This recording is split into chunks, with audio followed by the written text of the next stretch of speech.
Thank you.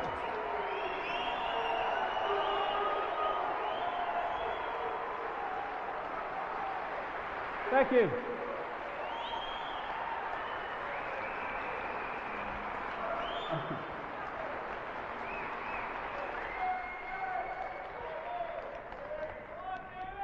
What comes to mind as I look out here is Devizes Town Hall, 1993. I arrived, put the chairs out. No bugger came and sat on them. Well, maybe 3 or 4. I then put all the chairs back and went home poorer than when I arrived. And at that time, not only was that happening, I couldn't go in a pub or down any street in Britain without being laughed at. I'd turn on the television and a comedian would say my name and to get a laugh. And now look at it. The point is, the power that these guys I'm going to talk about in detail today use to manipulate, control, and slaughter many of us, increasingly so, is only the power we give away every single day. When we take it back, game, set, and match, it's all over. And we're in a period now, clearly, when people are waking up and that power is being taken back. I have to say this, that at a point when this manipulation, this global version of Nazi Germany starts to more and more put its head above the parapet where we can see it, it seems to be at its increasingly most powerful. It is in its death throes, because this is the period when people in this planet are going to take their power back from the few that have run it literally for thousands of years. Now this guy, George Orwell, wrote his book back in 1948, came out in 49, 1984 the book. In a time of universal deceit, he said, telling the truth is a revolutionary act. We are in a time of monumental deceit. At a time when, did you hear Prescott? For people in America seeing this on video, Prescott, the Deputy Prime Minister, when he was trying to get Labour MPs not to go against Blair Boy this week over these weapons of mass destruction, he said, Tony doesn't lie. Tony only fricking lies. That's all he does.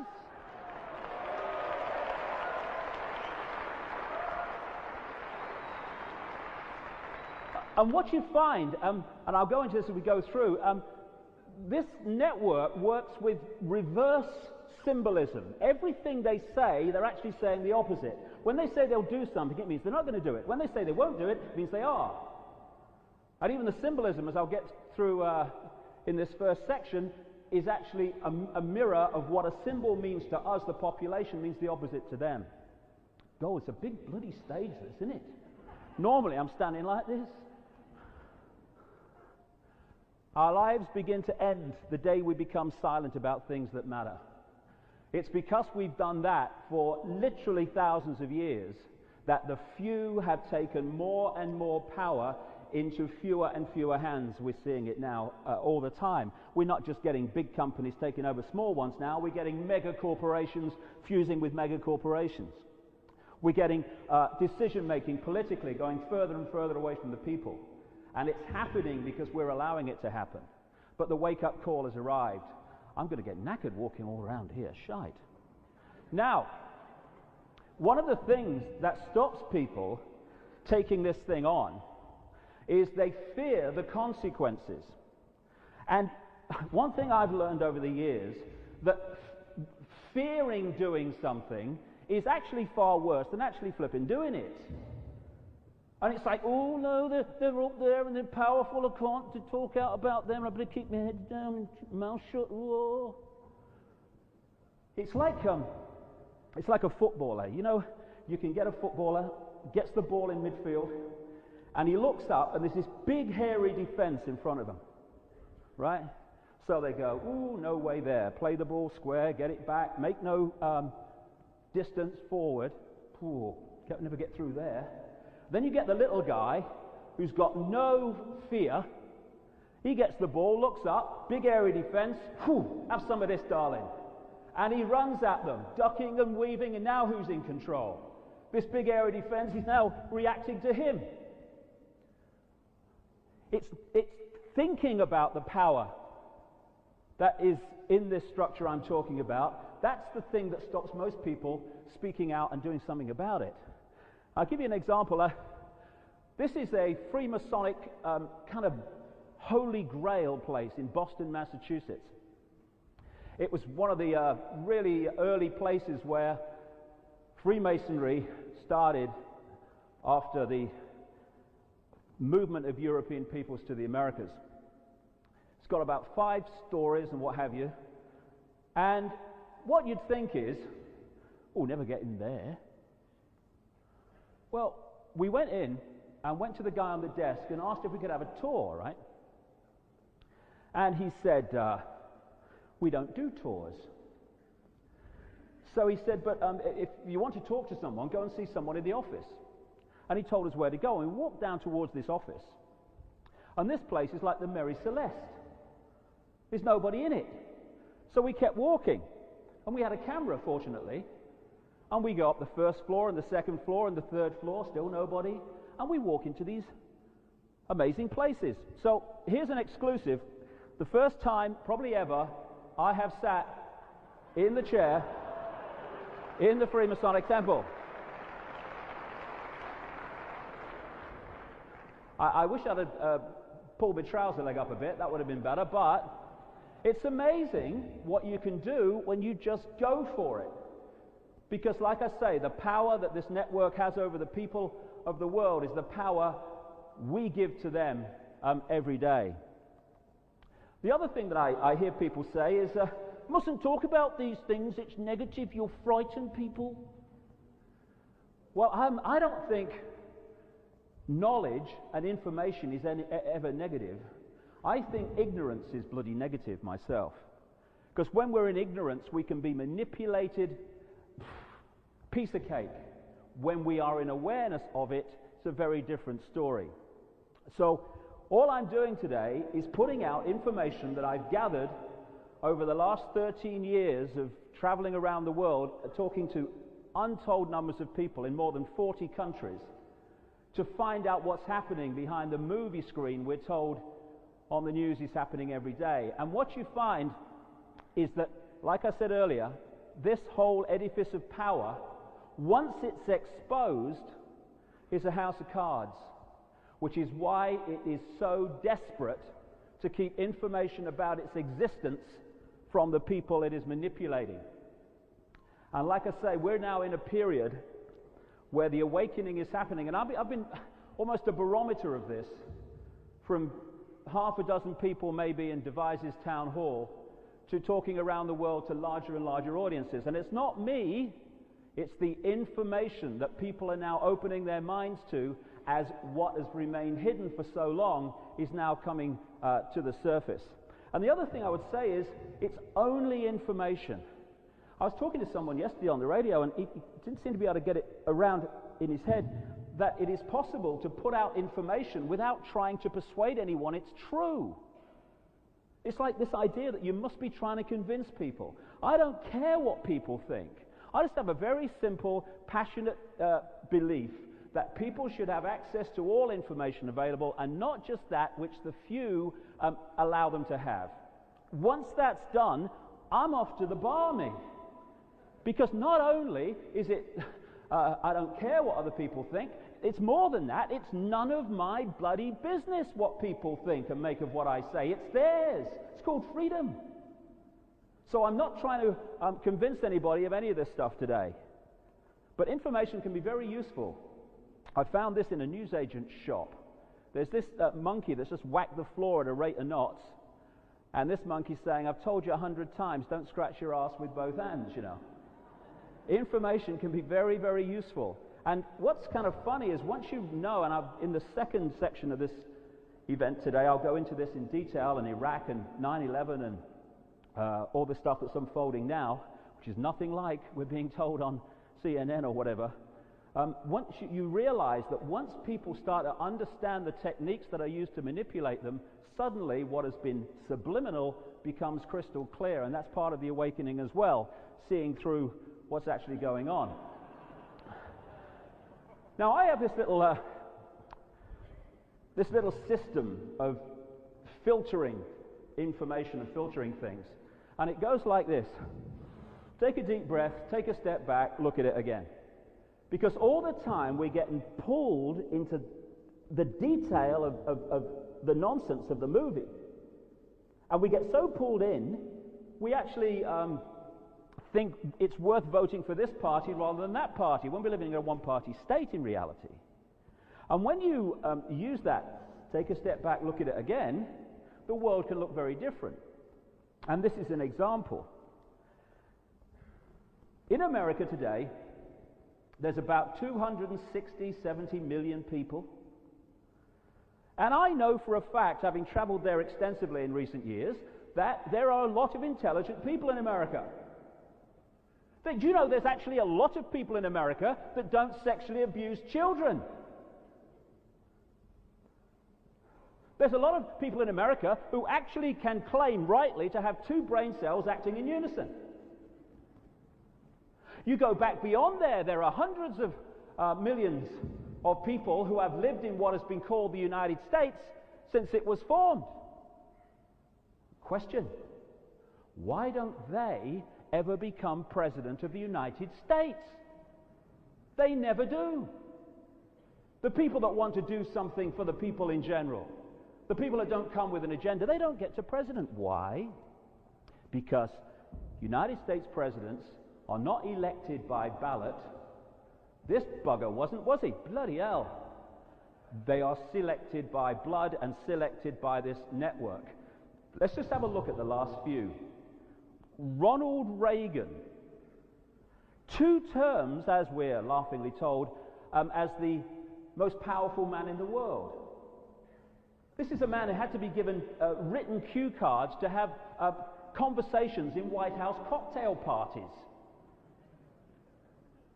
If he managed to tie his shoelaces, it was a good day. This man was 2-term president of the United States. In truth, his vice president's father, George Bush, was.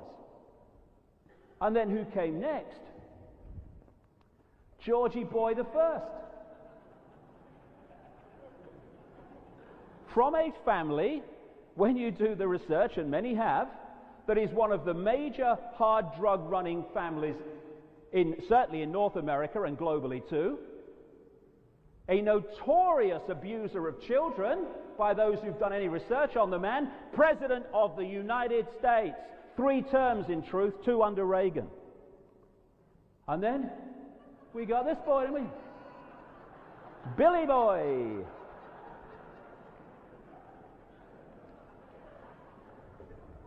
$260 million people to choose from here. Tells us something. This is Clinton in the early years.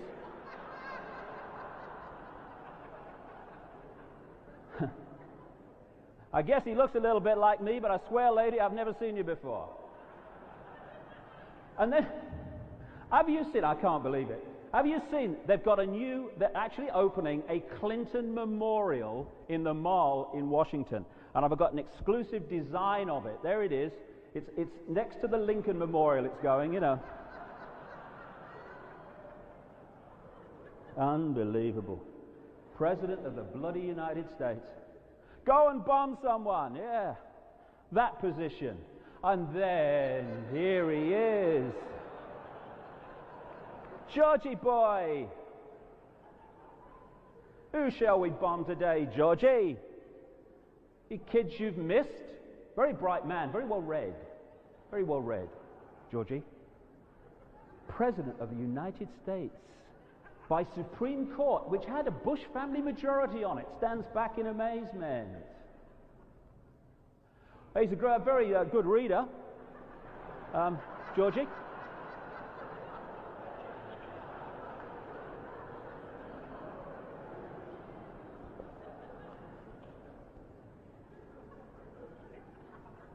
I love this one. Damnedest thing, some goofy-looking guy out in the wings trying to shake hands with me. That'll be your reflection, sir.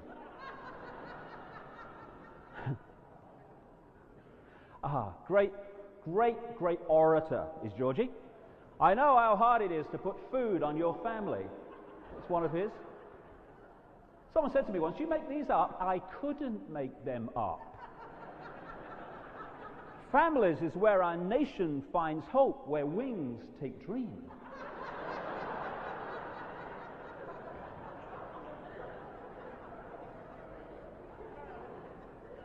Redefining the role of the United States from enablers to keep the peace to enablers to keep the peace from peacekeepers is going to be an assignment.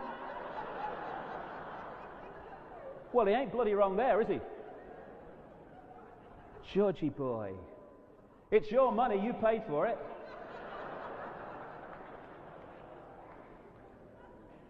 Well, I think if you say you're going to do something and don't do it, that's trustworthiness.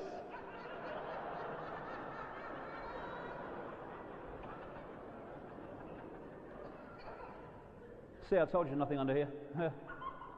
This is my favorite. This is my favorite.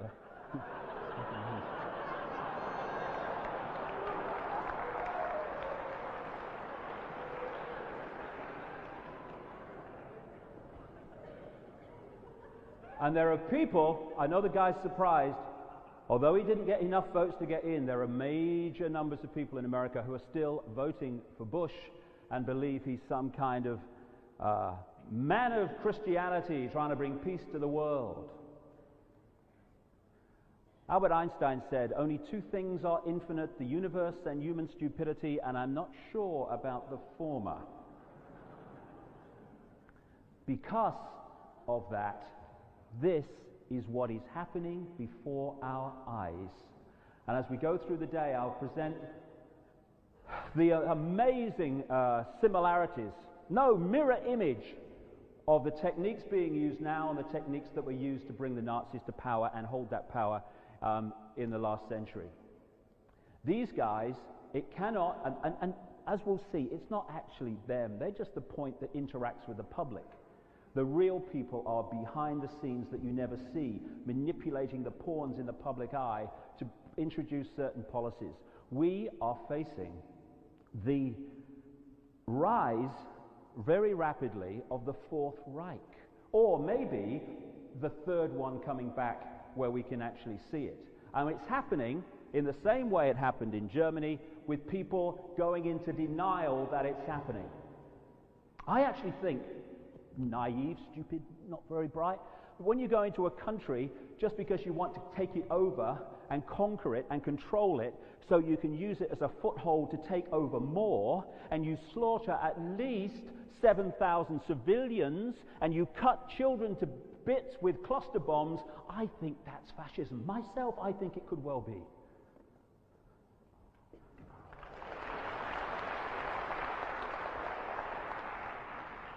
Orwell said, if you want a picture of the future, imagine a boot stamping on the human face forever. And I have no doubt whatsoever that when he wrote 1984, because Orwell, whose real name was Eric Blair, was very much involved in the political scene in Britain, I'm sure he was writing that from a great deal of forward knowledge of what the agenda was.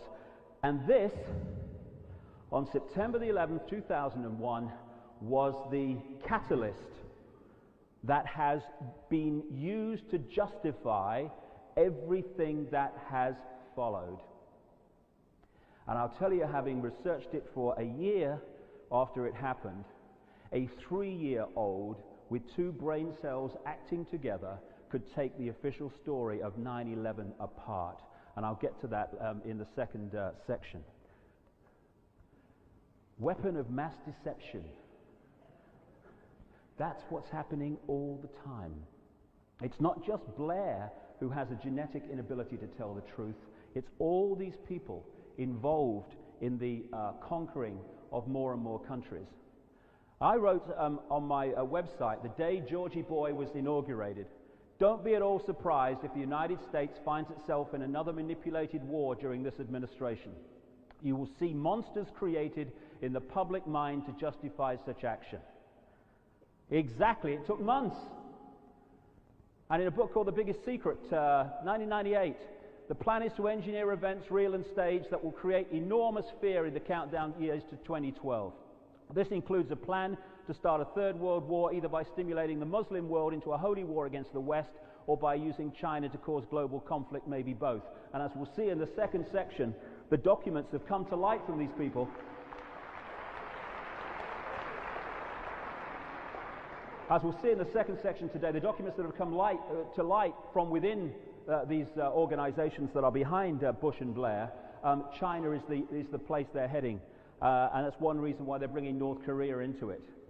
So this was allowed to happen because we, the people, have given our power away for so long that it's gone into fewer and fewer hands. And those hands have been animated by greater and greater levels of stupidity and total lack of empathy with the victims of their actions. And there's a reason for that which we'll come to later on. And it's this mentality, I mean, look at it. It's this mentality that allows it to happen. Get a brain, morons. I love it.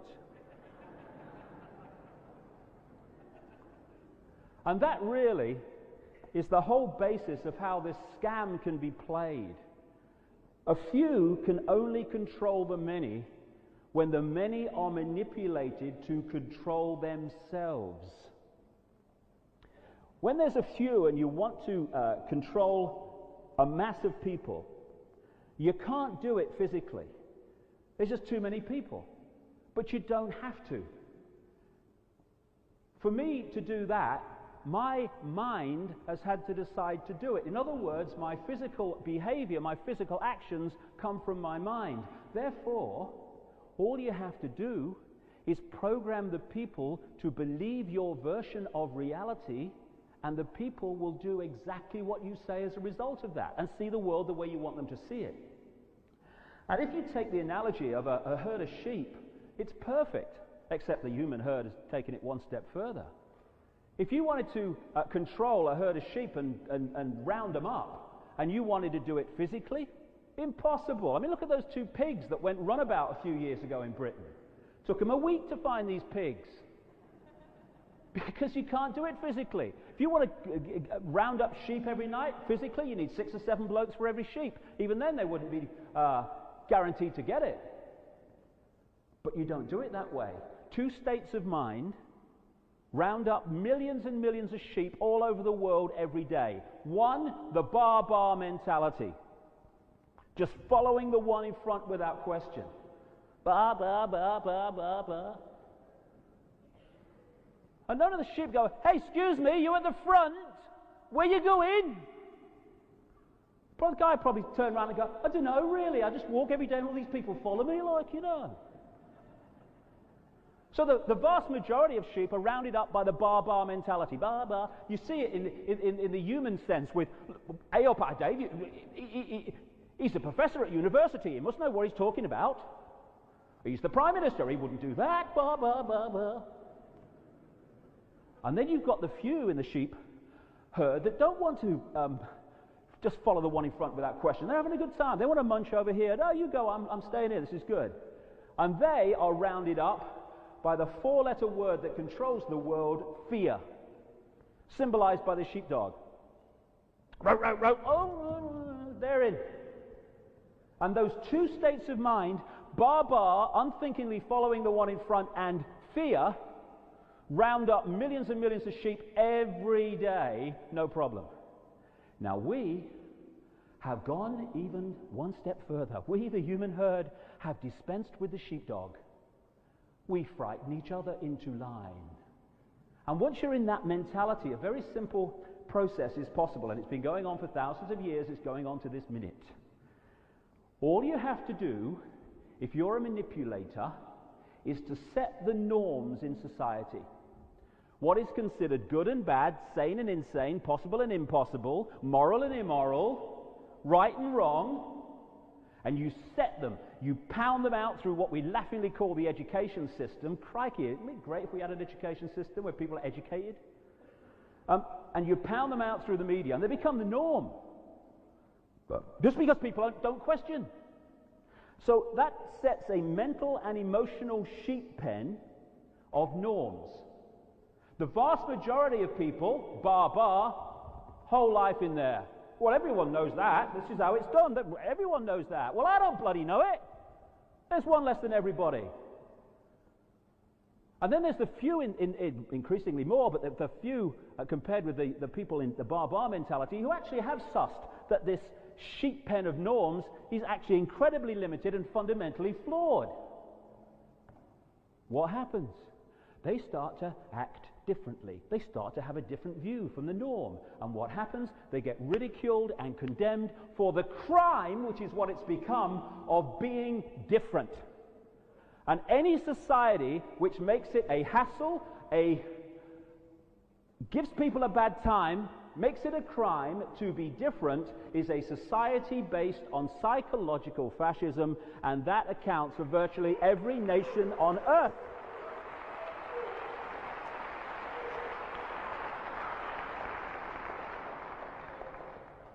So once you get to the edge of that hassle-free zone, you've gone as far as you can within the norms, and you know if you go any further, you're going to get some serious hassle. What's going through people's mind? It's not, hey, if I do, what will Tony Blair think about me? What about George Bush? What do you think about me? Oh my God. No. What's making people fear expressing their uniqueness, speaking their truth, is what will my mother think? What about the neighbors? What about the people at work? What about the guys down the bar? They'll take the piss. In other words, what frightens those that wish to get out the pen to staying in is fear of what those in the pen will do and say if they get out.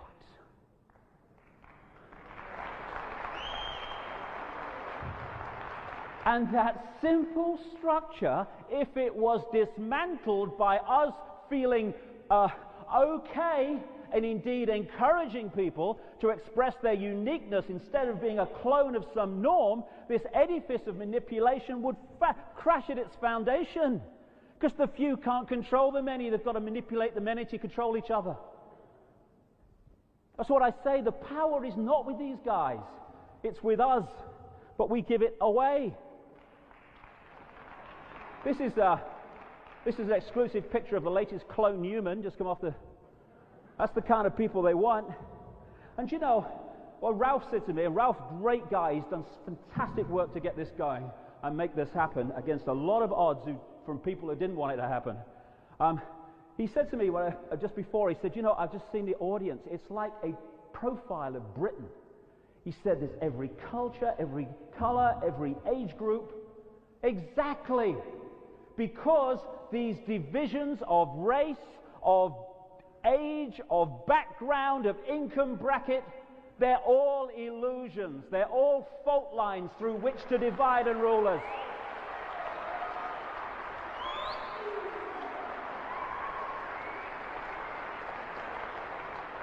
And if only we stop that, the game would be over. This is what they want.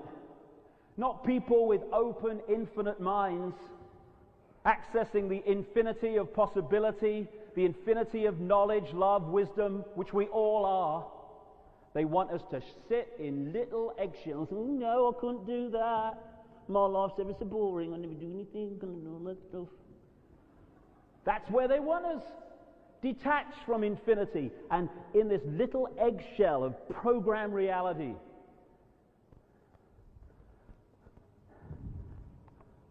And then we have the education system. I love this. This is another thing. You know, I was just thinking, if you sat down and you said, right, you want to manipulate the mind of the population. So you sat down around a table and you said, look, I don't know whether they'll stand for it, but what would be the best way of turning out young people as clones of our sense of reality we want them to have, because then they'll be controllable. And someone said, well, it's a bit far-fetched, but I'll tell you what we want is a system, and we'll call it education, because it's newspeak, like Orwell talked about. You know, you just give a word for the opposite of what it is. And we'll call it education, and it means that we'll take children from their parents at a very early age, and we'll keep them there about 5 days a week at least, all the way through their formative years, and we'll pound them every day with our version of reality. They'd never stand for that. That's what we have. Now, there's two sides of the brain. There's the left brain, which is like this world thinks in words. It thinks in logic. Physical worldview, can I see it, touch it, taste it, smell it? It exists then. And then there's the right brain, which is inspiration, creativity, the artist, the person who does not see limits. Someone who thinks through the heart as well as the brain, the mind. And what the education system wants to do is pour information, most of it provable crap, into the left brain, and it says, hold it there, darlings, until we give you a shout. And then it says, ladies and gentlemen, you have 2 hours to complete this paper. Please pick up your pens. At which point you're supposed to spew out what it has told you onto the paper. And if you do that well, you get rewarded. Hey, my John is very clever. Hey, you get a good job with all those passes. Oh, your John is well indoctrinated, isn't he? Yes. Now, carrot and stick. If you are thinking for yourself, and you're a young guy or a young girl, and you take that stuff in there, and you whip it over there and give it a look, and you go, it's a piece of shit. Look at it. Look at it.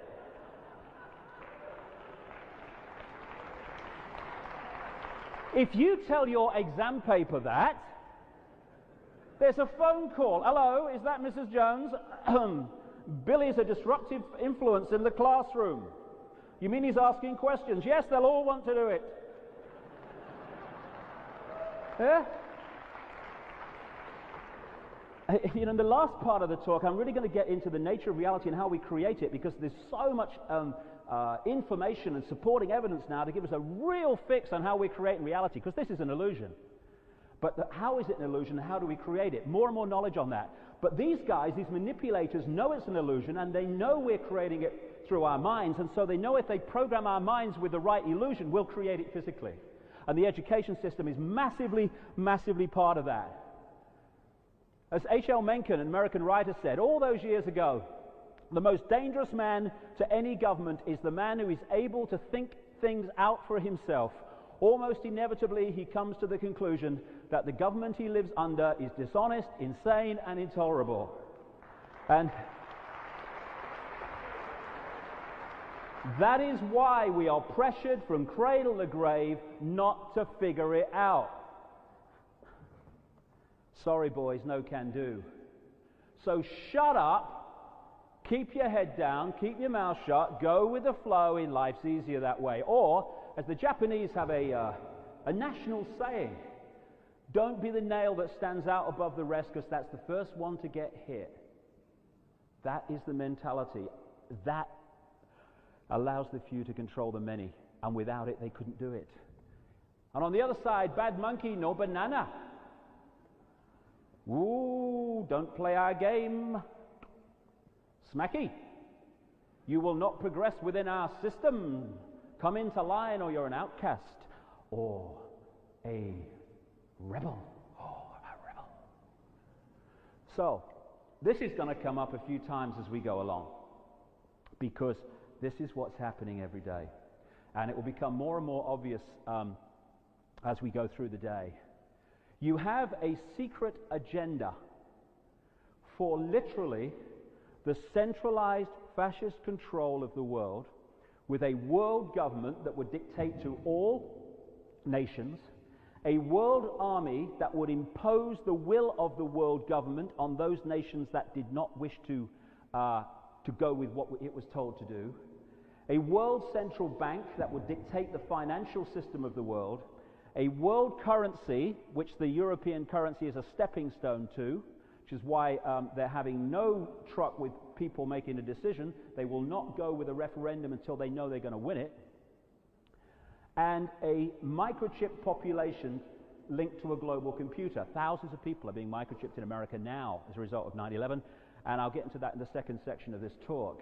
Now, to introduce this agenda, they need in the movie, that which we see on the television news every day, they have to find excuses to bring in different elements of the agenda by creating mythical excuses for it in the movie. This is why when they want to invade Iraq, secret agenda, want to get in there, I'll go into this in detail later on, they want to go into Iraq because it's part of the process of taking over the Middle East.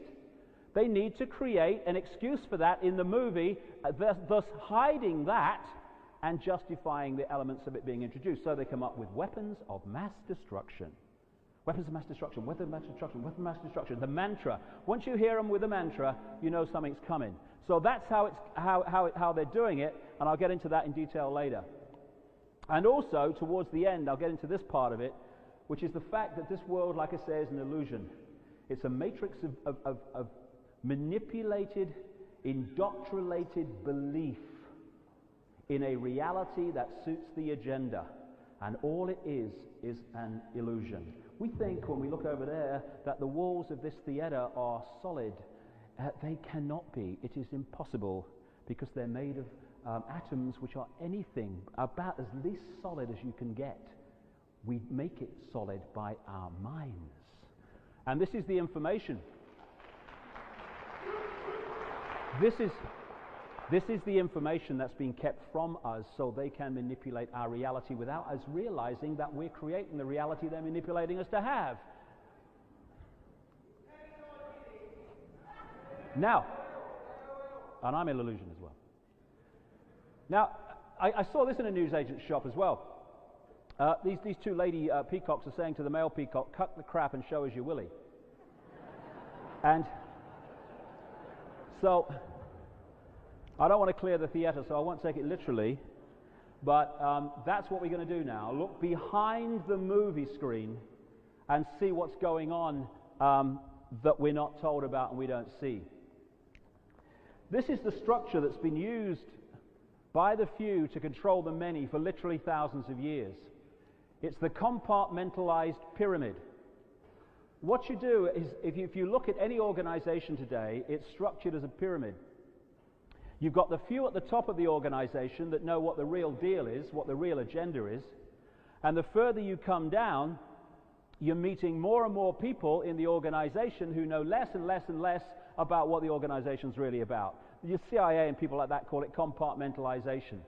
And so what this structure does, this network does, that goes under the name, calls itself the Illuminati, the illuminated ones, illuminated into knowledge the rest of the population doesn't get, is it hoards knowledge at the top level of these pyramids and keeps the people in ignorance of it. And up there is fantastic knowledge all the way through history that has been kept from the people.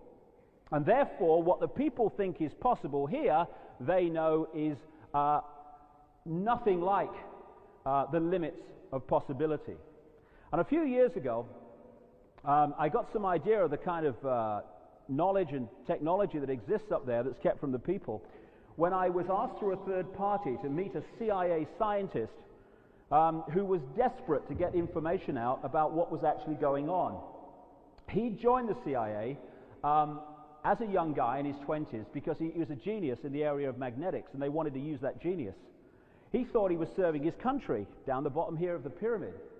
And he said when he started working for them, he started to realize that this deal that I'm talking about today actually was really a reality and no theory. And he realized that what they wanted his genius for was to create technology to advance this agenda. And he rebelled against it. And when he rebelled against it, he was telling me he left home one day when he was refusing to work for them, and he has missing time from the moment he left home to when he woke up in this room on a medical type bench. And he said when he got his faculties back and he was opening his shirt, he was telling me this, and on his chest was like a see-through shampoo sachet. What they call them in the CIA is patches. Someone's been patched. And I could see in this patch a orangey golden liquid. And what had happened, he said, was that his body had been manipulated to need this drug to survive, and these patches have to be replaced every 72 hours, and if they're not replaced, he starts to die. And he has a family. I was there with his family when I met him. He doesn't want to die, so he starts working for the CIA again. And what he said to me was that there is technology that's been around for decades to cure cancer. Technology, drugs, what have you, to cure cancer. He said there is technology to create abundant growth in deserts without water. Why is this stuff not introduced when people are dying through hunger? It's not introduced because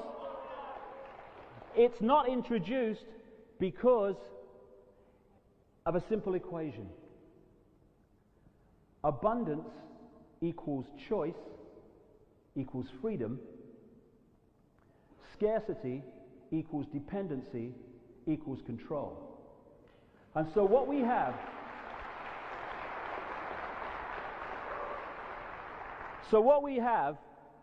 is manufactured dependency all over the developing world, because that equals control. Here's a guy from the United Nations Food Program. Food is power. We use it to change behavior. Some may call that bribery. We do not apologize. I've traveled Africa a lot, spent a lot of time in South Africa, particularly in recent years. The idea that that continent can't feed itself if left to its own devices is ludicrous. It can't, because transnational corporations take over vast amounts of food-growing land to provide cash crops for the Western market, and there are manipulated wars all over Africa that make abundant food-growing land no-go areas. There's no need for this. It's manufactured. And so you have this structure of hoarding knowledge and keeping it from the people. And I started to think about when this structure was first started, because by the time I wrote a book called And the Truth Shall Set You Free, back in the mid-90s, I'd started to piece together, which I'll get into later on, how the world is manipulated today. It's a very simple structure. It has to be, or it's going to get too complex to work. And so I started to go back looking for some kind of origin for this manipulation. You get back very quickly to the point where you realize that the institutions of power today have not been infiltrated by this network. They were created and structured as they are by the network in the first place to give the illusion of freedom and choice while fundamentally limiting both. And you continue to go back. I got comfortably back to around the time of the Crusades in the so-called Holy Land, around the 1200s time, when a lot of secret societies were created that actually are still going strong today and have among their number the top people in global politics, business, banking, media ownership. And I kept going back, and eventually you're thousands of years BC before you're picking up some kind of theme. It's not the start of it, but it's a point where you can start to pick it up.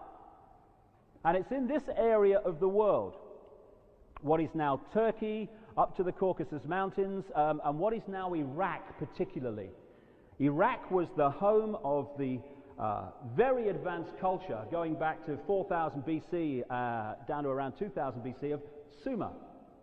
In the same area that we call Iraq today is Babylon. And interestingly, it was the text and accounts and records of that very area, of those cultures, that were destroyed, and many priceless artifacts from that time looted, according to the museum directors, by experts who knew what they were looking for, when all the chaos broke as a result of the invasion of Iraq. And in this area, certain family lines that were considered to be royal lines and claimed to have the right to rule the people because of their bloodline, what we call the royal families, started to appear. And as you move through history, these families exported themselves out into Europe, where they became the aristocracy of Europe and the royal families of Europe, royal family of Europe in truth. And then through what we call the Great British Empire and other European empires, but particularly the British and particularly the French together, these royal bloodlines were exported all over the world, to North America, to Australia and elsewhere. And they are the ones today that turn up in the positions of ruling power in politics and banking and what have you. Babylon was an ancient headquarters of this Illuminati.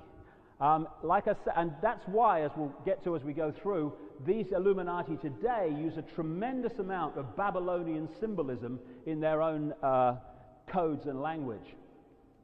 This is the area I'm talking about. Egypt came into it as well, but this area was crucial to this point where we pick the story up.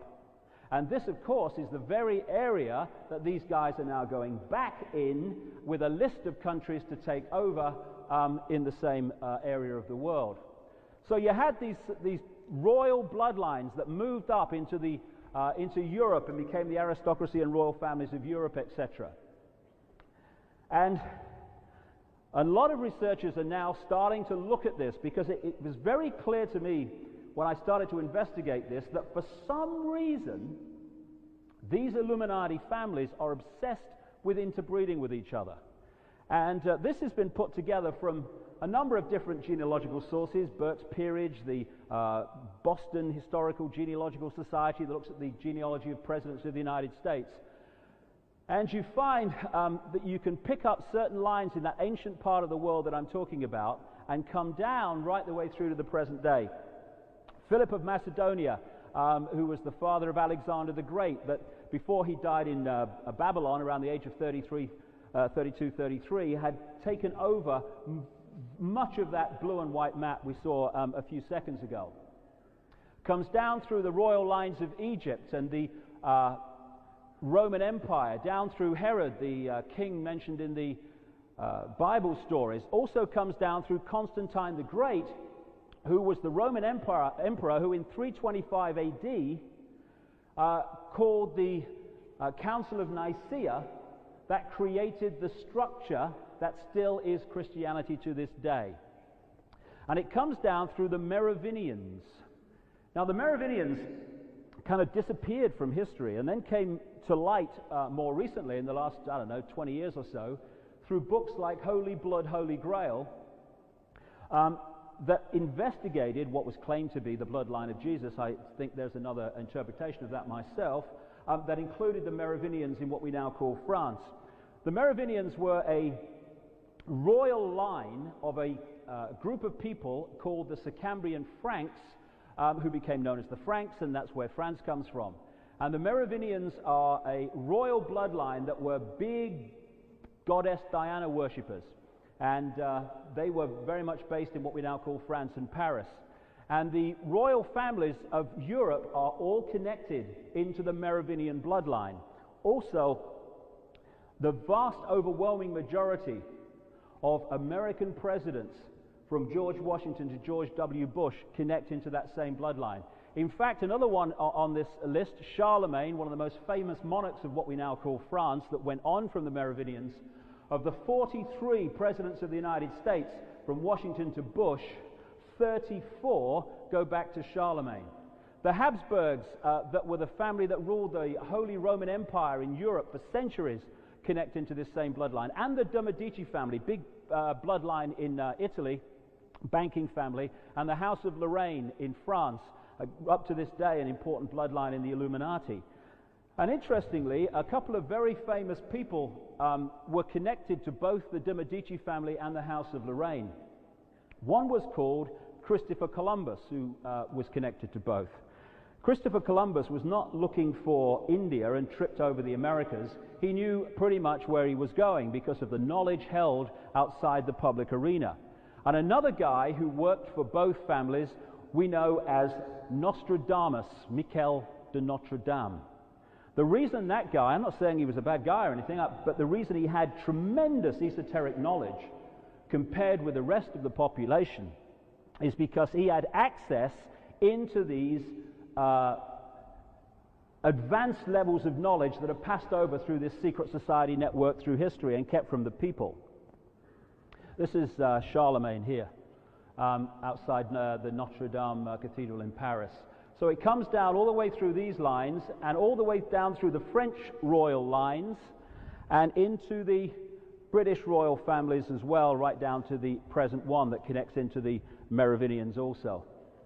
And because of this process of taking the bloodlines out with the British Empire, it goes into the presidents of the United States as well. As Burke's Peerage said one election ago in America, every single presidential election, bar none, from Washington to George W. Bush, has been won by the candidate with the most royal genes. And therefore, they've started to predict presidencies, because they picked this up some elections ago. They've started to select presidents or predict presidents on the basis of their royal heritage. Right down to these two who lock into this same network. And this is why it was possible to predict that George W. Bush would be the next president of the United States 3 years before he became president. Two reasons. First of all, the bloodline, the connection into the Bush family, which is a very significant Illuminati family in America, and also the fact that they were bringing him to political prominence in Texas as governor. So this guy was not, well, he wasn't elected, but he was selected long before. Now, this is an alternative genealogy, which I do have sympathy with, I have to say.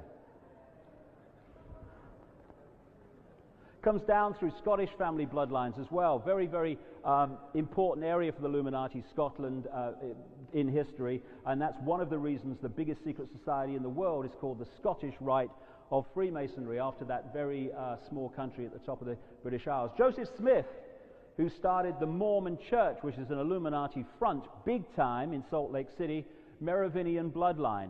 The guy who took it on, Brigham Young, Merovingian bloodline. The guy, just one quick mention before I go to the next guy. This is the state seal of Utah, a symbol of the Merovingian bloodline going right back in history is the beehive or the bee. And so you have that right at the heart of the Utah state seal. And Utah, of course, is a wholly owned subsidiary of the Mormon Church. Interestingly, another symbol of the Merovingian bloodline going back into history is the fleur-de-lis that you see all over British royalty. Charles Taze Russell, who created the Jehovah's Witness movement, along with others, Merovingian bloodline, buried under a pyramid in America. And these religions like that are created again to divide and rule and program people into certain beliefs and to keep them in the pen, in the web. And I'm far from the only person that started to realize that there is an Illuminati bloodline that they are obsessed with maintaining. So as this has passed through history, this network has been behind many different empires. Starting with the Babylonian, when you can pick it up, and then eventually it moved to Rome. And when it was in Rome, that's when we had the creation of the Roman Empire and the creation of the Roman Church that became Christianity as we know it. They then eventually moved up further into Europe, and one of the major operational centers to this day is London, and particularly that part of London known as the City of London, where the financial district is. And the number of secret societies, elite ones, within this web in the City of London is enormous compared with most other parts of the world. America is important, very much so, but to a very large extent, America is used to fire the bullets that are actually loaded in Europe. Because if you want to hide where the power is, you want people looking over there when the power is over there. So to a very large extent, America has been set up to fire the bullets and take the focus of people when the real power is behind here in Europe, in places like Paris and Germany. So what you got eventually, as the British Empire and these other empires exported the Illuminati, not just its bloodline, but the secret society network through which it manipulates, you create a situation where it's like a spider's web. The center is in Europe. That's where the real deal is manipulated from. Then in the different areas of the world, different countries, you have what I call the bloodline branch managers, that their job is to control their country's political system, banking system, business system, and media ownership. And so from the center of the web, the policy for the centralization of power is dictated, and the job then is for the people in the different countries to introduce that agenda in their particular sphere of influence. Which is why you find, when you travel around, that the same things are introduced in different countries, apparently unconnected, at the same time. Even some wording of the legislation is exactly the same. It's because it's coordinated from a central point, because of the system I'm talking about, the spider's web. And so what they've created as they've passed through history is this structure of pyramids within pyramids. It's like Russian dolls, one doll inside a bigger doll inside a bigger doll. This is small pyramids inside bigger pyramids inside bigger pyramids. So if you work in a local bank, taking the checks across the counter, you don't know what's being decided in the bank manager's office behind you, never mind what's happening at higher levels of the bank. The bank manager behind you doesn't know what's happening at the next level, and they don't know what's happening at the next level. And so even in a single bank, there's a tiny few at the top that know what's going on, and the rest of them only know what they need to know to make their contribution. The only people that know how all those contributions fit together are the few at the top. And then that bank goes into another period and another pyramid until eventually you've got one that encompasses the whole of the global banking system. And when you get to the top, you find the same few family lines. And they're dictating down the system a policy to unfold this agenda of centralization. A transnational corporation in itself is a compartmentalized pyramid, massively so. But if you go to a high enough pyramid in that network, you find one that encompasses all the transnational corporations. And at the top of that are the same people at the top of the banking system. A few years ago, maybe a couple of years ago, maybe not that long, a journalist worth the name called John Pilger did a very good documentary on ITV about globalization. What is globalization, for goodness sake? It's the agenda unfolding, the centralization of global power. It's not just big, bad, greedy corporations. They are the vehicle to achieve global centralization of power. And what Pilger said in this documentary, that today, a quarter of the world's economic activity is down to around 200 companies. Staggering enough. But if you go to the next level, the pyramid that encompasses all of them, they are the same company, in effect.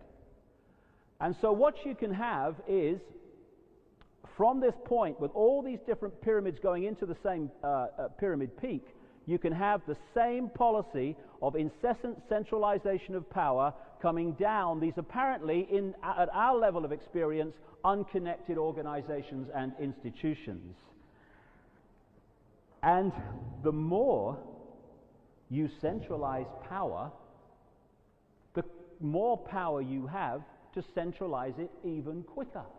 And that's why this momentum for constant centralization has got faster and faster and faster and faster and faster, and will continue to do so as this process continues of centralize more power, centralize quicker. So, you can have situations, and you do all over the place, where in the movie level, situations are set up, conflicts, us against them, this religion against that religion, war. But actually, the two sides are ultimately manipulated by the same force. And we believe the movie when it's just a scam to bring in the agenda. And just a quick one on that. If you want to control a game, and these guys are obsessed with controlling the outcome before the movie starts. And if you want to control a football match, and you control one side, you're going to influence the football match. But you don't know what the result's going to be before a ball's kicked, because there's another side you don't control. So in all debates, whether it's more power in the centralization of Europe, or whether it's GM foods or whatever, they try to control both sides of the debate, give the illusion in the movie of some kind of free choice and debate, while knowing the outcome before it starts. What have they decided about GM food? They're going to introduce it. What have they decided about putting fluoride in British water? They're going to introduce it. What have they decided about going more and more into the European superstate? They're going to do it. Those decisions have long been made. All the rest is just giving us the illusion of we're having some kind of say.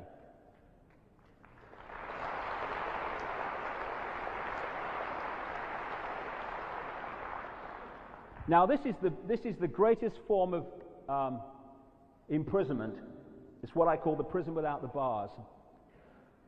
What happened was, eventually, the colonial powers of Europe, like the British Empire, they reached the point with their colonies around the world where they could no longer hold on to that power overtly, because the people were starting to kick up a stink. So they, in the movie, gave those countries independence from the colonial power in Europe. What actually happened is they swapped one form of dictatorship for another. And then the other is the most potent form of dictatorship at all. The one there's two forms of dictatorship. There's one that you can see, touch, taste, and experience. Fascism, communism, whatever. Centralization of power with a dictator, and you know he's a dictator. It may take some time, but eventually the desire for freedom in the human heart will rebel against that kind of dictatorship, because you can see it. You can focus on it. The greatest form of dictatorship is the hidden hand, which gives you the illusion of freedom while fundamentally controlling your lives, because people do not rebel against not being free when they believe they are.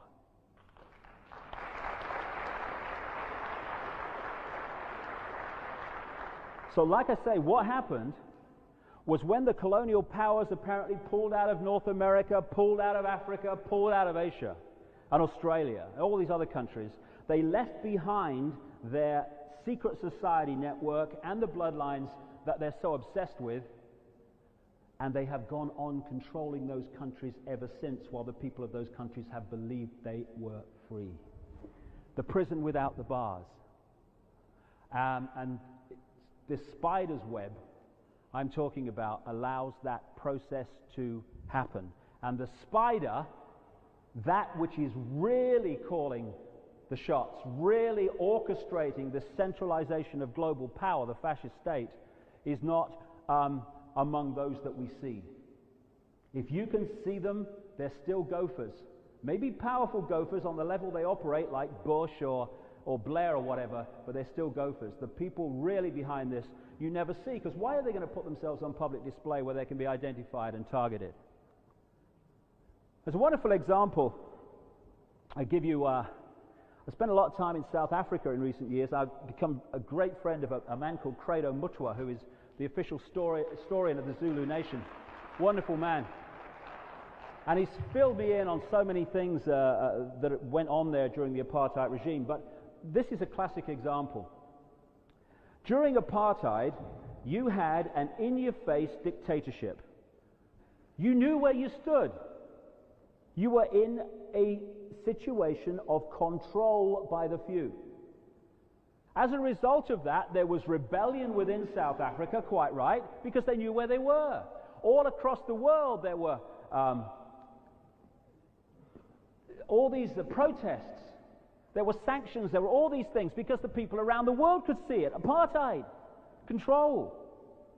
At that time, a few families in South Africa owned the gold mines, they owned the diamond mines, and they controlled at least, and is at least, 80% of the South African stock market. Then we had this movement to give a vote to black people in South Africa. Quite right. Mandela was brought into the presidency. We now have Thabo Mbeki.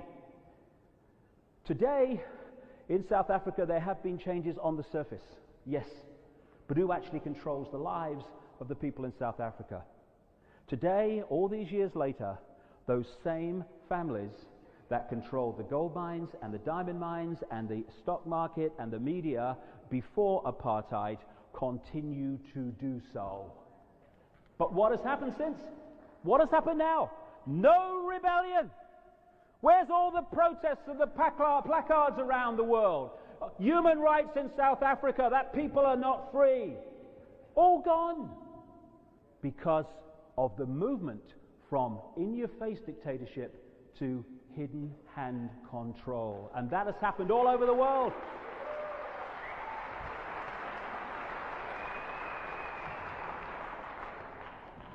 Now, one of the things that I found as I went through this, and in this first section, I'm just going to look at some of the different elements to it, a little bit of history, and then after we've had a break, I'm going to big time go into what's happening today. Stunning stuff, that is. Crikey, you couldn't make that up. The thing that I started to realize is that these people were not just obsessed with bloodline, and what obsessed with bloodline? Crikey, it's just a body to experience this reality, but it's important to them for some reason, which we'll get to. But they're also obsessed with symbolism, utterly obsessed with it, and there's a reason for that which I'll get to later as well. And like I said, a lot of their symbolism comes from ancient Babylon and that kind of area, and even going further back. And a part of that is an obsession with the goddess.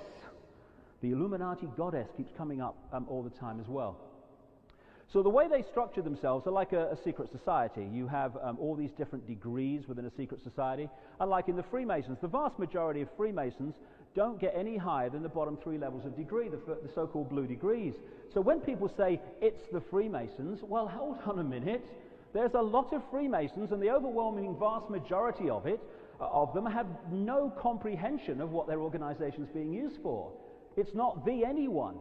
It's this network that works through all these different organizations and controls them covertly. Only a few within the Freemasons actually know what the real deal is. Most of them just, good for a bit of business in the local community, wheel the wife out for the dinner once a year and have these silly rituals. I don't understand what they are, but it gets you in. That's the level we're talking about. But within that organization are people that do know the deal and are using that Freemasonic network to advance it. And some of these secret societies, which use this goddess symbolism, which I'll get to in a second, and these other symbolic things that are all around us, go back a very, very long time. The Freemasons did not begin in the, 1700s like they claim. That was just when they moved and called themselves another name. This thing goes back to the far ancient world. And just to give you an idea of that, I just want to pick 3 secret societies up that were formed around the time of the Crusades. In the 1100s they were formed and through into the 1200s. And they were formed in that area of the world, Jerusalem, that kind of area, during the Crusades in that period, like I say. One of them was called the Teutonic Knights, that relate to Germany.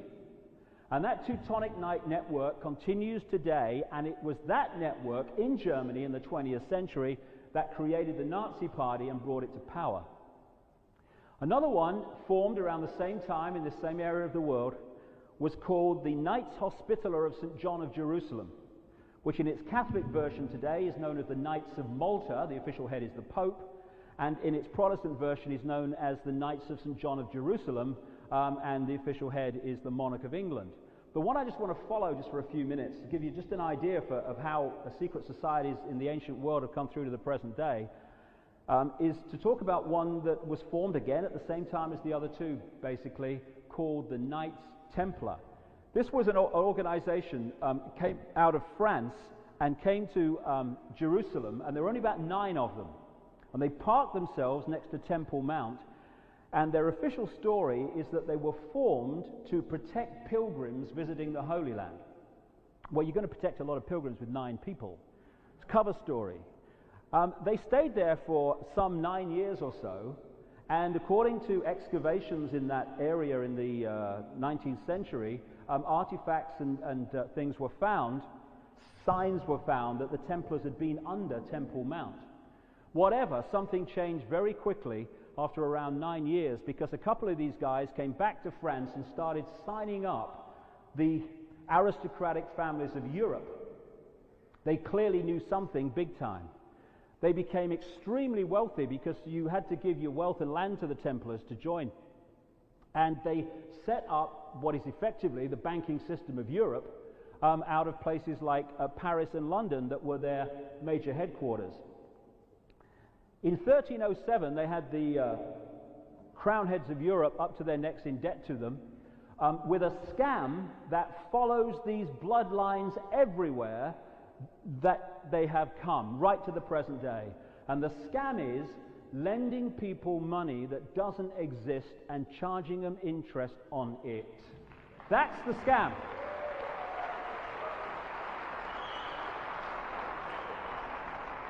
A lot of people don't realize that when you go to a bank and you want to borrow 50 grand, the bank doesn't pull 50 grand out the bloody vault. It doesn't move a piece of precious metal a single sodding inch. All it does is type into your account 50 grand, and from that moment on you start paying interest on money that has not, does not, and will never exist. Huh? I've got a great idea, no one wants to hear it. To solve world debt, the debt of business, the debt of individuals, all of it. Jam jars.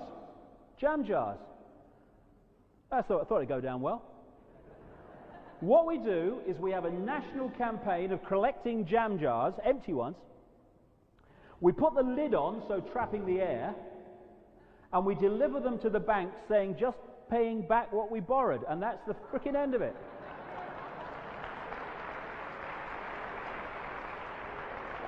And ludicrous as that may sound, that's actually what we're borrowing. Now, because the same network, the Illuminati, has controlled the politicians, it also controls the banks. They've got the politicians to make legislation that gives the banks the right to lend at least 10 times what it has on deposit, therefore giving it the ability to lend fresh air and charge money for it. This is how it works once you see the structure that we're being controlled within. So anyway, the Knights Templar were eventually purged by Philip the Fair, the King of France, in 1307. On Friday the 13th, which is why Friday the 13th has been considered unlucky ever since, apparently, and they went runabout. They almost certainly went to the Americas, because the knowledge of the Americas existed goes back a long way in the secret knowledge line. They also went to Scotland, which I'll get to in a second, but they went down significantly to the United States, to Portugal, where they hid behind a front called the Knights of Christ that was the Templars under another name. And this is very significant because one of the most famous Grand Masters of the Knights of Christ was a guy called Prince Henry the Navigator, and one of his sea captains was very close to him, was the father-in-law of Christopher Columbus. And it's within the Templars, and within particularly those that were exploring on behalf of the Templars, they had maps going back to the ancient world, some of which have come to light, that showed that the Americas existed long before official history says anyone knew it did. Though I think the Native Americans probably knew it existed. I think they probably sussed it. When Columbus went on his trip, he wasn't looking for India. He pretty much knew where he was going because of that. This was the Knights Templar. The red cross on the white background was its symbol, which of course is the flag of England. And St. George comes from that same area of the world, what we call Cappadocia, now Turkey. And the great work, which is one of the names they give to this movement through the ages of taking the planet over, was massively advanced when Columbus made his trip and also another guy, I'll come to in a second, made the trip to find North America, and the whole movement of peoples from Europe could go and take the North American continent over. This is Christopher Columbus. He went and found that bit, and this is John Cabot, whose real name was Giovanni Caboto, a naturalized Venetian, and he left the Templar port of Bristol to find North America about 4 or 5 years after he found that bit. Official history doesn't put them together, but you can. A Freemasonic historian who got to the 32nd degree, I think, of the Scottish Rite, called Manly P. Hall in America, wrote a book about this, and he says that Columbus and Cabot, Giovanni Caboto, were both connected into the same secret society networks in Genoa, and therefore they both were working to the same plan when they found North America, because then the whole business of moving in on that continent could start. This is Chris. A number of people have kind of made the point that they call him Christopher Columbus, but he used to sign his name Colon. That was, I said that in America once, you know. I said, why do you call Powell Colon Powell? And someone said, because he's full of shit. I thought it was quite good myself. But why do they? You know what I mean? Everything is symbolism. So was Columbus. When you go back to Babylon, you find that they worshipped a trinity of Nimrod, the father, who they symbolized as a fish, Ninos Tamos, the son, and they said father and son were one. I've heard that somewhere before. This is thousands of years BC. And the female point of the Babylonian trinity was someone called Queen Semiramis. Queen Semiramis has become a symbol of the Illuminati, in the Illuminati goddess I was talking about earlier. And when they moved their headquarters from Babylon to Rome, the Romans used to worship Queen Semiramis under the term Venus Columba, Venus the dove, because the Babylonians used to symbolize Semiramis as a dove. Still today, in French, the word for dove is columba. So Columbus was a play on Columba, the goddess of the Illuminati, Queen Semiramis. Now look at that. This is Queen Semiramis as portrayed on an ancient coin. I've seen her somewhere before.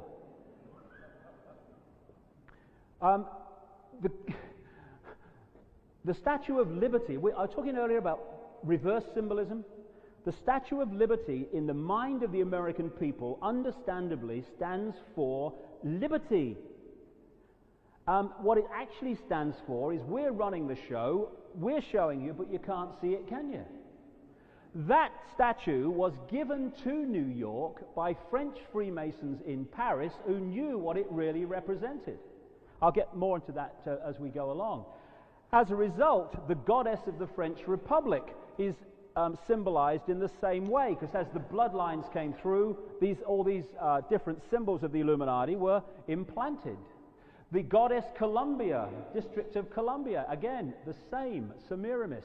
And so we have the very center of government in America in the District of Columbia, Washington, D.C., British Columbia, Columbia Broadcasting, Columbia University, CBS, Columbia Broadcasting, Illuminati-owned television network in America, along with the others. And so you get the dove, Semiramis symbolism, on the Supreme Council of Freemasons in Britain. Again, the dove you find very prevalent in those sticks that she holds when she's doing her ceremonies, septics or something. Is it me? They say I'm bloody mad. I'm happy to accept that. But backing out of a room because of some woman who's just got a certain DNA. I mean, excuse me, it's 2003.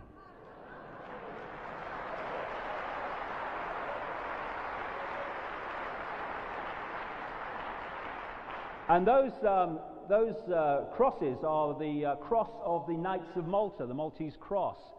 And you find the goddess all over the place in the symbolism of the Illuminati. This I took, or a picture was taken, in one of those temples in that Boston Freemasonic headquarters I talked about earlier. There's Benjamin Franklin, another one of the gang he was. And you see the same symbolism going through history. This is Isis, as symbolized by the Egyptians holding Horus, the son of God of Egypt, and this is Mary holding Jesus, the son of God of Christianity, and the same things come up. They just give them different names. The other thing they do is they reverse symbolism, everything, like I said. So one of the things the Templars and the people that set up the Templars and others used to worship was the Black Madonna. Now this is nothing to do with color or race, it's to do with this reverse symbolism. If something is accepted by the population as white, portrayed as white, the Illuminati symbolism is it's black. When it's portrayed as black, the Illuminati symbolism is it's white. Everything is turned around. And this is why the classic symbol of Satanism is the five-pointed star reversed so it's pointing down. The Nazis turned the swastika around to indicate the negative for the same reason. Swastika is a very ancient symbol. And for the same reason, this worship of the goddess, you've got the Mother Lodge of Freemasonry in London, and where did they place it? Great Queen Street. Great Queen was one of the names they gave to Queen Semiramis. Also the Virgin Queen.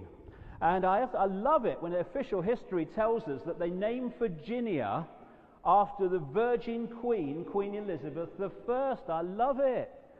She was no more a virgin than Madonna, that woman, was she? I mean, that's a bloody laugh. Virgin Queen, however, is Semiramis symbolism, part of the whole deal.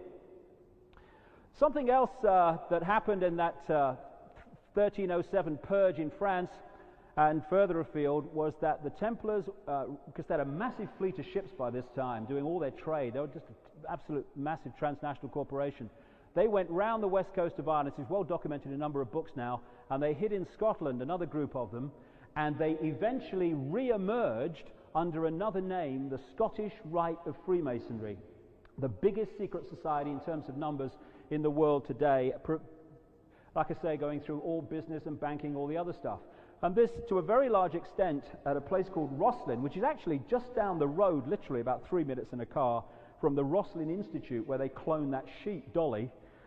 This is the church chapel, Rosslyn Chapel, that was built by the Sinclair family, as it was by then, but was actually originally in France the St. Clair family, and the St. Clair family were massively involved in the creation of the Templars. Eventually they moved to Scotland, became the Sinclairs, and they built this chapel, which is very much a holy grail for the Illuminati in many ways. And in the stonework, you find depictions of aloe plants and other plants and cactus plants that were found at that time anyway only in the United States as it became.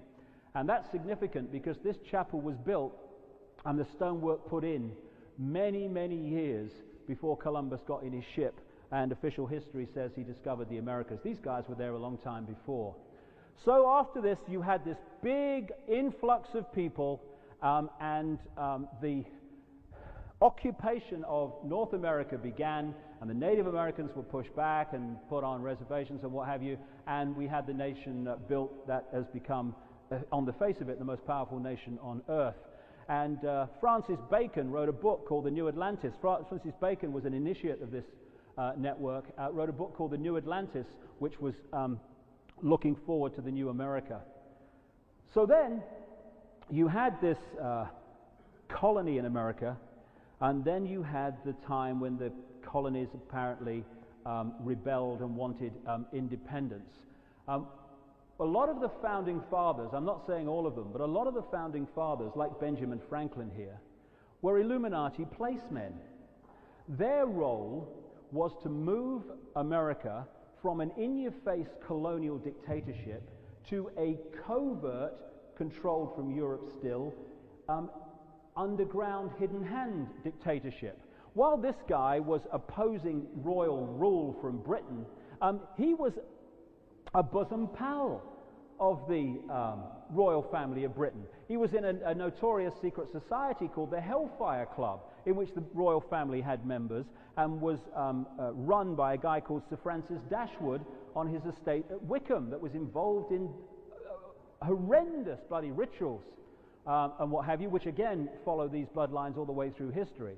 He was just there to ease the nature of the dictatorship from one to another. And interestingly, a few years ago, they had a £1.5 million grant to renovate his former house in Craven Street near Trafalgar Square into a museum to his life. And when they dug the floor up, this is what this is about, they found 10 bodies, 6 of them children, under his floor. And this story is talking about how the bodies have been connected to the time that he was there, and it says that he must have been into body snatching for medical research. When you realize what the Hellfire Club got up to, I think there could be an alternative explanation. And then you had the process of the new government of the United States, George Washington, aristocratic British bloodline, and so they went on all the way through to the present day. This guy was a high-degree Freemason, George Washington, one of the top ones, and he became the first president. No coincidence. Here's his apron. He must do a lot of washing up or something. I don't know. Bloody, I can't believe it. I'm just putting my apron on, darling. He was also, apparently, I was reading, a member of the Knight of the Garter. This is a guy who opposed British control of America, and was in this grouping around the Queen. Also, right the way through to the present day, the presidents are not only connected to the bloodline, they're fundamentally involved in the secret society network that puts the bloodlines into power. This is a picture taken in that Boston Freemasonic Lodge when we were walking around it. Franklin Delano Roosevelt, honorary Grand Master of the Order of de Molay. This comes from a guy called Jacques de Molay, who was the Grand Master of the Knights Templar in France at the time of the Purge in 1307. Bill Clinton was also a member of the Order de Molay. Right down to these people, fundamentally involved in the secret society network and the satanic networks. And when he was inaugurated in 2001, he actually swore the oath on the same Freemasonic Bible from the New York Lodge that George Washington had done back in 1789. So, they have a secret language, and when I get towards the end, there's a major reason why they have a secret language, because the way we're manipulated overwhelmingly is through the subconscious mind, what people call subliminals. And the language of the subconscious is symbolism to a very large extent, and you can manipulate the subconscious mind with symbolism, which I'll get to later. So you had this structure going through history, keeping this knowledge to the few and keeping the people in ignorance of it. And this is a book by a guy called James Churchward, who was a man who investigated the alleged existence of an ancient civilization called Mu or Lemuria in the Pacific, which is supposed to have gone down in great cataclysms and what have you. And he traveled to isolated monasteries in Asia, where he said he was shown tablets and accounts going back literally tens of thousands of years. And among the things he was shown, this is from his book, were a number of ancient symbols going way, way back into prehistory. And these are the symbols, to this day, of the Illuminati. That, of course, was what the Nazis picked up. And the Nazis were an occult, in the negative sense of the word, because there's a positive too, secret society. And there you have the Knights of Malta cross. These are not just picked out of the air. Oh, that looks a nice cross, we'll have that one. They mean something going way back, and I'll come to what that one is all about in a second as well. One of the great symbols of the Illuminati, which you see all the time, is the sun, because it represents illumination, illuminated into the knowledge the rest of the population don't get. And also, it's an understanding that the sun has a tremendous effect on life on Earth. 99% of the mass of the solar system is represented in the sun, and it sends out fantastic projections of energy which come to the Earth on what's called the solar wind, and they affect electrical systems and what have you here at their most powerful, and they certainly affect us and the way we react to events. And they follow these cycles all the time, these cycles of moon cycles and sun cycles, because they're having an effect on us, and sometimes they can play a card most effectively and sometimes less effectively. They're reading them all the time. while they're laughing at things like astrology and dismissing it, they're using it in a very, very detailed manner all the time. I know a number of astrologers around the world who are on retainers from the CEOs of transnational corporations who consult the astrologer on when to launch a new product, when to have a takeover bid and what have you, because they know that the energy matters. And so you find, coming all the way through history, you see this symbolism of the sun again and again. This is in Egypt. This is in Sri Lanka. This is Rome, again, the sun. And the sun became symbolized in the lion, the mane of the lion representing the rays of the sun. And so the lion became the king of the jungle, the king of the solar system. And that's one of the reasons you find British royalty symbolism awash with lions and what have you. Coming closer to the present day, this was the sun chair of George Washington, that high-degree Freemason. And again, the symbolism is of the sun, and it particularly represents Horus, the son of God of Egypt, and that comes up again and again in symbolism, and we'll see as we go along. Again, the sun coming up over the horizon is in a number of state seals in America. Illinois is not famous for its sun, but that represents something in the Illuminati symbolism. Again, the sun is represented in that Boston Freemasonic Lodge. Over Downing Street, that is a symbol that comes up again and again over the door at Downing Street, this symbolism of the sun coming up over the horizon like that. And until I saw a close-up, I didn't realize it had the rays of the sun in between them as well. In America, NBC, what you see on the screen all the time while you're watching a program is that symbolism again. And you find Illuminati symbolism on all the networks in America. On the side of the Freemasonic Lodge in Boston, a massive depiction of the sun, illumination, Illuminati. The sun gods, ancient sun gods they used to worship, they used to put a halo around their head to indicate they were actually symbolizing the sun and weren't actually real people. And again, like I said earlier, the lion, the sun symbol within the Illuminati code, you find all over British royalty. Now this is a symbol that they used to use in the ancient world that we see around us in various forms right up to this day. They used to symbolize the movement of the sun through the year with this symbol. They put the zodiac circle, which comes from a Greek word meaning animal circle, appropriately, around the circle, and then they put the cross across the middle to create the 4 seasons, and then they put the sun on the cross in the middle. I've heard that somewhere before too. And what they used to do was symbolize the movement of the sun in relation to the earth, or the earth in relation to the sun, through the year by symbolizing it as the life of a man. So at this point, they would say, this is the winter solstice, 3 days after that, they used to say the sun was born or born again, because the winter solstice, which has become our December 22nd, 23rd, that kind of time, 21, 22, was the lowest point in the northern hemisphere of the power of the sun. So they said symbolically it had died.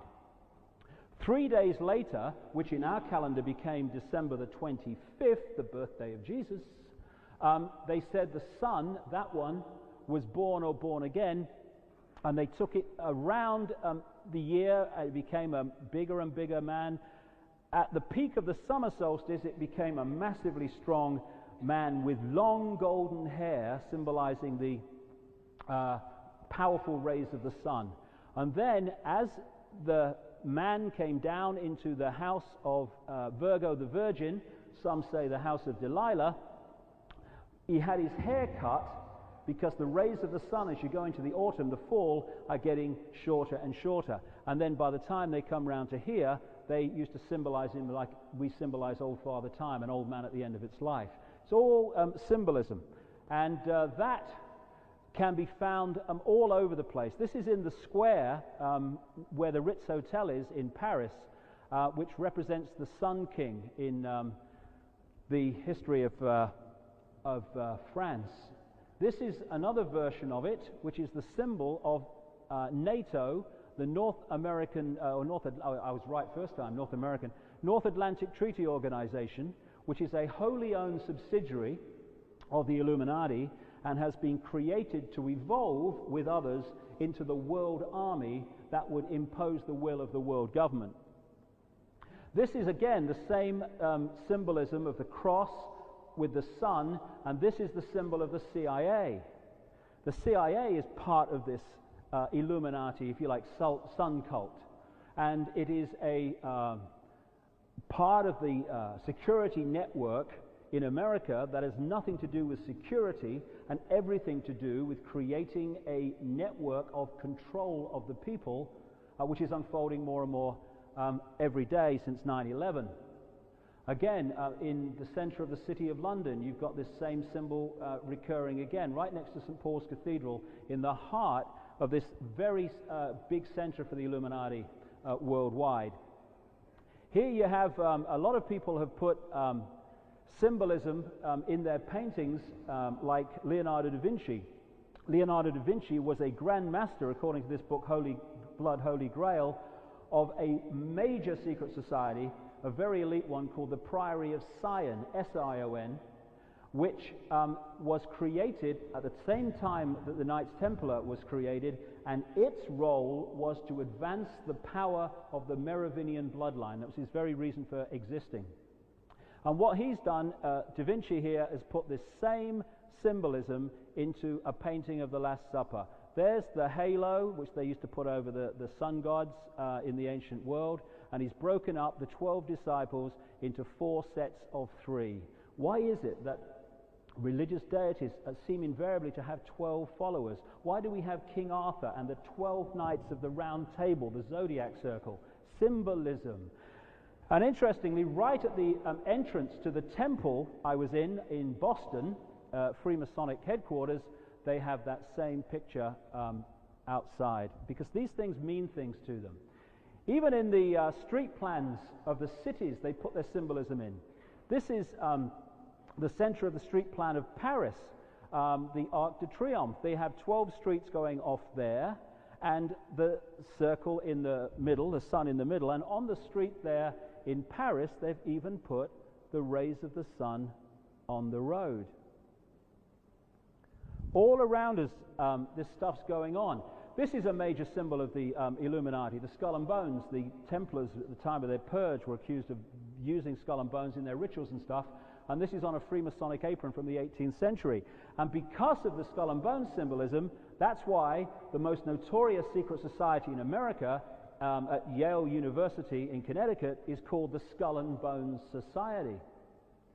And these take 15 students, bloodline students, into their ranks every year and initiate them into the web. Part of the ritual, apparently, is lying naked in a coffin, telling your sexual exploits to all the other people. There's people dressed as devils. And on my website, there's a account of a newspaper journalist on the New York Observer who used night vision equipment and other stuff to record one of these part of these rituals, which goes on in the courtyard at the back, and it's absolutely bizarre. And he was a member of the Skull and Bones Society. His father was, he was, or he is, and the Skull and Bones Society is a network of cementing apparently unconnected people right the way through American politics, banking, business, and media ownership, who are working to the same end while appearing to be unconnected in the daily arena. This is a major symbol of the Illuminati going way back into the ancient world, and it's on the dollar bill. It's called the Pyramid and All-Seeing Eye. And the pyramid with the eye on is the peak of the pyramid is raised above the rest. That's the power in the pyramid, in the Illuminati hierarchy, manipulating the people. That was put on the dollar bill in 1933 by Franklin Delano Roosevelt, one of the major frontmen for the Illuminati in America in the 20th century. And you find that a lot. Apparently in the words around it translated says something like, "He favors our undertaking, new order of the ages." New world order is one of the code phrases they have for this globalization agenda. The Reynolds Tobacco Factory family in America were one of these bloodlines, and they used that in their advertising. Think you've seen it all. Again, the all-seeing eye. You see it in many adverts of companies as well. And here we have, very recently, since 9/11, the American government have started this organization, the Information Awareness Office, to spin the story to the people, to get the people to believe what they want them to believe, and they use that very same symbol going over the earth for this organization. They're symbolism obsessed. This is British intelligence. MI5, Military Intelligence 5. Again, there's the pyramid peak, there's the eye. That too is part of this network. And when you go high enough in the British intelligence pyramid, you are controlled by the same people that control the CIA pyramid, the same people that control German intelligence pyramid. I talked on the phone when I was researching the 9/11 book to a guy called Andreas von Bülow, who was the defense minister in the German government some years ago, and he told me that when he took that job, he realized the German government knew absolutely nothing about who controlled its intelligence agency. He actually wrote a book called In the Name of the State, explaining this. At the peak of the pyramid, all these intelligence agencies are the same organization. MI6, again, the feel of that building is the pyramid with a capstone missing. You go to Dealey Plaza, and again, where they killed Kennedy, and there is, again in the street plan, the pyramid with the capstone missing, if you look at it from above. Now, if I saw that in isolation, you might say, oh, hold on a second, you know, there are coincidences, don't go over the top, mate. But when you research this year after year, the level of obsession with symbolism is absolutely astonishing. This place was the site of the first Freemasonic temple in Dallas, and is called the Trinity region. This is the Trinity River just here. And everything is done in a place in a ritual fashion, and that's why they killed Kennedy there. I'll get back to that in a second. CBS, Columbia Semiramis Broadcasting, has the eye, the all-seeing eye, on the screen all the time you're watching the program. But there's no greater expression of Illuminati symbolism than the lighted torch or the flame. That is the key one that's gone all the way through history. The illuminated ones. This is a statue put in Rockefeller Center in New York by the Rockefellers of a Greek figure of myth called Prometheus holding the flame. To the Rockefellers, who were one of these Illuminati bloodlines, that would be extremely significant symbolism. And that's why the Queen Semiramis symbolism on the Statue of Liberty is holding the lighted torch, the torch of liberty, according to what the American people are told. In fact, it's the torch of the Illuminati, held by Queen Semiramis. We're running the show, we're showing you, and you think you're looking at freedom. Same thing. Also in France, on an island in the River Seine, again, same symbolism, Queen Semiramis is a virtual mirror image of the Statue of Liberty and the goddess of the Republic. Now, when they killed Kennedy in Dealey Plaza, the Scottish Rite of Freemasonry afterwards put up an obelisk, again an Illuminati symbol going way back, the phallic symbol, and on the top they put the lighted torch. We killed him, we're telling you, but you can't see it, can you? From that day to this, they put the lighted torch on the grave of Kennedy. We killed him, we're telling you, you can't see it, can you? Right on top of the Pont d'Alma tunnel, where people take their tributes to Princess Diana, is a massive, exact replica of the flame held by the Statue of Liberty standing on a black pentagram. The same thing comes up again and again. Now, because, as I'll get into when we've had a break, the Nazis were created by the same network that was behind the Allies in the Second World War, and because the Nazis were created by this secret society network I'm talking about, the same symbolism was used by them. This guy's won the sodding lottery. There's the Knights of Malta symbol. There's the skull and bones that has come up again and again. There's the tampered with swastika to indicate the negative. And there's the eagle, which evolved as an Illuminati symbol out of the phoenix bird of Egypt. And this symbolism is not just to talk to the subconscious and not just for show. It means something. How many people in America know this, but as some lawyers have now exposed, this is the case. When I first went to America, I couldn't understand why, when I went into a government building or anything kind of official, the bloody American flag had a gold fringe round it. What did they put a gold fringe around it? That's not the American flag, is it? Then you realize something. There is something called the international law of the flag. And it goes back to the time of when lots of things were happening on ships moving around the world. And the law of the flag is that whatever flag is flying on the ship, that is the law under which that ship is run, and by walking on the ship and seeing that flag, you are accepting that you will be judged under that law. A flag with a gold fringe round it means maritime law, in other words, court-martial law in effect, and also comes under something called the Uniform Commercial Code. And a number of lawyers in America have now started to get wise to this, because the reason they put a gold fringe around the American flag in every court of America, in every federal building and every federal agency, is because while walking into that building with that flag flying, including a court, you are accepting that you will be judged, tried in court under maritime law and the Universal Commercial Code, which completely pushes aside the Constitution of the United States and all the laws passed through Congress. And people don't know that.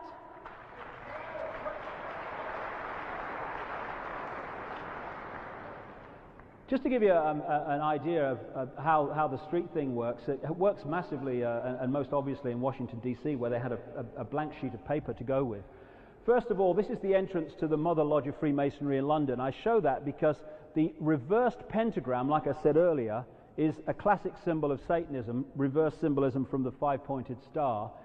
And this comes from a book called Talisman of the United States, in which this American guy painstakingly went through the street plan of Washington and found it was absolutely awash with esoteric symbols and reverse symbols like this. When they are reversing their symbolism, they either reverse it literally or they distort it, these esoteric symbols, so they're no longer balanced, and that indicates the negative also. And in the street plan, this is the White House, this is the Congress building. In the White House, one, you've got the reverse pentagram in the street plan. You've got that there as well with the Congress building. And if you go, of course, into the center of a pentagram, you have a pentagon. And it's absolutely no accident why the center headquarters of the American military is in a building shaped and called by that name. But if you go through the center from the White House, very short distance, through the middle here, you get somewhere here, you find a very strange building in Washington, this one. It's got a feel of ancient Egypt. You've got the symbolic representation here of the Sphinx, and behind there you've got our old friend the sun coming up over the horizon, the symbol of Horus from Egypt, closer view of it. So what is this building in Washington, for goodness sake, in 2003? It's the Supreme Headquarters, 33rd degree, Scottish Rite of Freemasonry. Because Freemasonry did not begin, like I said earlier, in the 1700s, it goes way back into the ancient world and can be followed through under different names right the way through to the present day. And that's why they have this symbolism. And the chair of Washington, he has a statue in the back of that that building, that Supreme Headquarters.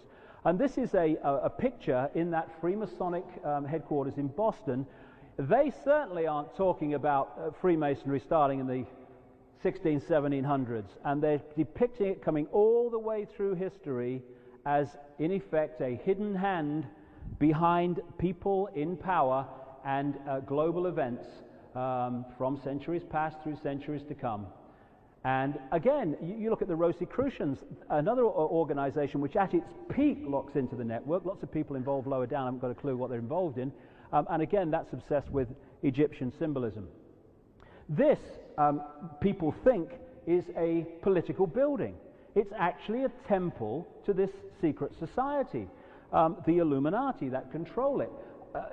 I've seen that somewhere before, I'm sure. St. Paul's Cathedral, which is at the center of the Illuminati operational headquarters in many ways, though there are other places, the City of London.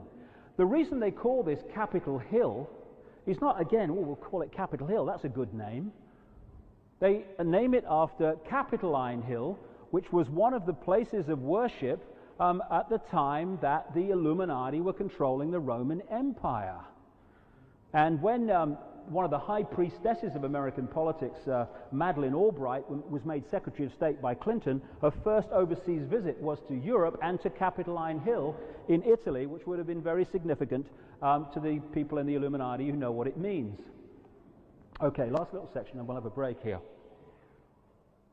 Many things in this journey through the last 13 years have blown my mind, and is more to come. But grasping the fact that people were involved in human sacrifice ceremonies and stuff back in the ancient world, okay, get my head around that. The fact even that some really kind of imbalanced people could be doing it today, yep, get my head around that. What really hit me was the scale at which this goes on, and some of the most famous people on this planet are involved in it. And Satanism, just a word for human sacrifice and other deeply dark rituals, child abuse, like the stuff that comes to light in children's homes, which is the tip of a massive iceberg, and mind control, where they create mind-controlled zombies to carry out things like assassinations to hide the fact that it's really behind them, are all fundamentally connected. These guys are into some very dark, dark stuff. And when you realize, I'll say this, what they're into, it is no longer a problem understanding how these guys can send the troops in to slaughter thousands of people and have no emotional empathy with the suffering whatsoever, so much so, okay, that's done, now who next? Because what they're doing all the time, they do not have ability to empathize with the people who they are their victims. Now this is a place, a notorious place in America for those that have investigated this elite connection to satanic rituals and what have you, called Bohemian Grove. It's 75 miles north of San Francisco, and it's in 2,700 acres of redwood forest. Go down there, eventually you get to it. And every year in July, the elite of America, we're talking the Kissingers and the Rockefellers and the Bushes, and all these people that control the media and the banking and the transnational corporations, they arrive at Bohemian Grove for a summer camp to let the cares of the world drop from their shoulders. Talking to people as I have, and some people have written books about their experiences, but of course they don't get out there in the mainstream at all. What goes on at Bohemian Grove among this elite is utterly, utterly staggering, but not staggering to me any longer. Here is a picture taken at Bohemian Grove in 1957. This is a guy called Glenn Seaborg, who gave the world plutonium. Nice man, very helpful. Now, Bohemian Grove, 1957. Ooh, Tricky Dicky. Uncle Ron. One's a B-movie actor at the time, getting on and on his horse, and the other one is 3 years from taking on Kennedy in the 1960 election. Both members of Bohemian Grove, this elite club, both go on, despite their very different backgrounds, to become President of the United States. Why? Because presidents aren't elected, they are selected.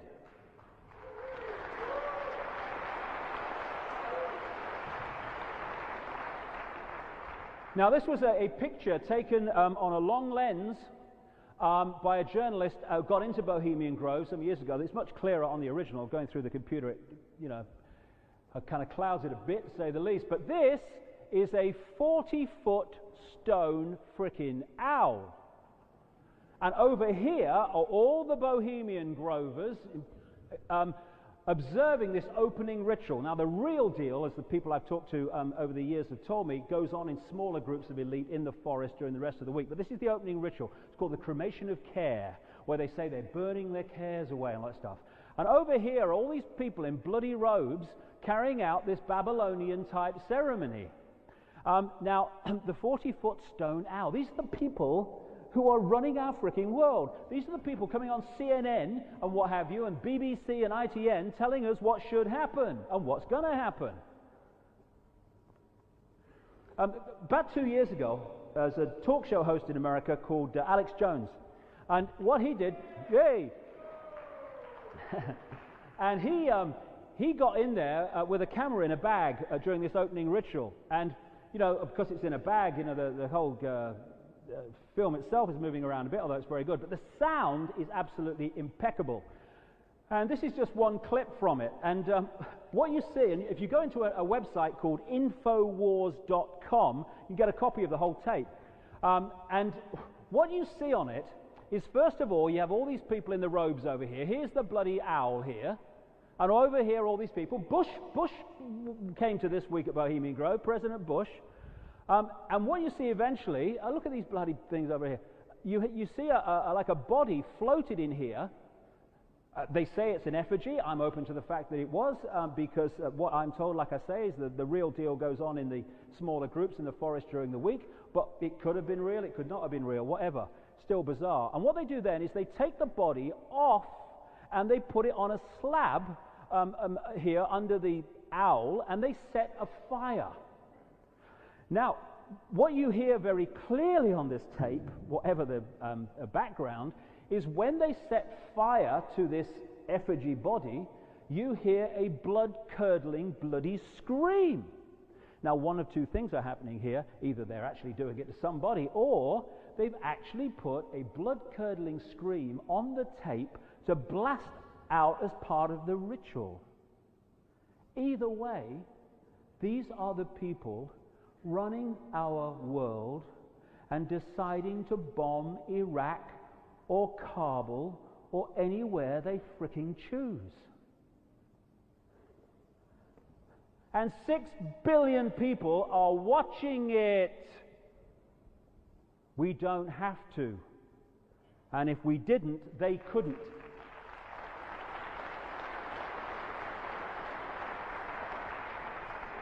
So the symbol of the Bohemian Club, as they call it, is the owl. Now, the owl is significant to the Illuminati going right back to Babylon. This is an original Babylonian depiction of a Babylonian goddess, and they are guarded by the owl. How interesting that I should find this on a map of the Congress building in Washington. All I've done is drawn a red line around the roads within the complex of the Congress building, and it's got the Congress in its belly. How appropriate. Now, this next one I have done absolutely nothing to. It is just a straight shot from a street directory you can find anywhere in Washington today. An owl with the Congress in its belly standing on a pyramid. Everything is symbolism to these people. Washington is absolutely awash with it. Now, just after Washington died, I think it was, sometime after Washington died, they decided they wanted a statue of him. So I'm sure there was someone in America that could build a statue, but they got it from northern Italy. And when it arrived and they unveiled it, this is in the Smithsonian Museum now in Washington, when they unveiled it, it was like, what have you done to our George? Naked from the waist down, Bill Clinton's covered with a piece of cloth, arm in the air, thing down here. What's going on? Aghast the people were. Well, maybe, just maybe, that is what's going on. This is the combination. This is a combination symbol of the negative force, devil, whatever these people are into, called Baphomet, which the Templars were also said to have been worshipping all this time ago. He'll come back soon as well. Now, the symbol in Satanism for the devil, the negative force, is holding the two middle fingers down and the two outside fingers up, or just keeping them down without using the thumb. I didn't realize that till I started looking at this, but that's what it is. There we go, another version of it. How funny, the number of times you see these people. And the number of times you see these people, these are just a few examples of the way they use this symbol. I mean, that might be kind of just a one-off, but is that a one-off? Is that a one-off? Is that a one-off or that a one-off? And then you've got in Italy this guy Berlusconi, Illuminati placeman extraordinaire. It's like having Rupert Murdoch as Prime Minister of Britain. He's there, major Illuminati player. Is that an accident or coincidence? Hey. They're laughing at us, but not for much fricking longer. Now,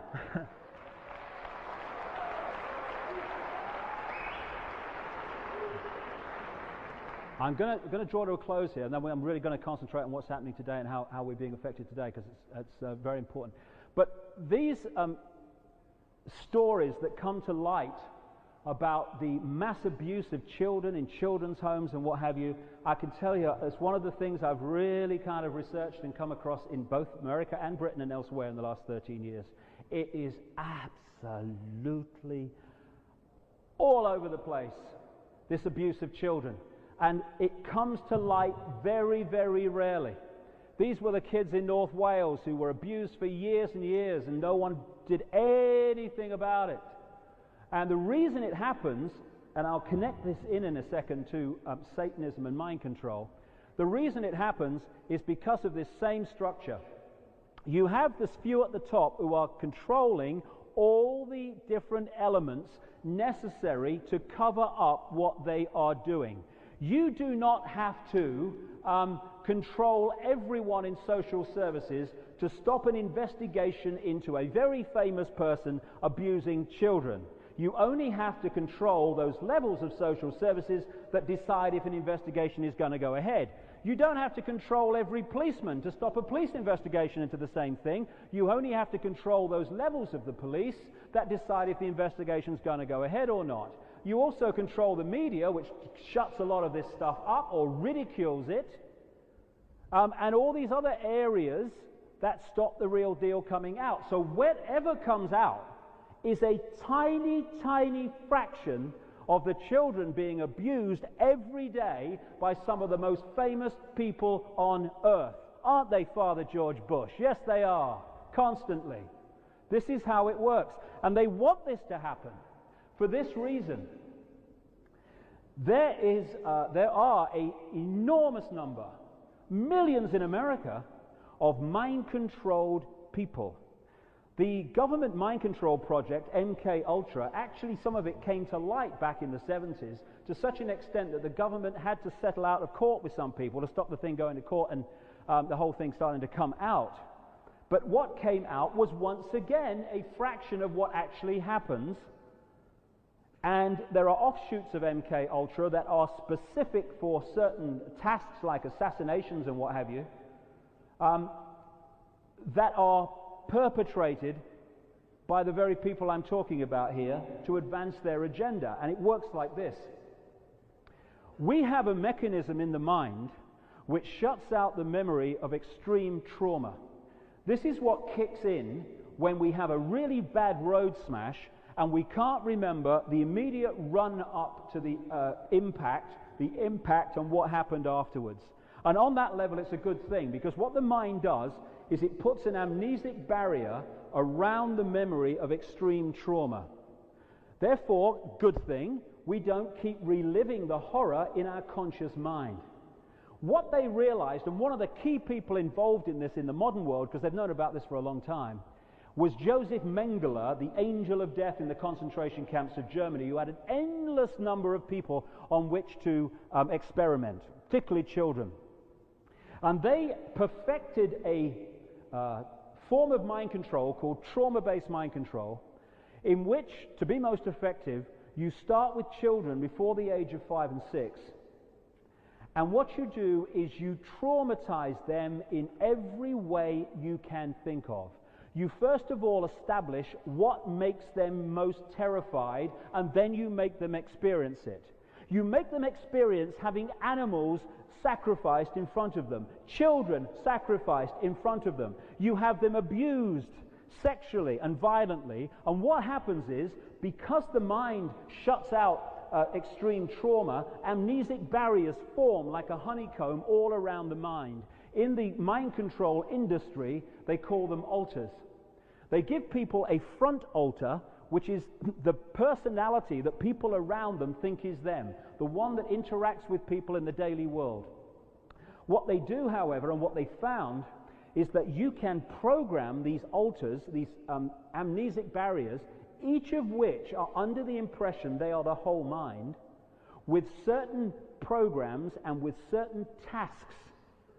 And you push these programmed alters into the subconscious, and the front alter, which they give you, oh yes, that's old Billy, or that's old Mary, yes sir, I know her. But in the back are these programs, and all they need is whatever has been programmed in as the trigger word, the trigger phrase, the trigger color, the trigger sound.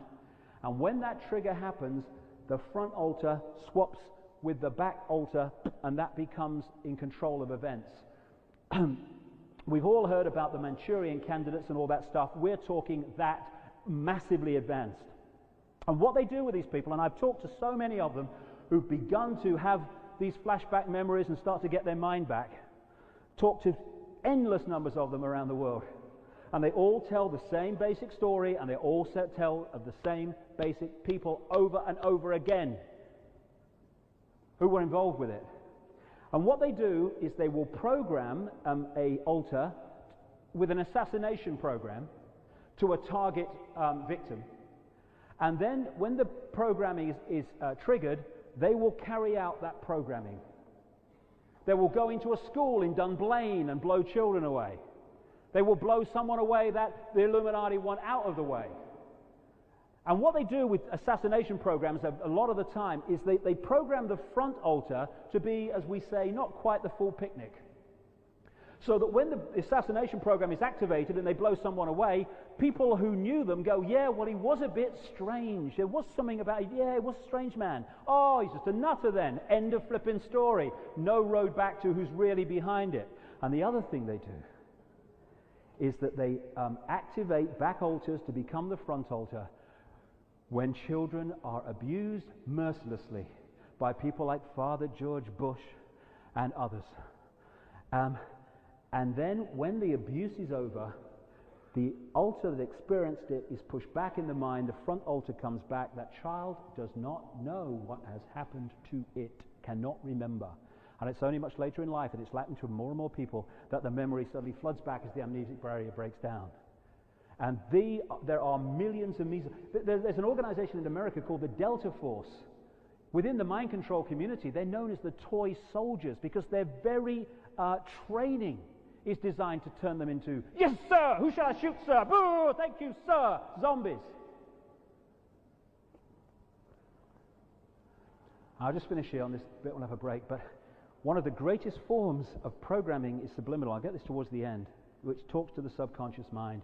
And one of the greatest programmers of children, the common themes of children programmed in these elite mind control projects in America is Disneyland and Disney and the Disney Corporation.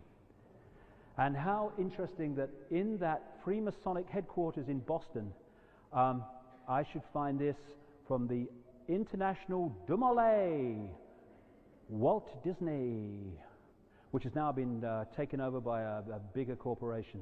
And guess how many of them there are around there? 12, of course there were. Would there be any other?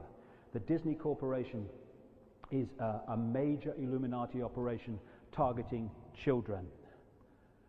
And as J. Edgar Hoover said, the infamous head of the FBI, and he should know, the individual is handicapped by coming face to face with a conspiracy so monstrous he cannot believe it exists, and that is its greatest form of defense.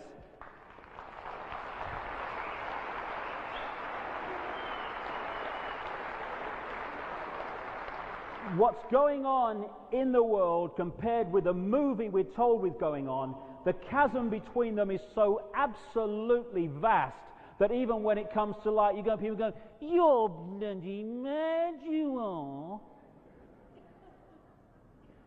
Truth is, though, more and more people are making that jump. And this is just one reality which we've allowed to unfold. It does not have to happen. They're using our power to do it. We take it back, it's over. House of Cards, thank you, gone. It's just a choice. And we can build a reality represented by this by changing our own attitudes and the way we imprison each other and the way we let these guys get away with it without question.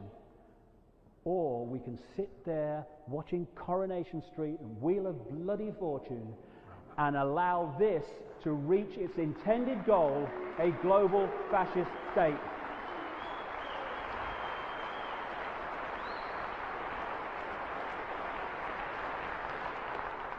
Okay, I've gone on. You know, it's just kind of funny. I've had the bloody hands-on healing. I've had the crystal therapy. I've had the acupuncture, and I've still got verbal sodding diarrhea. I can't shift it. But if we could take a quick break, because I've got so much to say and so much to pass on. Say if we could start back at 4:05, and I want to really go into 9/11, Iraq, and all this stuff, and the real deal of what's gone on. Thank you very much.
Sorry about that.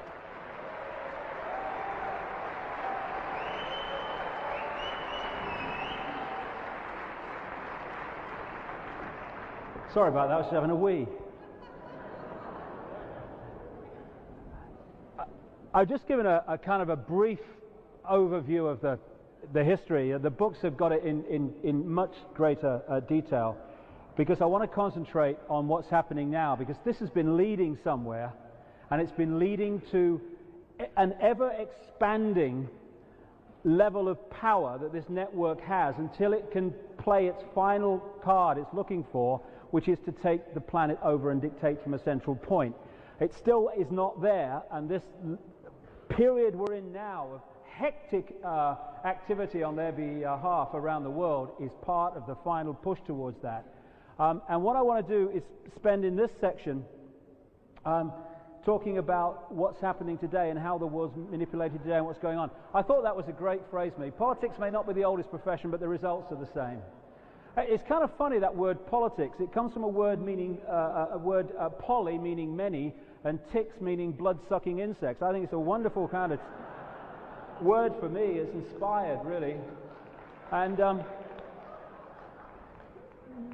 this is going to be quite a chunk that I'm going to do now, and then we'll take a dinner break for an hour before the last section. But it's a long section because it all dovetails and connects into everything else. 9/11, Afghanistan, Iraq, and what's happening now is a continuous story, and I want to do it in that way. But first of all, how is the few capable of creating a situation in which a prat like this is in power and going walkabout around the world with other people? Well, because he is not, and his like are not, like Blair, are not at the top of the decision-making pyramid. Oh, President Bush, most powerful man in the world. Oh, yes. Just seen a pig fly across the back. I mean, come on. What they do is that they, in that upper level of the global pyramid, they are the people that control the banking system, own the media, and the transnational corporations, generate the mega bucks, and they use that to place into positions of apparent power presidents, prime ministers, head of the World Bank, head of NATO, and all that stuff. And they are not actually in power at all, except that over those below them. They are put in there to administer this secret agenda for the centralization of global power into place. And this is why they do not listen to what the public want, because that's not who they're answering to. Why don't Blair listen? Because he's not there to listen. He's there to introduce an agenda, and that's why he does it whatever. This is the structure that they're looking for. They want a world government which would take all the major decisions in the world, that would administer a world central bank, a world army, and a microchipped population, which is coming in more and more. I'll talk about it in a second. Under that, they want 4 super-states. The European Union, of course, was the first, so it's more advanced, and they're about to advance it even more, take away basically British sovereignty, but don't worry, it's only a tidying up exercise. Peter Hain told me, must be true. And that was evolved out of a free trade area called the common market. Now, this is one of the techniques. I call it the stepping stone technique, or I can also call it the totalitarian tiptoe. And it works like this.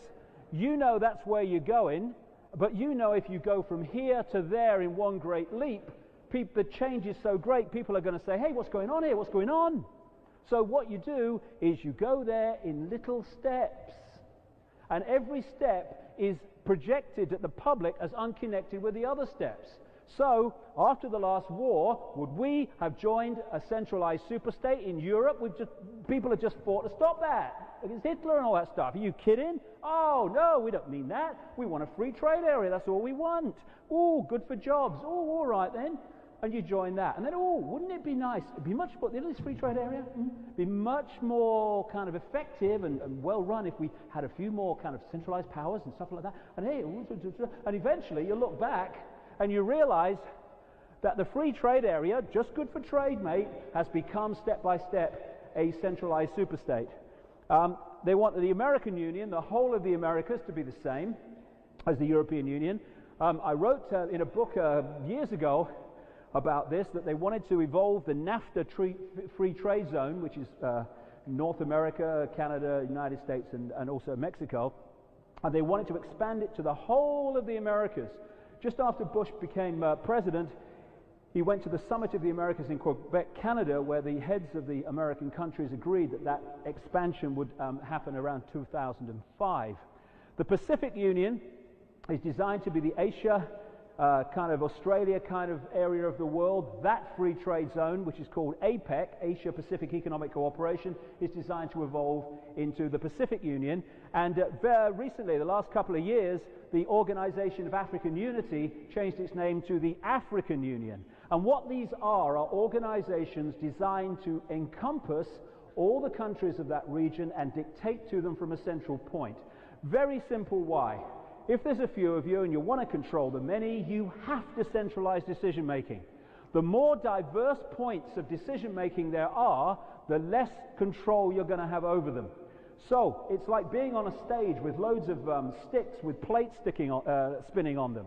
I'm running around trying to keep them going. It's a heck of a job, and eventually the plates are going to start falling. What I want, ideally, is one big plate on one big stick, and I can stand there and do that from a central point indefinitely.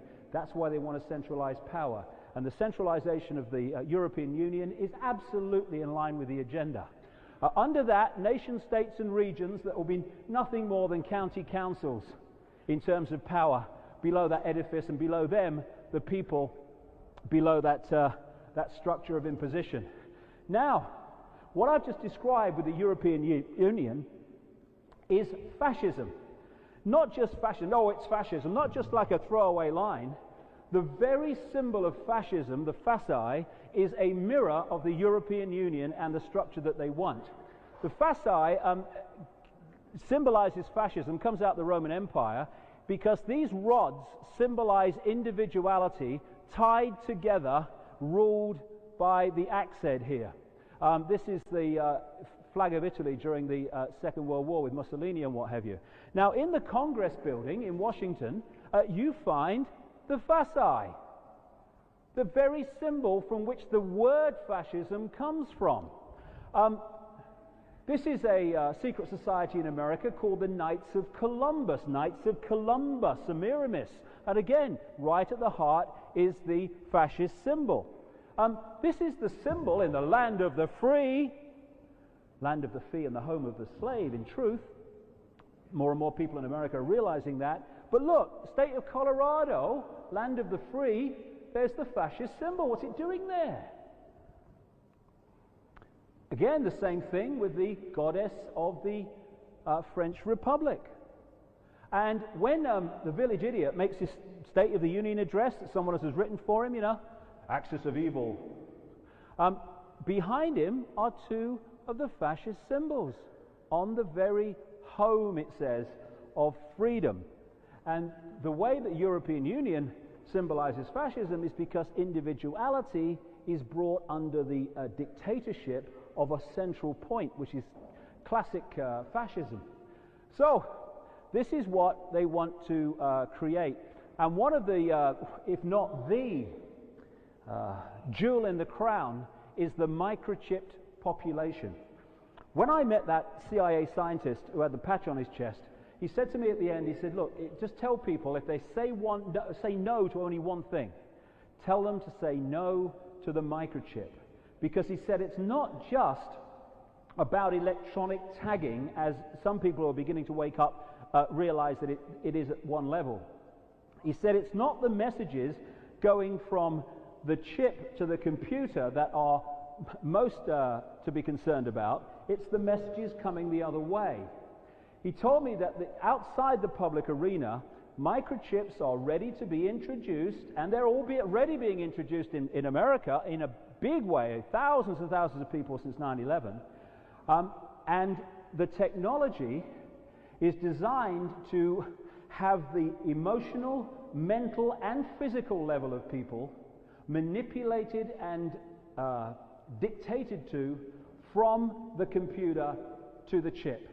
And he said that they can isolate an individual, or they can do it en masse. They can make you docile, they can make you aggressive, they can make you sexually suppressed, sexually high, whatever. And I had an experience years ago when I had this Sky television thing. And I wanted to take another channel. So what I thought was that I would ring up and I'd give them a credit card number and they'd put another card in the bloody post, you know, simple thing. So I called Scotland, I think it was in them days, might still be. I talked to this guy and I said, look, I want to take this other channel. So he said, okay, took a credit card number and he said, okay, look at the screen. And he said, tell me what you see. Bloody channel came up in front of my eyes. So it's the obvious question, how do you do that? He said, I've just reprogrammed the card in your machine from Scotland. And that's what this guy was talking about in terms of the chip. And it's coming in more and more, the barcoded people. Now, what this scientist told me was how small the chips are outside the public arena, small enough to be put in through hypodermic needles in vaccination programs. And not long after that is a picture from Huddersfield University, massively blown up, of course, and that's how small the chips have become that we're being allowed to see, never mind those that actually exist outside of public sight. Again, the barcoded person. Now, in America, I think they call these the Jacobs family. They were given massive publicity on primetime television. I was in America at the time, because after 9/11, they wanted to be microchipped because they felt safer. God, obviously doesn't do a lot for the mind, though. And one of the chips that I mentioned in a book called Children of the Matrix was actually the one that they were microchipped with. And in this country, hey, what about this guy, hey? What about this guy? What happens to people when they get into these positions of power? This is a left-wing firebrand leader of Sheffield Council. Do you remember that? And now he's taking major basic freedoms away. Now, what we're being faced with is the identity card, except this is the Orwellian world now, so it's not an identity card. It's an entitlement card. Hey, that's all right. What's the entitlement card do? It registers your identity. Oh, gotcha, yes. And the ID card is the stepping stone, the totalitarian tiptoe to microchip people in Britain. God, what are you doing, mate? And again, this is the structure by which they run the show, by controlling from the top down these unconnected, apparently, areas of life, and in fact, one agenda coming down through all of them. And also, let me just go back on that. Just want to make a point on that. Orlo, I don't want to see you again. Thanks, Dave, mate. Thank you. Enough. What this does, and it's a very important point to make, you know, right across society, there are people in pressure groups, understandably, good on you, who are challenging the imposition of additives in food, of additives in water, of genetically modified food. They're challenging the impositions and the appalling injustice of the banking system. They're talking about third world debt. All these different pressure groups are fighting different issues. What we need to appreciate, if we're really going to come together and focus together, is that the force each of them are challenging is the same force. That's the key.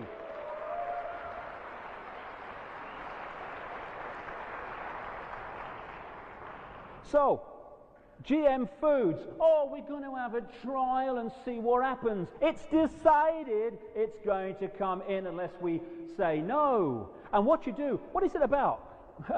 One of the major Illuminati companies in the world that comes up in my research constantly, Monsanto.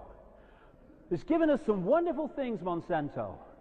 And what is it about? It's about playing with the genetics of the human body for reasons of suppressing our ability to express our true infinite genius and oneness of all, connecting with other dimensions of ourself. Not some spaceship, other dimensions of ourselves in our infinite mind. And also, it is about putting patents on seeds that farmers in the poorest countries of the world will have to pay the transnationals for to use to scratch a living of survival. That's what it's about. And for a Labour government, party of the people, to be supporting this just shows who's really in control of that party. Then, I mean, notice Blair now wants to bring in fluoride in the water, and of course all around the world they're doing that. In America, fluoride in the water, good for teeth. Crap! In Toronto, there's a guy called Lineback, who was one of the greatest supporters of fluoride in the water. He's the head of dentistry at Toronto University. He's come out now and said, for God's sake, don't have it, don't have it. And as he was saying, they've had it in the water, for years, decades in Toronto. They don't have it in the water in Vancouver. There are fewer cavities by a mile per head of population in Vancouver than there are in Toronto. Hey, it's good for teeth.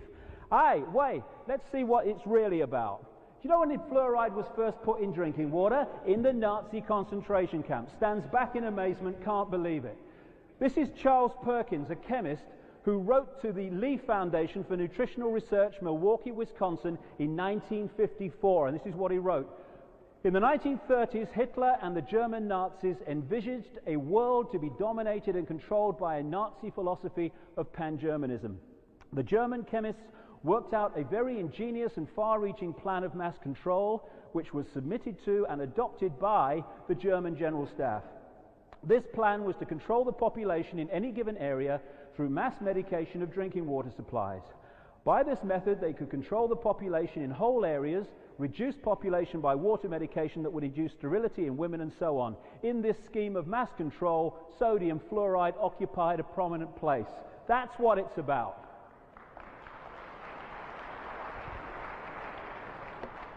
Vaccinations, same bloody thing. And then, this is a little cameo of how those that are orchestrating the secret agenda are also involved in bringing it into the movie. Aspartame or aspartame, 200 times more sweet than sugar, and it is lethal stuff. They actually tell American Air Force pilots not to drink soft drinks because it affects their ability to fly. Why? Because of the aspartame in it. It's now more and more in foods of all kinds. And they even have aspartame disease. It is a mind suppressant among many other things. Hey, who was the man who brought aspartame to the world by manipulating the authorities in America by putting people who supported him and his aspartame policies in positions of power to make that decision and removing those that would not? Oh, aspartame man. Donald Rumsfeld, who was put into Searle Pharmaceuticals in America using his contacts in the Reagan-Bush administration to get aspartame permission to be used in food against all the independent data. Then who did he sell out to for $12 million of his own money? Monsanto, who now run the show. I never heard that on ITN. I'm really staggered I never heard that. And it's this that allows all these different elements, apparently unconnected, to be introduced in the agenda. Now, this is a key for anyone that's not heard me speak before. This is perhaps the most important thing anyone can remember about this manipulation.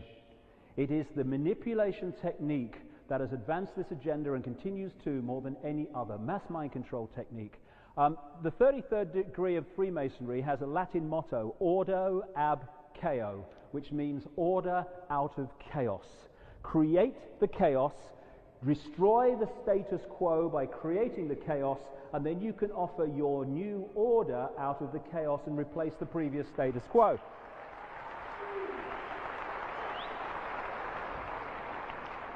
I call it problem, reaction, solution. Classic.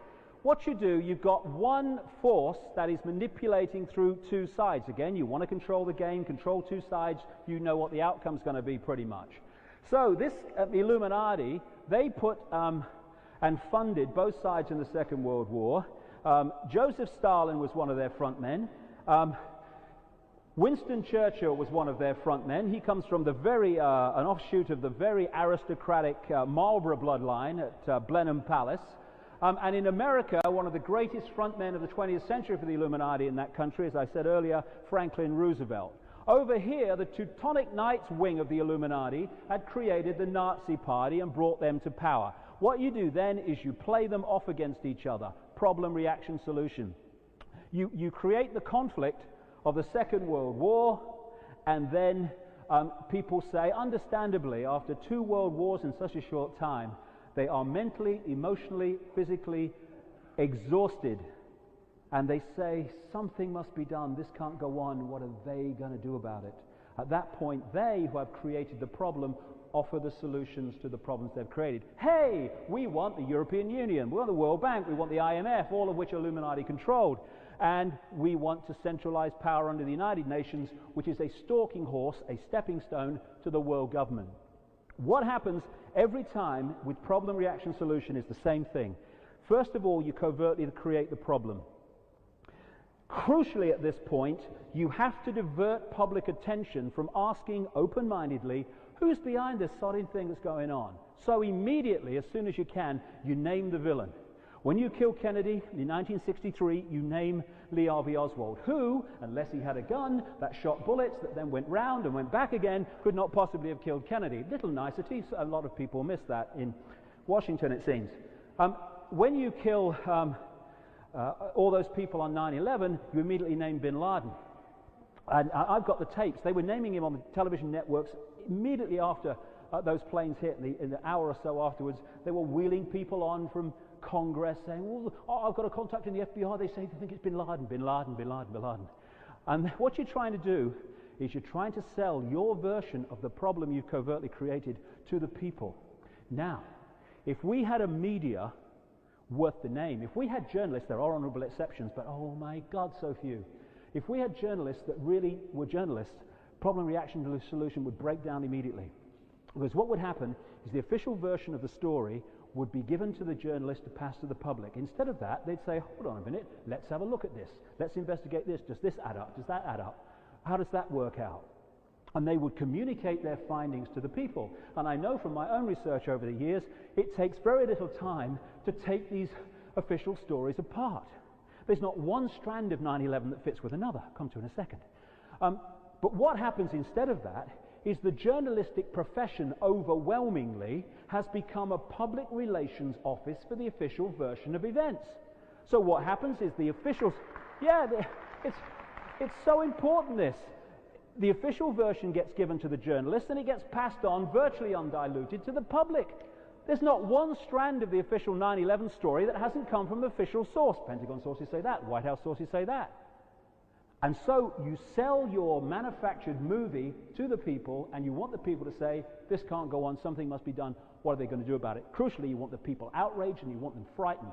Because once people are in fear, they look outside of themselves for people to protect them from what they've been manipulated to fear.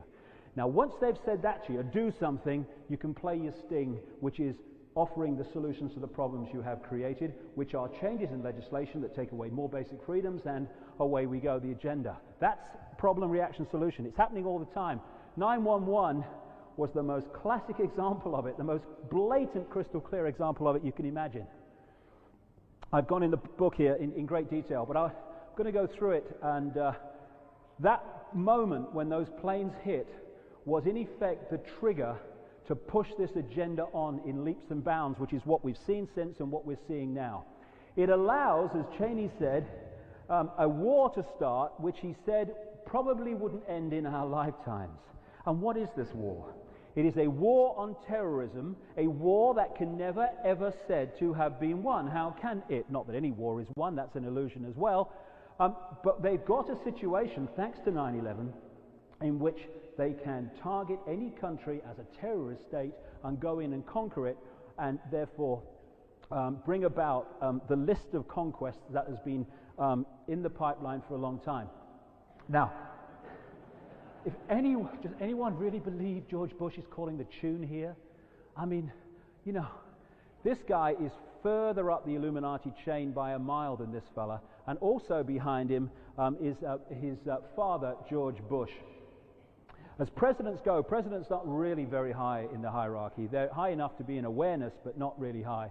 This guy was as high as any that I've come across in modern times anyway. And he's had 3 terms as President of the United States, 2 officially under Reagan, then his own. Clinton is subordinate to this guy in the hierarchy, and then comes his son. This fellow is real important in what's going on in the background of all this. And this is kind of well symbolized by some of this stuff. This is very symbolic of what's actually going on. And then there's Tony Blair. Tony Blair. That's love, isn't it? You can see it in the eyes. That is deep, deep love. Tony Blair is a placeman by the same network that controls him. Therefore, they both act in unison no matter what the hell the people in their countries are saying. This is a wonderful example of 911, but also the world we're living in general. And in the Alice in Wonderland books, nothing would be what it is because everything would be what it isn't. And contrary-wise, what it is, it wouldn't be, and what it wouldn't be, it would, you see. Smoke and mirrors. Everything that says one thing means another all the time. Everything needs reversing. And this has happened many, many times. 60 years before 9/11, we had Pearl Harbor. Franklin Roosevelt, when he went for his second term in office, he had to sell himself to the people. The people did not want their children to go into another war in Europe so soon after the carnage of the first one. So he ain't going to say, hey, we're going to send the troops into Europe and fight in that war. No, we're not having you, Franklin. Bugger off, mate. So what does he say? If you read his speeches, over and over again, he said, mothers of America, I tell you, your sons are not going to fight in that war in Europe, not if I'm president. Oh, we'll have you, Franklin. So he gets in office, but he knows they're going to fight in another war in Europe. But how can he pull it off and still be the good guy? As a number of books, both immediately after the war and some since, have shown in great detail, Japan was manipulated to attack Pearl Harbor. There were sanctions on oil and other things, and also this guy had at least 8 to 10 different intelligence confirmations that Pearl Harbor, Hawaii, was going to be attacked. Nothing was done. Why? Because they wanted it to happen. And it happened, and outrage, and America's in the war, and he's in the clear. Now, let me just read you something. Between the wars, people say, why do Blair and Bush lie so much? They don't lie so much, they lie all the time, and there's a reason for it. It is because they are lying constantly because they are giving constantly cover stories to justify the secret agenda's introduction. That's why they're lying all the time. This came to light between the wars. It was called Propaganda in the Next War, and it came out of London, not surprisingly, where a lot of this stuff gets orchestrated from. Not Tony Blair's government, I'm talking about the Center of the Secret Society web. And one of the congressmen held this up and said, what the hell is this about between the wars? And nothing was done. Well, this is what it said. To persuade her, the United States, to take our part in another war will be much more difficult, so difficult as to be unlikely to succeed. It will need a definite threat to America, a threat, moreover, which will have to be brought home to every citizen before the Republic again take arms in an external quarrel. The position will be naturally considerably eased if Japan was involved, and this might and probably would bring America in without much further ado. At any rate, it would be a natural and obvious effect of our propagandists to achieve this, just as in the Great War they succeeded in embroiling the United States with Germany. Fortunately with America, our propaganda is on firm ground. We can be entirely sincere, as our main plank will be the old democratic one. We must clearly enunciate our belief in the democratic form of government. Have we heard this somewhere before recently? And our firm resolve to adhere to the old goddess of democracy routine. The whole Pearl Harbor was to bring America into the war. 6 years on, before 9/11. Oklahoma revisited. That's what 9/11 was, and then some. They blamed it on Timothy McVeigh. Not saying he wasn't involved. But unless the laws of physics were suspended in Oklahoma that morning, a fuel fertilizer device in a Ryder truck could not have caused that damage. I'm not saying that. bomb explosive experts are saying that, like retired Brigadier Ben Partin, who spent a lifetime in explosives and weapons development in the United States military. He wrote a 500-page report, sent it to every major media outlet, all the people in Congress, saying that there is no way in the world that a fuel fertilizer device, which was only 1,400 pounds to start with, and then it got bigger, the bigger the gap of credibility. The last time I heard it was about 7,000 pounds. It's amazing how you can change the size of a bomb with a press release. It's incredible. And as he pointed out, the only way, and there are other reports to support this, the only way that building could have fallen is with devices on the pillars inside the building. And how kind of funny, as some of the people that lost children in that bombing have been witness to, when they brought their kids to see them for the last time to the nursery there, that the bomb squad were around that building in full bomb squad gear an hour and a half before the bomb went off. And it was completely denied until the number of witnesses made denial completely uncredible. And they said, oh yeah, but it was a training exercise. And some brave journalists, and there are some journalists out there, real ones, working on the local television stations in Oklahoma, and I've seen the tapes. They established, first of all, that there was footage from the videos around the building, the business videos and the street videos, surveillance videos, that showed the Ryder truck being parked and showed not one man in it, a man who looked like McVeigh, but also a guy that became known as John Doe 2, and those tapes have never been made public. First of all, the FBI said we can't under national security. Then they said, we can't release them because it will affect McVeigh's trial. Now, if it only showed McVeigh, you play them at the trial, game, set, and match. Okay, see you in the bar. They didn't. And now they're saying they can't ever release them. Why? If it just shows the story they're asking us to believe. The other thing is that in the official story, McVeigh came with a guy and sussed out the building because he wanted, the official story goes, to attack the Bureau of Alcohol and Tobacco and Firearms in America that was involved with the Waco slaughter a few years before, 93, wasn't it? And so he wanted to attack them on the anniversary, and that was the official story. Well, why did he park the Ryder truck about as far from their office in that building as you can get when he could have parked it closer? If he had been sussing the building out, how come that morning he drives the Ryder truck into a garage, what they call in America a gas station, petrol station, and he asked the guy the way to the Murrah building, so connecting himself, the Ryder truck, and the Murrah building in one sentence? Why? When he's just blown 168 people away, does he say it's a fair cop gov, even though he's armed, when he's stopped for a driving offense and arrested? Why was he arrested? For the same reason that for no reason Lee Harvey Oswald was arrested or attempted to be arrested in the theater that he ran to after he was supposed to have killed Kennedy but didn't.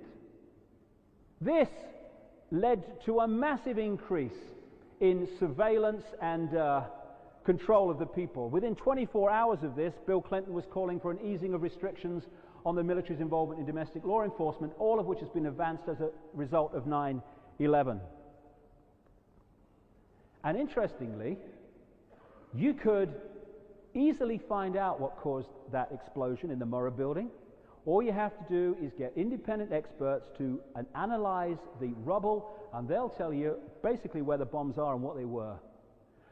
Instead of that, that rubble was taken away by a company called Controlled Demolition Group, and it was put under armed guard behind a fence, guarded by an organization called Wackenhut, which is run by CIA and FBI operatives, and Wackenhut is absolutely there with the Bush family. And as a result of that, independent experts were not able to establish what caused it. Why? Because the official stories are nonsense. And this is something I've found over the years as little kind of telltale signs. When showing us something or letting us hear something would support the official story, we see and hear it. When something, us seeing or hearing something would destroy the official story, we're not allowed to see and hear it. Big red flag that in the way that they operate. Therefore, Tony, can we see this intelligence report about the weapons of mass destruction? Oh, no. Why, of course we can't. Now, to understand 9/11 is to understand the background to the Bush family. I mean, they're not just George W. Bush. They go back a long way in this manipulation. This guy is called Prescott Bush. He was an executive of a company run by a guy called E. Edward Harriman.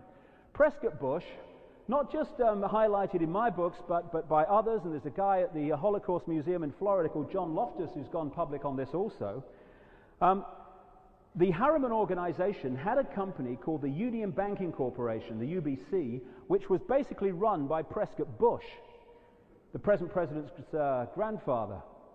And in the run-up to the Second World War, this company interfaced with the network of a banking and steel magnate called Fritz Thyssen in Europe.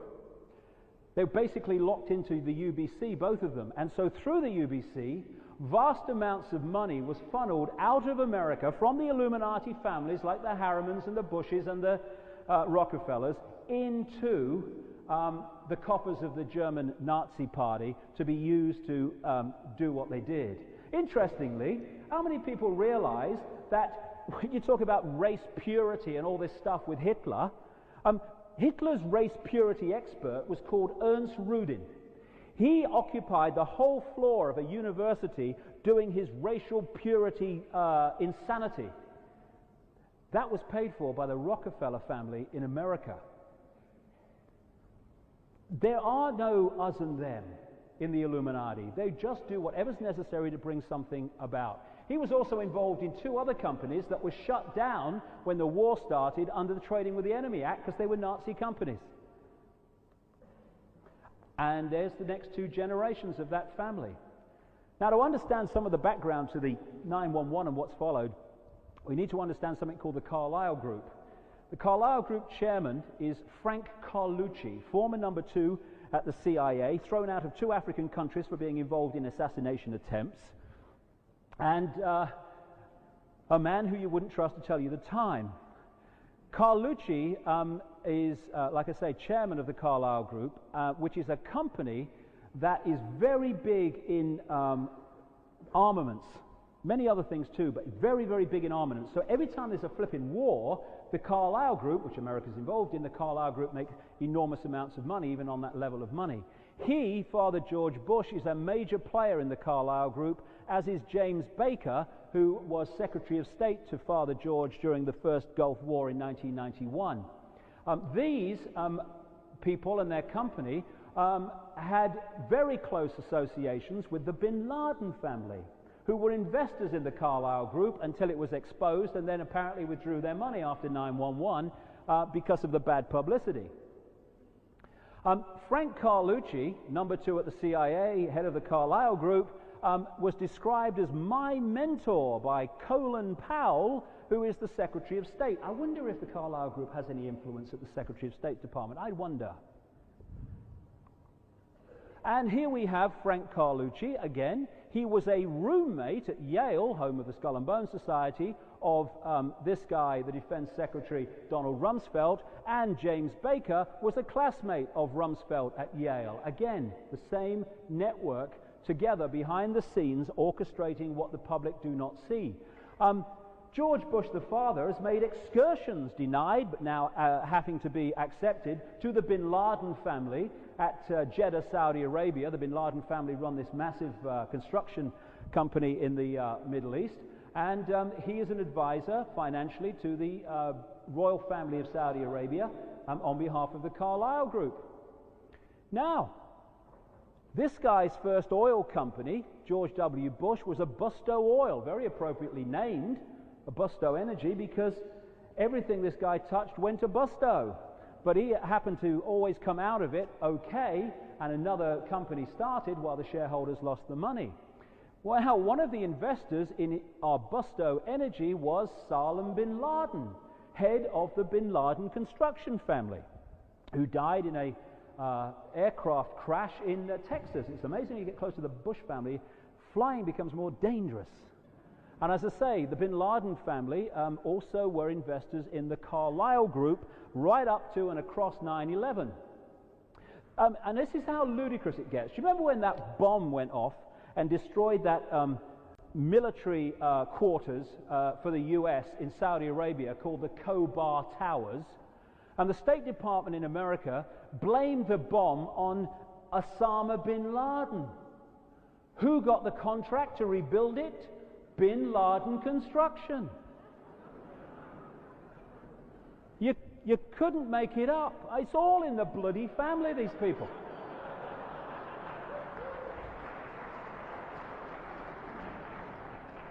Have you noticed a little common theme building up here? We've got to go in there to get bin Laden. He's the one person they don't get. They get little children and they blow them apart, but not bin Laden. Hey, we've got to go in there and get Saddam Hussein. They blow up more little children. And Saddam, oh, he's got away.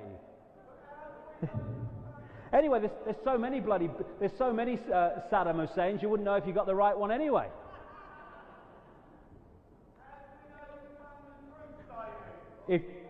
Well, check it out, mate, like anyone else would do.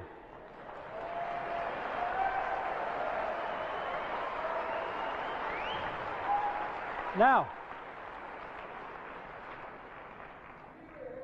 this is what we were told: we must get bin Laden. That's what George Bush said. Oh, really?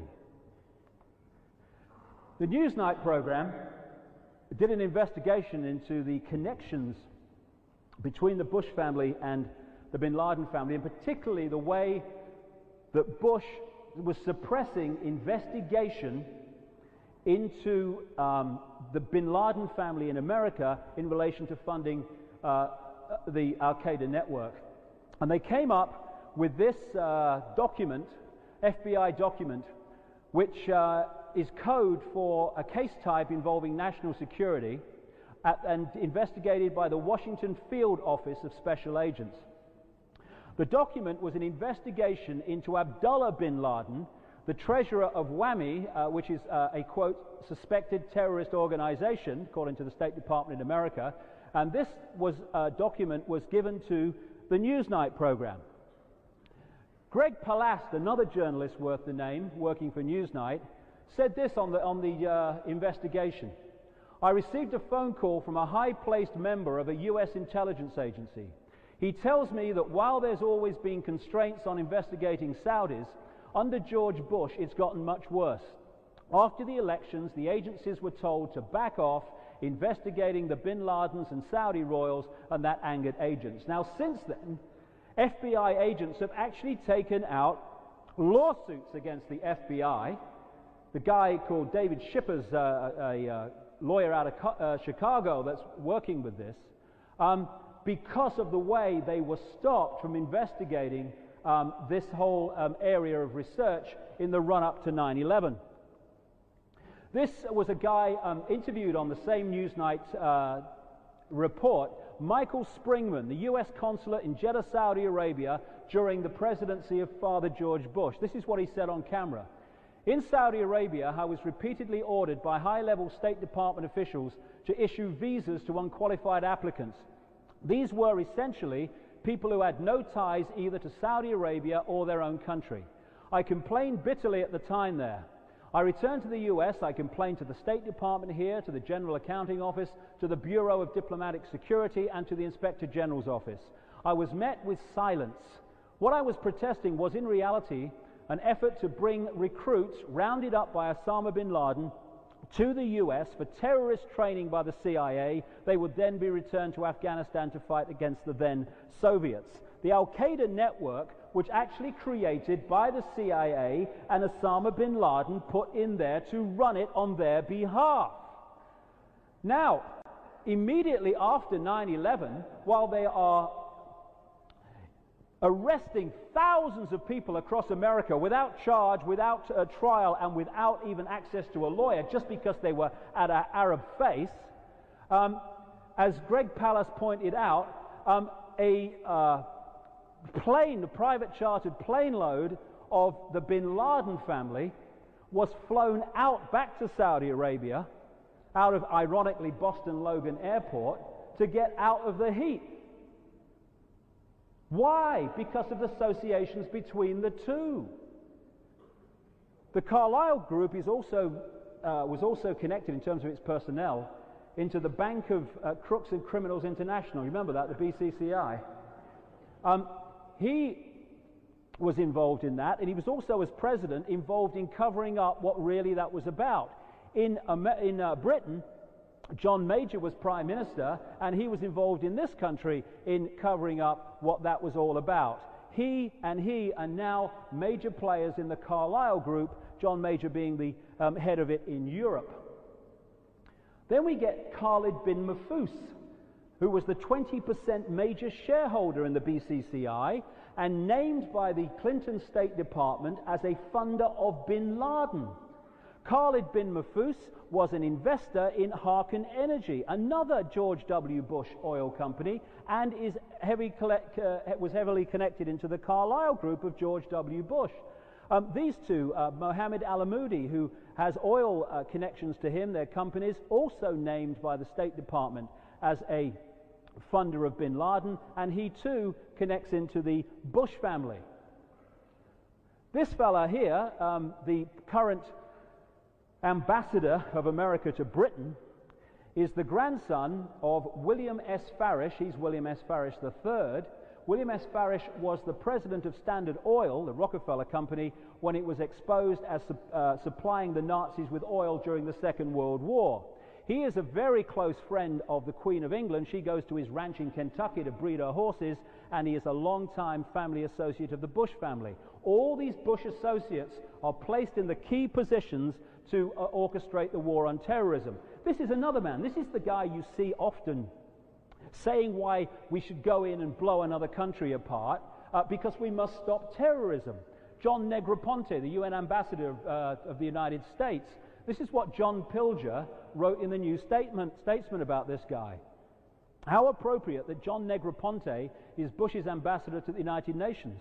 This week he delivered America's threat to the world that it may require to attack more and more countries. As U.S. ambassador to Honduras in the early 1980s, Negroponte oversaw American funding of the regime's death squads, known as Battalion 316, that wiped out the democratic opposition while the CIA ran its Contra war of terror against neighboring Nicaragua. Murdering teachers and slitting the throats of midwives were a speciality. This is the mentality that is running the war on terrorism. So, 9/11, the classic problem, reaction, solution. This guy gave the key post 9/11 statement immediately after it happened. He said this is a moment to seize. The kaleidoscope has been shaken, the pieces are in flux, soon they will settle again. Before they do, let us reorder this world around us. Problem, reaction, solution.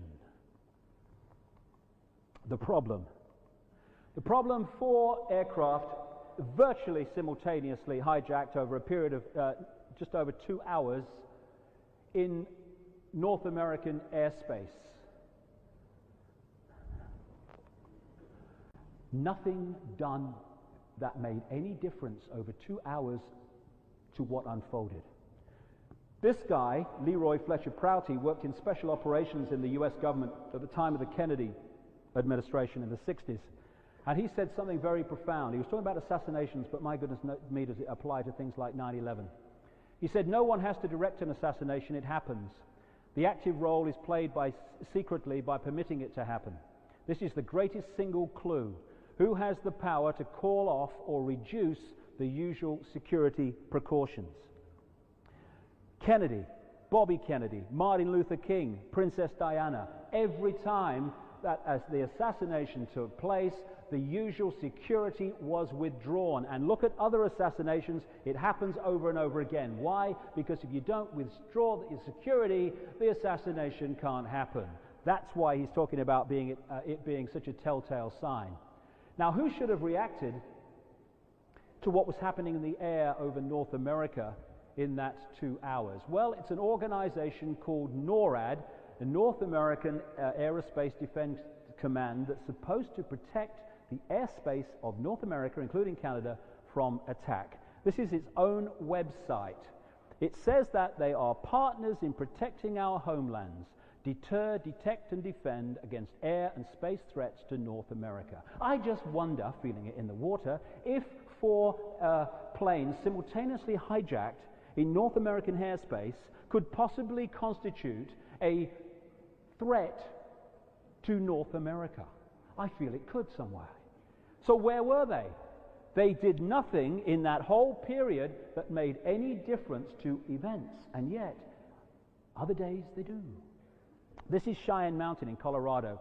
2,000 feet into that granite mountain is the state of the state of the state of the state of the art of tracking technology on planet Earth today, run by NORAD and others associated organizations. It's from there that they connect into all the satellites.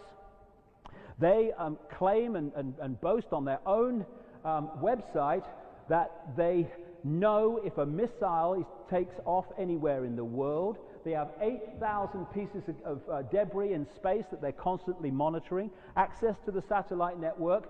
When they say, again in their own website, American troops are fighting abroad, like in Iraq, they are actually doing the logistics. When the space shuttle takes off and goes off, it is actually orchestrated from here in many ways in terms of tracking and what have you.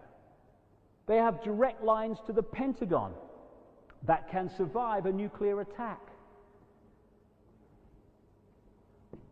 In the 2 hours that this was going on in the airspace of North America, they said no one told them soon enough.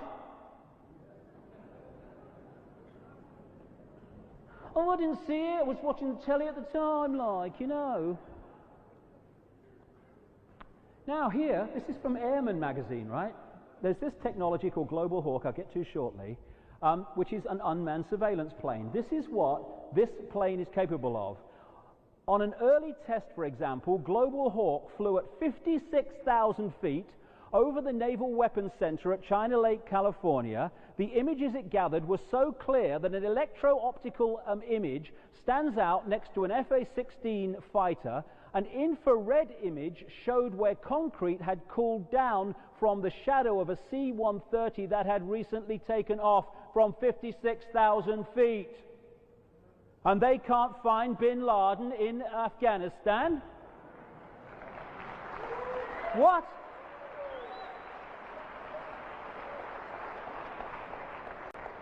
And they cannot track aircraft that have gone massively off course until someone tells them?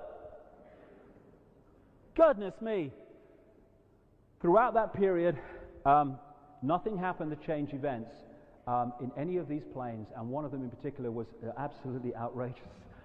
What's supposed to happen, and what happened 125 times in the year 2000, is that the FAA, the Federal Aviation Administration, when anyone loses contact, air traffic controller, with a cockpit and or the transponder goes off, they are ordered by the regulations, and you can see them on the internet if you want to find them, to contact NORAD, whose job it then is to scramble jets to go up and look and see what the hell's going on. Because you don't want, particularly in crowded airspace of North America, especially the eastern side of it, planes going around without connection to the ground. 125 times that happened in the year 2000. In the 2 hours, the crucial 2 hours of September the 11th, nothing that made any difference. The case of Payne Stewart, the golfer, he took off in a plane, a light plane, Learjet, 1999, went up there, there was a compression problem, they all went unconscious. What happened? They lost contact clearly with the air traffic controller. He told NORAD. NORAD scrambled jets and they escorted it across America and making sure that it was going to fall when it ran out of petrol, ran out of fuel, into a non-populated area. Exactly what happened. And they said that in the Pentagon, the command center in the Pentagon that's supposed to coordinate hijacks or problems in the sky actually was following on a screen across America. That's what happened with a Lear jet. A 757, 767, nothing. Ludicrous. But if the normal response was there, maybe it might not have happened the way it did. Interestingly, further investigation required, I feel, the head of security at the Federal Aviation Administration at that time was Michael Canavan, who, this guy, whose previous job was head of special operations and psychological warfare with the US military. Interesting change of career, I feel. I went back to all the people involved in the 9/11, all the airlines, the security people, NORAD, the FAA, and I learned a lot about the way the cover-ups are done. First of all, NORAD gave me a timeline for that day, and they agreed that the timeline was true, and if it is, the FAA, the government civilian part of this air traffic control reaction or non-reaction on 9/11 has some stunning questions to answer, but has never been asked. Because the time they left it, after, not only after involving the planes that hit the World Trade Center, but after that had happened and other planes were lost in terms of contact and transponders, the time they left it was unbelievable. Time enough for nothing to be done. And I'll tell you another thing that I found. What I did, I went to all these people. NORAD gave me a timeline and they reacted a little bit. Every single body else, the airlines, everything, they said to me in unison, we can't answer your questions. We've been told that everything has to be taken to the FBI. You'll have to ask them.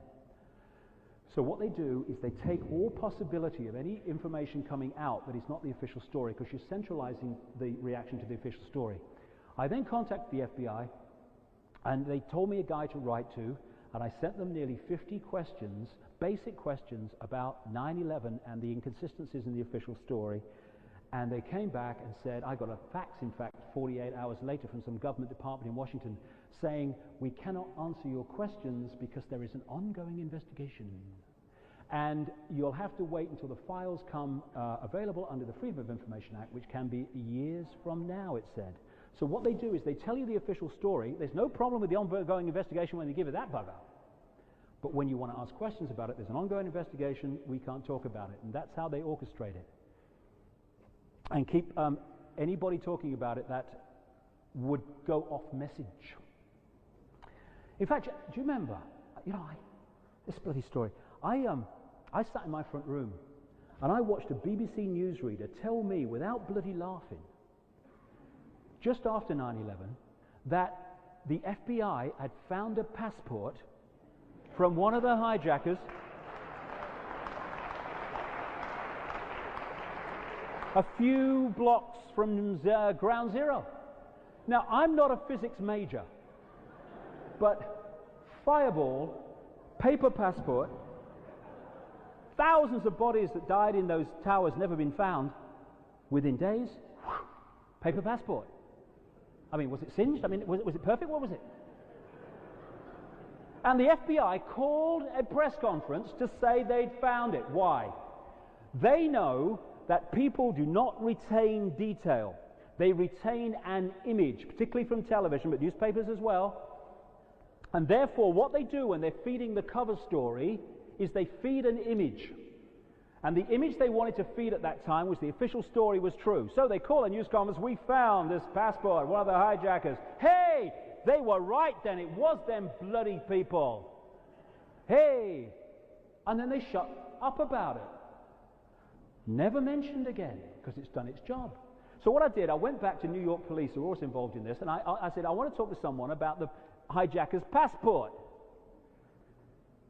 So they give me on a guy called Detective Burns, I think his name was. And I said to him, excuse me, just out of interest, you know that passport you found, one of the hijackers here? Which hijackers did it belong to? Interesting question. I can't talk about that, it's an ongoing investigation. I said, well look, you've said you found a passport, you've named the hijackers, how would it affect the ongoing investigation if you told me which one it belonged to? I don't know how it would affect the ongoing investigation, but it would affect the ongoing investigation because there's an ongoing investigation, and therefore we can't talk about it. I said to him at the end, so there isn't one then? Okay. On the anniversary, wait this. On the anniversary of 9/11, an ITV documentary team asked the FBI that question too about the passport, and this was their reply. The hijacker's passport is a rumor that might be true. Oh, newspeak, there never was one. Just one of endless bloody lies. Now this is Flight 77 that took off from Washington Dulles Airport and was hijacked out there and then was brought back 45 minutes to strike the Pentagon. Some people say it didn't, but let's just go on the thing that it did, because this part of the story doesn't matter either way. You go on the internet and you can find the reaction program of NORAD to hijacked planes. You are highly professional hijackers, and you want to hit the Pentagon, and you are taking off from Washington Dulles, and you want to hit the Pentagon also in Washington, and you know of the reaction to hijackings by NORAD. So what you do is, amazingly professional hijackers, is you fly the sodding plane 45 minutes out into the Midwest, you then hijack it and fly it all the sodding way back.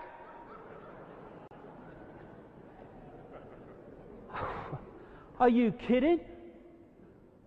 And this is while the towers are being hit, it managed to be hijacked here and come all the way bloody back.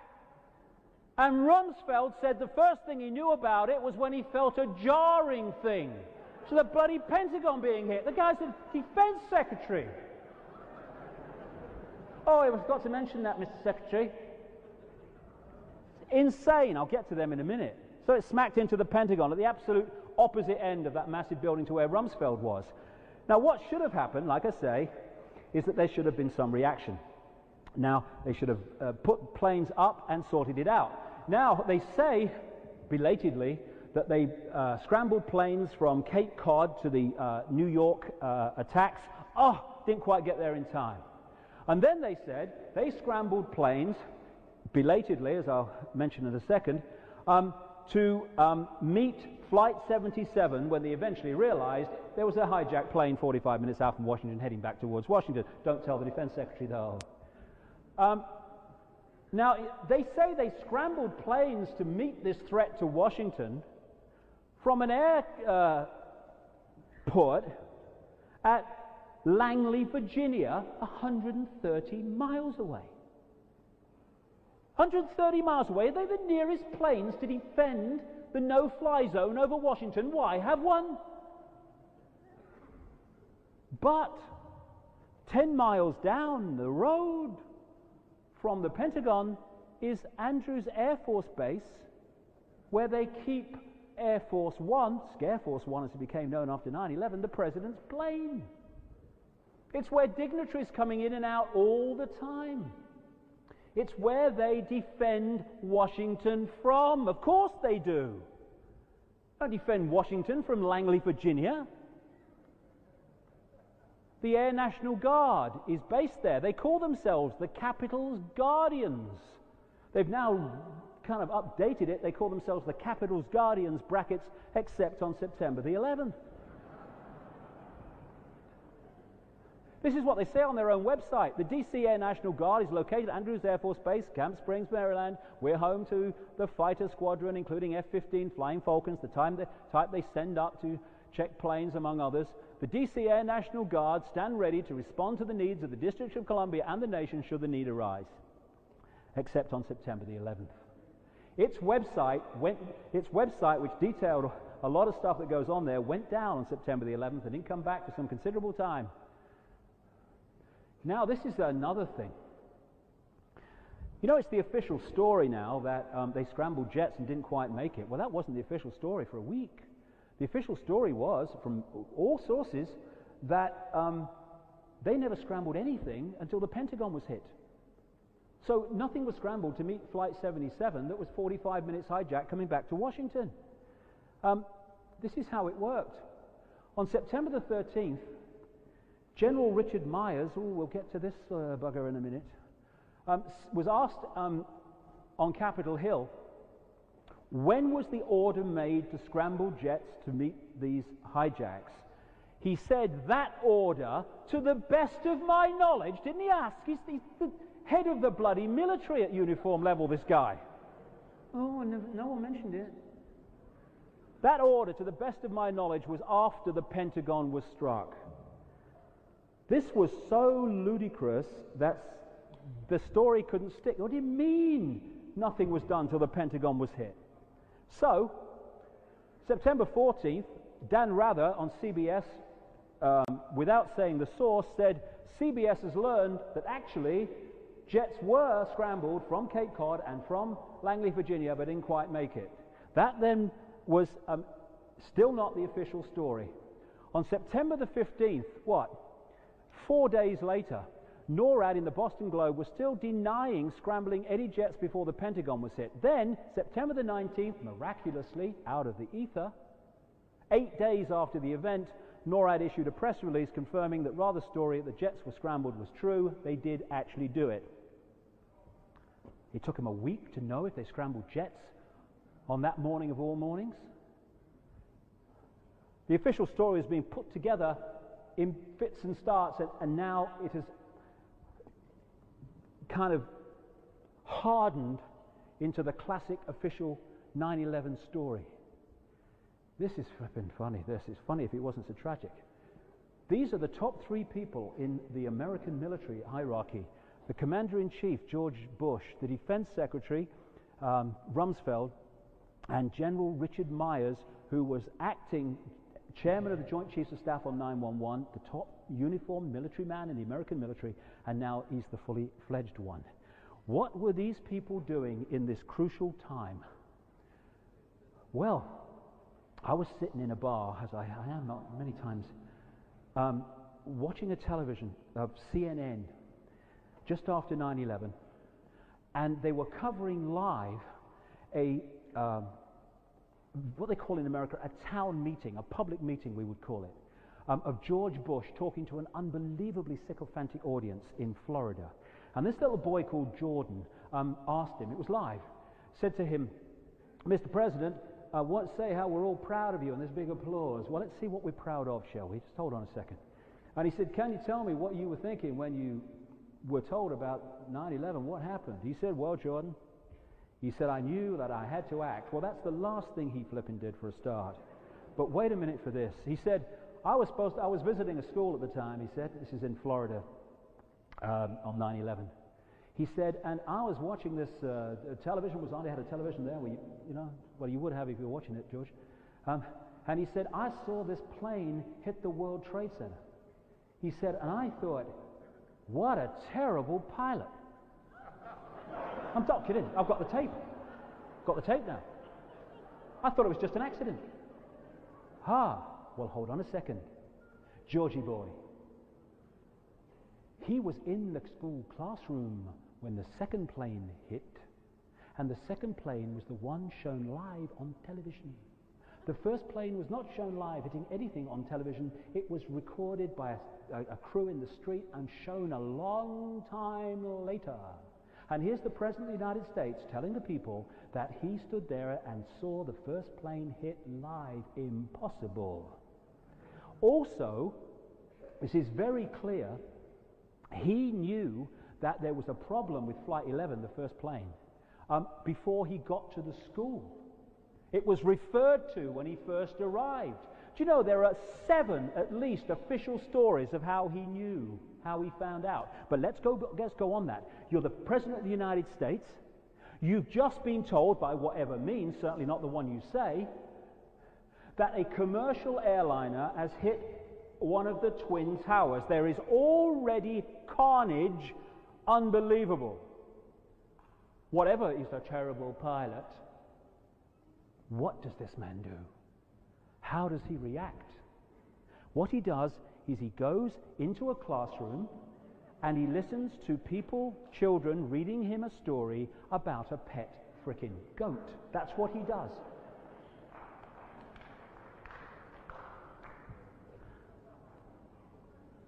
Pet goat story, I love it, yeah. Symbolism.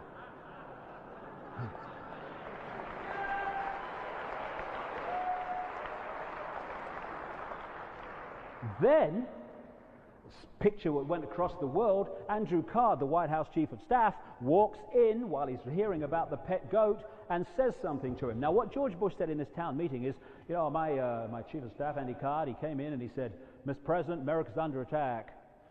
Well, first of all, he couldn't have said that because when you watch the amount of time he was in that position, it was so short he couldn't have got that sentence out. Whatever he said, I don't know, but it wasn't that. Anyway, what does he do now? He's just been told that a second commercial airliner has hit the World Trade Center and America's under attack. What does he do?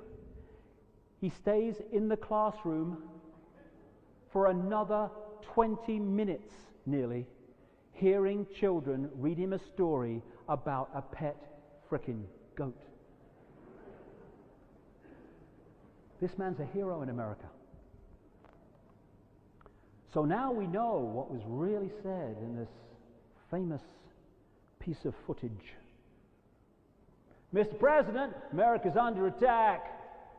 Okay, Andy, as soon as I know what's happened to this goat, I'll be right out.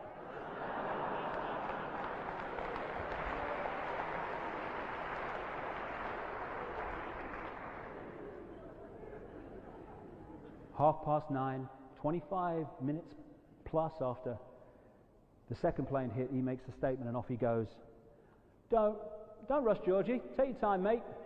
And he goes into a mode of flying around America, doing basically nothing. I met a guy who was involved in the computer defense system of Australia, and he told me that the Australian military were on high alert after 9/11 before the American military were put there by this guy. Then, do you remember the story? I mean, when I say they lie all the time, what I really mean is they lie all the time. Do you remember that story about the terrorist threat to Air Force One? And that's why the president went flyabout instead of heading back for Washington? And apparently it said the president's plane is next. Well, little question, a bit naive of me maybe, but worth asking. Why did they drive him straight to the plane and take the bloody thing off then? Why did they do that? With no, for a long time, fighter escort.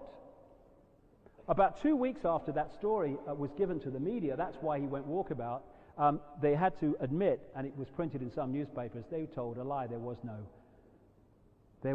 threat, there was no phone call, just a lie. And then there's Rumsfeld. Now, he was interviewed on Larry King Live about what he was doing during 9/11. And what he said was that he was hosting a presidential delegation or a congressional delegation in his office at the Pentagon, far side from where the plane hit, right down the corridor from the command center that's supposed to orchestrate hijacked reactions. He said that during this breakfast meeting, which started around 8 o'clock, just as Flight 11, the first plane, was taking off, he said that someone came in and handed him a note saying the World Trade Center's been hit. He then said, this is words, I've got the tape, he walked out of the meeting to get a briefing, and he said, within 15 minutes, I felt a jarring thing, which was the Pentagon being hit by Flight 77. Now, we can put a timeline on this. The Pentagon was hit at 20 to 10. Go back 15 minutes when he said he got the note, you're at 25 past 9. Give him 5 minutes benefit, you're at 20 past 9. This is his own words. He is saying, and the regulations say, You can see them on the internet, that as soon as a hijacking is known to be in operation, the Defense Secretary has to be notified immediately. He is saying that around 9:20, down the corridor from the command center that's supposed to orchestrate hijack reaction, he is given a note in his office telling him that the Twin Towers have been hit by the first plane, and the first plane hit at 9:45, 35 minutes before, and they didn't bother to mention the little nicety that a second one had hit at 9:03. What? It's ludicrous. But because people don't take that and then look at that and look at that and look at that, they just get an image. These guys get away with this. And then there's him, General Myers. He was interviewed on military radio and television in America. Again, I've got the transcript. And he said that morning he was on Capitol Hill due to have a meeting with a guy called Senator Max Cleland, at a kind of scheduled meeting. And he said just before he went into the meeting, he saw on the television that the Twin Towers had been hit. Now this guy's the uniformed head of the military at the Pentagon. He's saying the Pentagon didn't tell him about it. He saw it on the telly, and they didn't tell him about it all the way afterwards, because his reaction, having seen that, what could it be? Military terrorist attack? What? Hey, get on the Pentagon, what's going on? No, he does nothing. He goes into a scheduled meeting with Senator Max Cleland. And then he says he came out of it, and immediately came out of it. He said, someone said, hey, another plane's hit the Twin Towers, and then immediately he said, someone said the Pentagon's been hit. We can put a timeline on this. The Pentagon was hit at 20:10. About the time he came out of the meeting, he must have gone into the meeting before 9:03 when the second plane was hit, because he didn't know about that. He is saying that the uniformed head of the military at the Pentagon went into a scheduled meeting where everyone knew where he was, and no one notified him in all that time of what was going on. Insane. Why? Why? Now, another thing is that this guy who is involved with the computer security defense system of Australia, he actually took me and he showed me around the Canberra Parliament building where they have ground-to-air missiles, a computerized system that any plane that goes into the airspace threatening and around the Parliament building in Canberra is immediately contacted, not by a human but by a computer, demanding they punch in a code that allows them to enter that airspace. If they don't punch it in a very short time, and those ground-to-air missiles are activated by a computer to blow the plane out the sky. That's what happens in Australia, in Canberra. Pentagon, nothing. This plane can come round and hit nothing. Insane. Of course it is defended. So why not that day? They've admitted that's defended. They don't defend the Pentagon. Ludicrous. Why? All this is going on because of this. No one has to direct an assassination. It happens. The active role is played secretly by permitting it to happen. This is the greatest single clue. Who has the power to call off and reduce the usual security precautions? The very people who are now waging the war on terrorism on the back of 9/11 are the very people that had the power to do that. And I suggest they took it big time.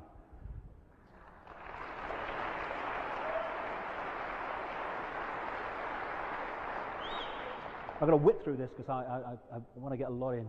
Now, that is the plane, the type of plane that these hijackers were supposed to have learned to fly in. That's the kind of plane that was hijacked. Anyone see the difference there? This is how Flight 77 was described.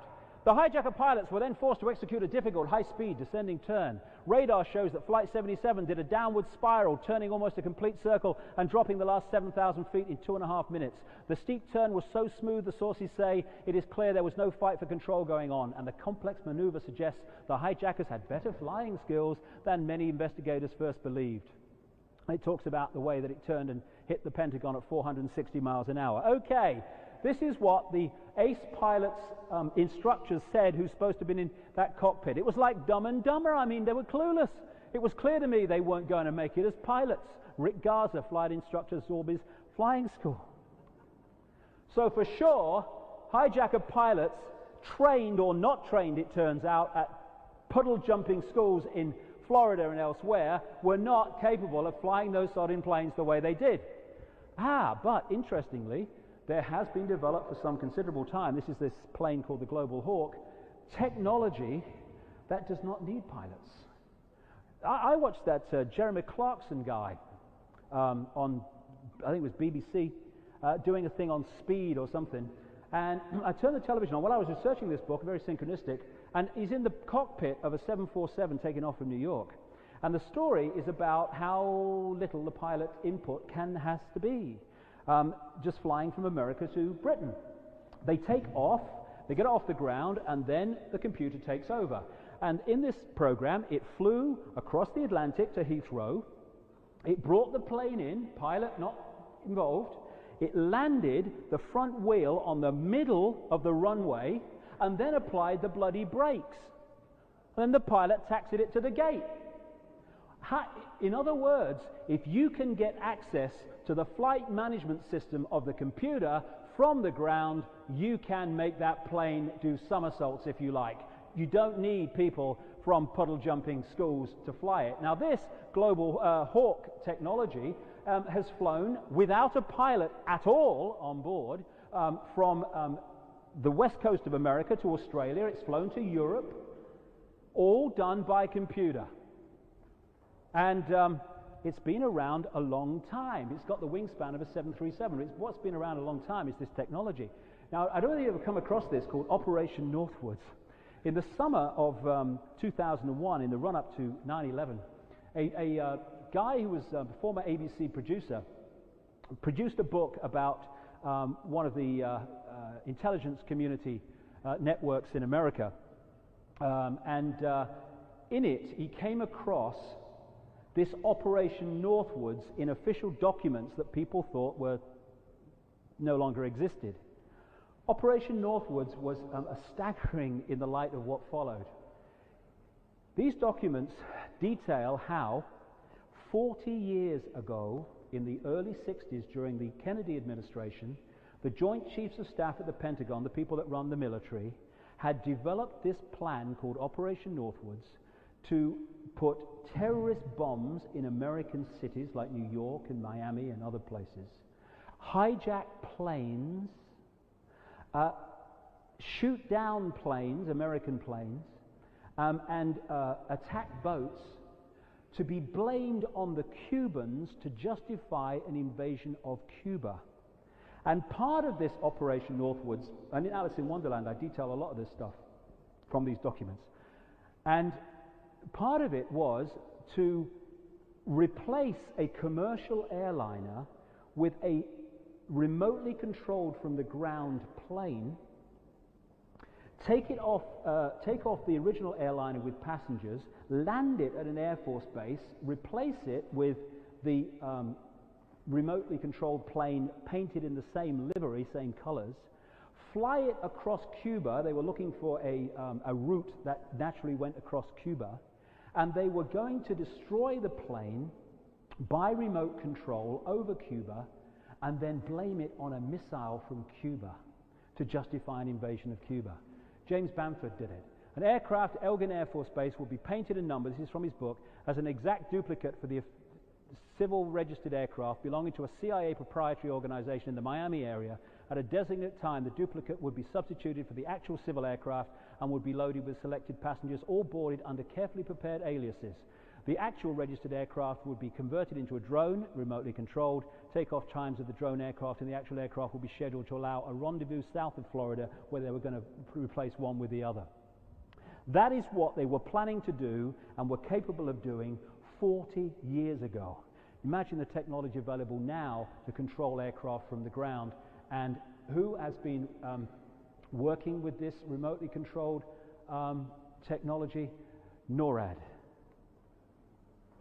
Black boxes, 8 black boxes, 4 data information boxes, and 4 cockpit recorder black boxes, the contents of which have never been revealed from 4 planes in that event. Why?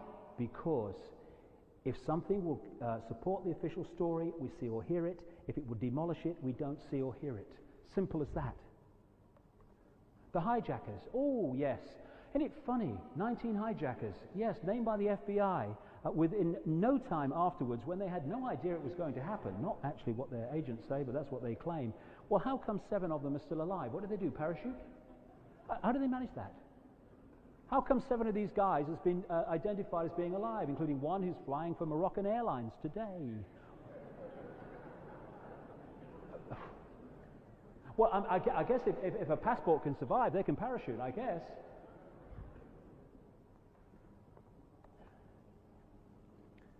What's supposed to have happened was Mohammed Attar was supposed to have been the leader of this, and what he did was on the night before this long-planned hijack of Flight 11, he wasn't in Boston that night, ready that he wasn't going to have anything go wrong. For some reason, strange man, he drives all the way to Portland, Maine, which means to get to Flight 11, which he'd long planned to hijack, he had to get a commuter jet in that morning from Portland, Maine to Boston, and if that was delayed in any bloody way, he was going to miss Flight 11. Now that's good planning, isn't it?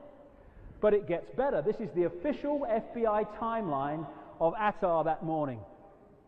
His plane left Portland, Maine at 6 o'clock in the morning, the last plane he could get to Flight 11. According to the FBI, he checked out of his hotel in Portland, Maine at 27 minutes to take off. What did he do? Oversleep? I mean, did the alarm not go off? I mean, what's going on here? In that 27 minutes, he has to take his hire car back. He has to get from there to the check-in. He has to check in, put the baggage in, and he has to get through security. In 27 minutes. I bet there was a hell of a frickin' shout when he woke up and saw the time. Abdul! Get up! Bloody knickers and shirts everywhere, I bet. Ludicrous! Oh, and then we've got, a lot of people think, again, image, when I say, well, there's no, I'm not saying he wasn't, by the way, but there is actually no evidence that he got on the plane. I actually said to the airlines, can you confirm, simple question, can you confirm that the hijackers named by the FBI passed through your normal check-in procedures? Their reply, we can't answer that, you'll have to ask the FBI. What? Simple question, yes or no? So, but people think that, oh yes, there was evidence, that's all, there was surveillance cameras have been getting on the plane. No. Name me one international airport in the whole of this world, especially today, that doesn't have cameras in its departure lounge. Boston Logan. Anyway, the pictures of Attar were him coming through security at Portland, Maine. And if you look, this is how they framed it in the media, basically. And the timeline is 5:45, quarter of an hour to the plane taking off. That means he has left the hotel at 5:33, driven to the airport, parked the car, gone across to the airport, checked in, and got here in between 5:33 and 5:45. Maybe he's a shapeshifter. Maybe he is, I don't know. Now, that is the last place you would put the timing of a security video. You want to see the people. This is where you'd put it. Oh, hey, what does this one say? 5:53:41, 6 minutes to the plane taking off, bit more like it, which is why the check-in people were quoted as saying, who checked him in at Portland, Maine, he was sweating blood. He said he was running late. And I went back to the security people, the lovely lady at Portland, Maine, and I said, can you explain to me why there are 2 time codes on that video footage and one is slap bang in the middle of the screen? She said, no, I can't. I said, well, could you have a look at it and let me know? Or can't? She said, the FBI confiscated that on September the 11th. Control events.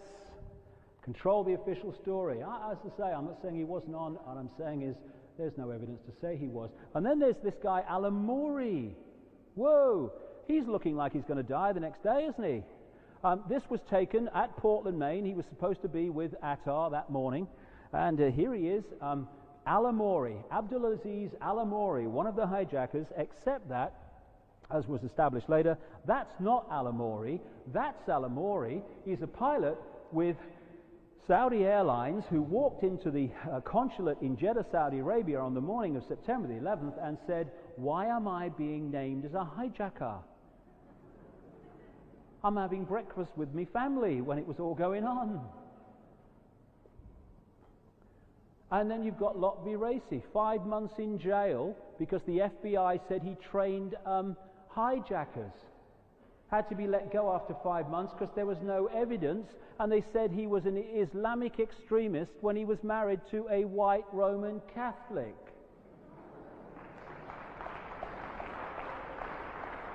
What I'm saying here is these are the people that have told us the official story. And how the hell many of these people in Guantanamo Bay are not guilty of anything? Nearly 700 of them been there now, well over a year in those conditions. No trial, no lawyer, no charge.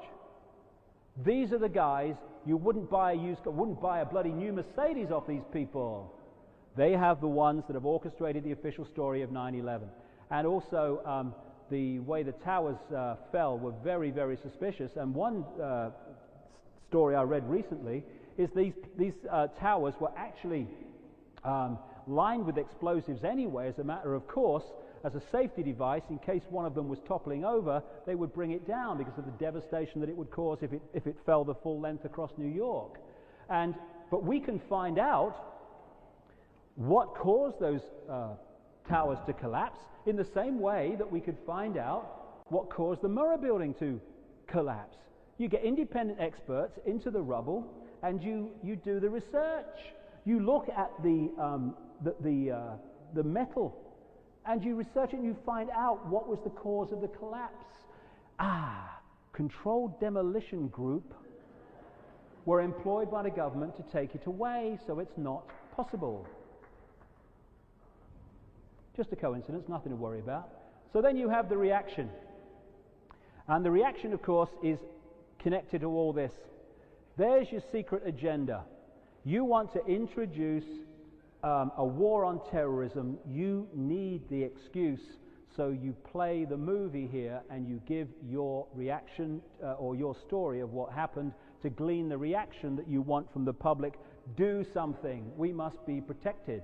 I like this. Will you lie first or shall I? So these two immediately come together as they have been since 9/11. And you work the emotions of the people. You make it polarized. Either you're with us or you're against us, or you're intelligent in that case. And you polarize everything. You don't show pictures of Arab people who are tremendously sad at what happened. You just keep focusing on the images you want people to glean to take on the official version of events. Abraham Lincoln said, "Public sentiment is everything. With public sentiment nothing can fail. Without it nothing can succeed. He who molds opinion is greater than he who enacts the laws." He might have added, once you mold opinion, you can exact any laws that you want. Now, what we're seeing is a very old technique. This is what a major Nazi said in the last century. Why, of course the people don't want war. Why should some poor slob on a farm want to risk his life in a war when the best he can get out of it is to come back to his farm in one piece? Naturally, the common people don't want war, neither in Russia, nor in England, nor for that matter in Germany. That is understood. But after all, it is the leaders of the country who determine the policy, and it is always a simple matter to drag the people along, whether it is a democracy or a fascist dictatorship. Voice or no voice, the people can always be brought to the bidding of the leaders. That is easy. All you have to do is tell them they are being attacked and denounce the peacemakers for their lack of patriotism and exposing the country to danger. It works the same in any country. Hermann Göring. Exactly what has happened since 9/11 and continues to happen, because the same mentality is running this show on a global level that was running it during the Second World War. This is Tony Blair showing the evidence that bin Laden did it. Orchestrated it from a cave in Afghanistan. This is him showing the file against bin Laden and the dossier to the military. There it is, look. And this is the Americans looking at the evidence against bin Laden. So we're all right. We've sorted it out. There's a reason why they wanted to bring Afghanistan in it. There's Bumsfeld, I call him. Lies, lies, lies, lies, lies, lies, lies. I'm sorry, that's all I can say. All my other lies are classified. This is what Bush said about bin Laden. They are harboring a terrorist and they need to hand him over. There's no need to discuss innocence or guilt. We know he's guilty. This is the justice of the new, brave new world. And you remember the confession video? Bin Laden? Well, if that bin Laden they said was earlier is the same bin Laden on the video, then all I can say, he's had a number of calls from the Kandahar Cream Cake Company. He must have done. And the Kandahar Nose Job Company, K visits a speciality. We have an alleged confession video in which in the whole conversation nothing is mentioned about the fact Afghanistan is being bombed by America and Britain, even though it's so far advanced that Kabul is only a few days from being taken. And then this is what Greg Strauss, the visual effects supervisor who worked on Titanic, the movie Titanic, said. That's how we make our money, kind of faking things to convince everyone it's real. We just did some Nike commercials where half the people are digital. You wouldn't be able to pick them out. This is the world we now live in terms of visual technology and possibility. It really is the time not to believe what we think our eyes see without checking it out and questioning it. Then I love this line in the video. We did not reveal the operation to them until just before they boarded the planes. Ready to have a conversation in the departure lounge or what? Hey, quick, Abdul, quick, listen. You know there's big towers in New York. Well, listen. And did you notice? I love it. The Korans were left everywhere. You notice? They were left in strip joints. I'm sorry, there's a bit of a contradiction here. They were left in hotel rooms. I mean, there's had boxes of them, these people.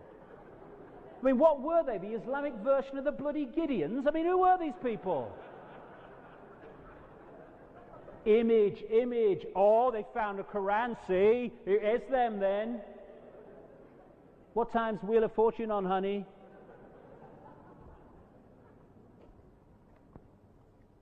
But keep focusing on this image.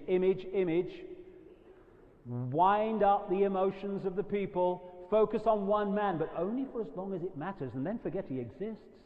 Talk about freedom while taking it away, and you can create a situation in which you are a hero for killing 5,000 civilians, at least, independent count, in Afghanistan in response to 3,000 civilians dying in the attacks in America.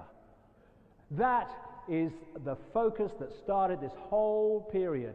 That is previous shot was terrorism. This is fighting terrorism. This is evil. This is fighting for peace and justice. They are both freaking terrorism, and it's about time we realized it. These guys are wanted for terrorism.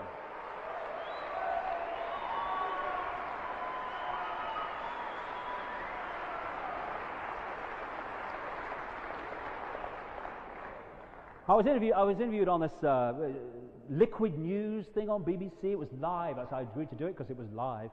And they threw me a great line because George Michael had just come out with this video about Bush, and it was all this controversy, and they said, what do you think about that? I thought, ooh, hey, set me up brilliant.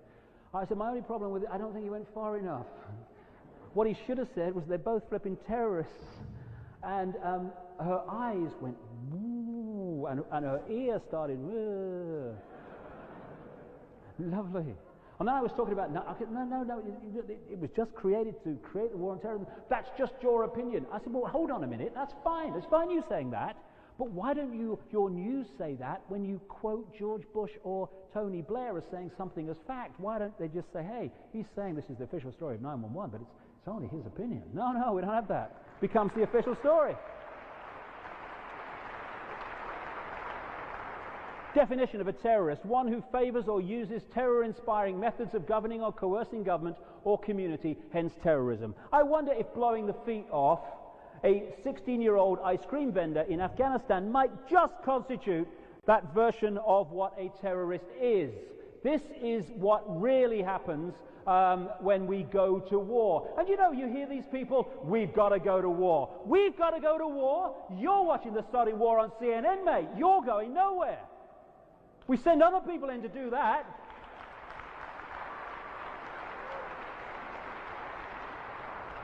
You know, there's going to be a few, hey, if you want to look away pictures coming up, because I'll tell you why, not least because this video is going to go out in America. If we think that our news is controlled and slanted, and it is, whoa, in America, they're the business, like Fix News of Fix News, not Fox News, Fix News of Murdoch, and all these other networks. They're doing everything but have their presenters sitting at desks enveloped in the national bloody flag. And unless we realize what war really means, how can we make an informed decision on whether we think we should go to war? I have a simple philosophy. I don't want to go to war ever, because once you go to war, you've lost already.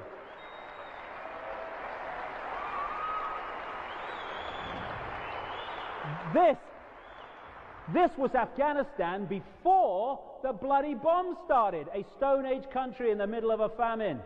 Hey, John, go get 'em, boy. And they dropped these cluster bombs, which rip people apart, because once they explode, this razor-sharp metallic objects fly out at great speeds, cut people in half, and they dropped bloody food parcels that look like cluster bombs. What a great laugh those people must have had. Hey, he thought it was his food, he's got blown up, hey. And I'm not kidding you, this is the mentality of these people. They took, before Afghanistan the bombing started, they got control of all satellite images, private and public, of Afghanistan, so that they could hide the fact that they were targeting civilian targets. And here's a funny thing. Osama bin Laden, created by the CIA, wanted by the FBI, strange but true. The CIA created this guy, brought him out of Saudi Arabia to front up Al-Qaeda during the occupation of Afghanistan by the Soviets. The tunnel system they had to bomb, the Al-Qaeda tunnel system, was actually built with CIA money funneled through the ISI, Pakistan Military Intelligence, from the CIA. And it was built by bin Laden Construction. That's a lovely one. I like that. You're the head of the snake. No, you're the head of the snake. You're both right. Yeah, absolutely you are. Oh, do you remember the anthrax scare? Image, fear. Protect me. Take my rights away. Protect me. I saw this headline. Cheney says anthrax packages are very worrying. So I wrote at the bottom, we'll stop sending them then, Dick. And of course, the anthrax scare disappeared in bloody minutes once it was established that the strain of anthrax going through the post was the one used and only used by the US military. Ooh. And the anthrax vaccine, which of course sold in vast amounts, is actually owned by a company. The only company producing it is Bioport, and that links into the Carlyle Group of Father George Bush. Now, oil stupid. Let's quickly go through this. Why did they pick Afghanistan? Well, for many reasons. Not least logistical, but in terms of oil, for this reason. There is a frenzy among the Illuminati families and companies to control the vast gas and oil reserves of the Caspian Sea. Now, because the Caspian Sea is a landlocked sea, they need pipelines across all these countries, hey, just the ones they're taking over, to get it out to the world markets. And what they wanted was a pipeline across western Afghanistan down through to the Pakistan coast of the Arabian Sea. They had no problem with the Taliban and its treatment of women or bin Laden when during the 90s Unocal, a major oil company in America, was negotiating with the Taliban to build those pipelines. They took the Taliban to Texas, gave them the star treatment. They were then flown to the State Department, and the same happened. And they were doing a deal. But because of the Taliban's treatment of women, a tremendous backlash, not least in America, from women's groups and others, forced UNICAL to eventually accept that they could not build the pipeline while the Taliban were in power. In the words of a UNICAL spokesman in 1997, we cannot go ahead with a pipeline until there is an internationally recognized regime in Afghanistan. These are the people, by the way, that some of the companies involved in this frenzy to control the oil of the Caspian Sea. UNICAL I've mentioned. Halliburton, Chief Executive Officer, 1995 to 2000, still on the payroll, Dick Cheney. Pennzoil, Bush family. Chevron, on the board of that before she joined the Bush administration, Condoleezza Rice. They even named a oil tanker after her, the National Security Advisor. So, UNICAL wanted to build this pipeline, couldn't go ahead, they had to pull out in 97. What happened then is the Taliban were removed by blaming it on bin Laden and saying bin Laden is kept by the Taliban in Afghanistan, and now that pipeline is being built. Just a coincidence, nothing to worry about. And the company involved with UNICAL was a joint venture, Delta Namir, companies held by Khalid bin Mahfouz and Mohammed Alamoudi, the two people who were named by the Clinton State Department as funders of Al-Qaeda. Hey, the puzzle pieces are starting to go together here. So that's why they went for Afghanistan, at least on the level of oil. Now it doesn't end there. Oh. A guy called Zalmay Khalilzad was appointed by George Bush as his envoy to Afghanistan after the war to oversee the transition into the new government of Afghanistan, which was headed by Hamid Karzai, as it still is today. Ooh. Zalmay Khalilzad, chief advisor to UNICAL on the pipeline project. Hamid Karzai, advisor to UNICAL on the pipeline project. Hey, this is the movie. How many journalists out there are there? Millions and millions. Why do we know this? This guy was Defense Secretary Cheney when his military bombed the oil infrastructure of Iraq in the 1991 Gulf War. As chief executive of Halliburton, he won contracts from Saddam Hussein to repair some of what had been bombed. Couldn't make the sodding thing up. Here's the new Middle East. There we go. Prior planning. One of the things you find with problem reaction solution every time, and it's obvious you're going to find it if it's a problem reaction solution, is that the solution is already in place before the problem is created. This is, funnily enough, I just put this up because this was an advert for fridges by General Electric about a year before 9/11, which was kind of prophetic. But anyway, there was a guy called Niyaz Naik. He was a former Pakistan foreign minister who said that immediately after 9/11 that he'd attended a meeting in Berlin in the summer of 2001, just in a few months before 9/11, at which American officials had told him they intended to invade Afghanistan before the snows came in mid-October to remove the Taliban and get bin Laden. And he said a number of things about how they intended to do it and all the rest of it. Virtually everything Niyaz Naik says he was told in the summer of 2001 and said immediately after 9/11, before there's any mention of invading Afghanistan, he'd been told. Virtually everything unfolded in the months that followed. He was told, for instance, that this guy was going to be involved in the new government. Zahir Shah, the exiled king of Afghanistan, exiled in Rome. As a result of Karzai becoming leader, who was his representative, he's now ensconced back in the presidential palace in Kabul, exactly as Niyaz Naik was told. Interestingly, the British forces that took part in the invasion of Afghanistan did not leave Britain after September the 11th. They left on September the 3rd. The biggest military force, naval force, to leave these shores since the Falklands War left Portsmouth on September the 3rd. So by the time those planes hit those buildings, they were closing in on Oman, their destination, for exercises, exactly the place they needed to be to join in the invasion of Afghanistan, which was planned long before. So you have Karzai put into place. He comes into the presidential palace, and this is how it's possible to do it, by having this pyramid structure.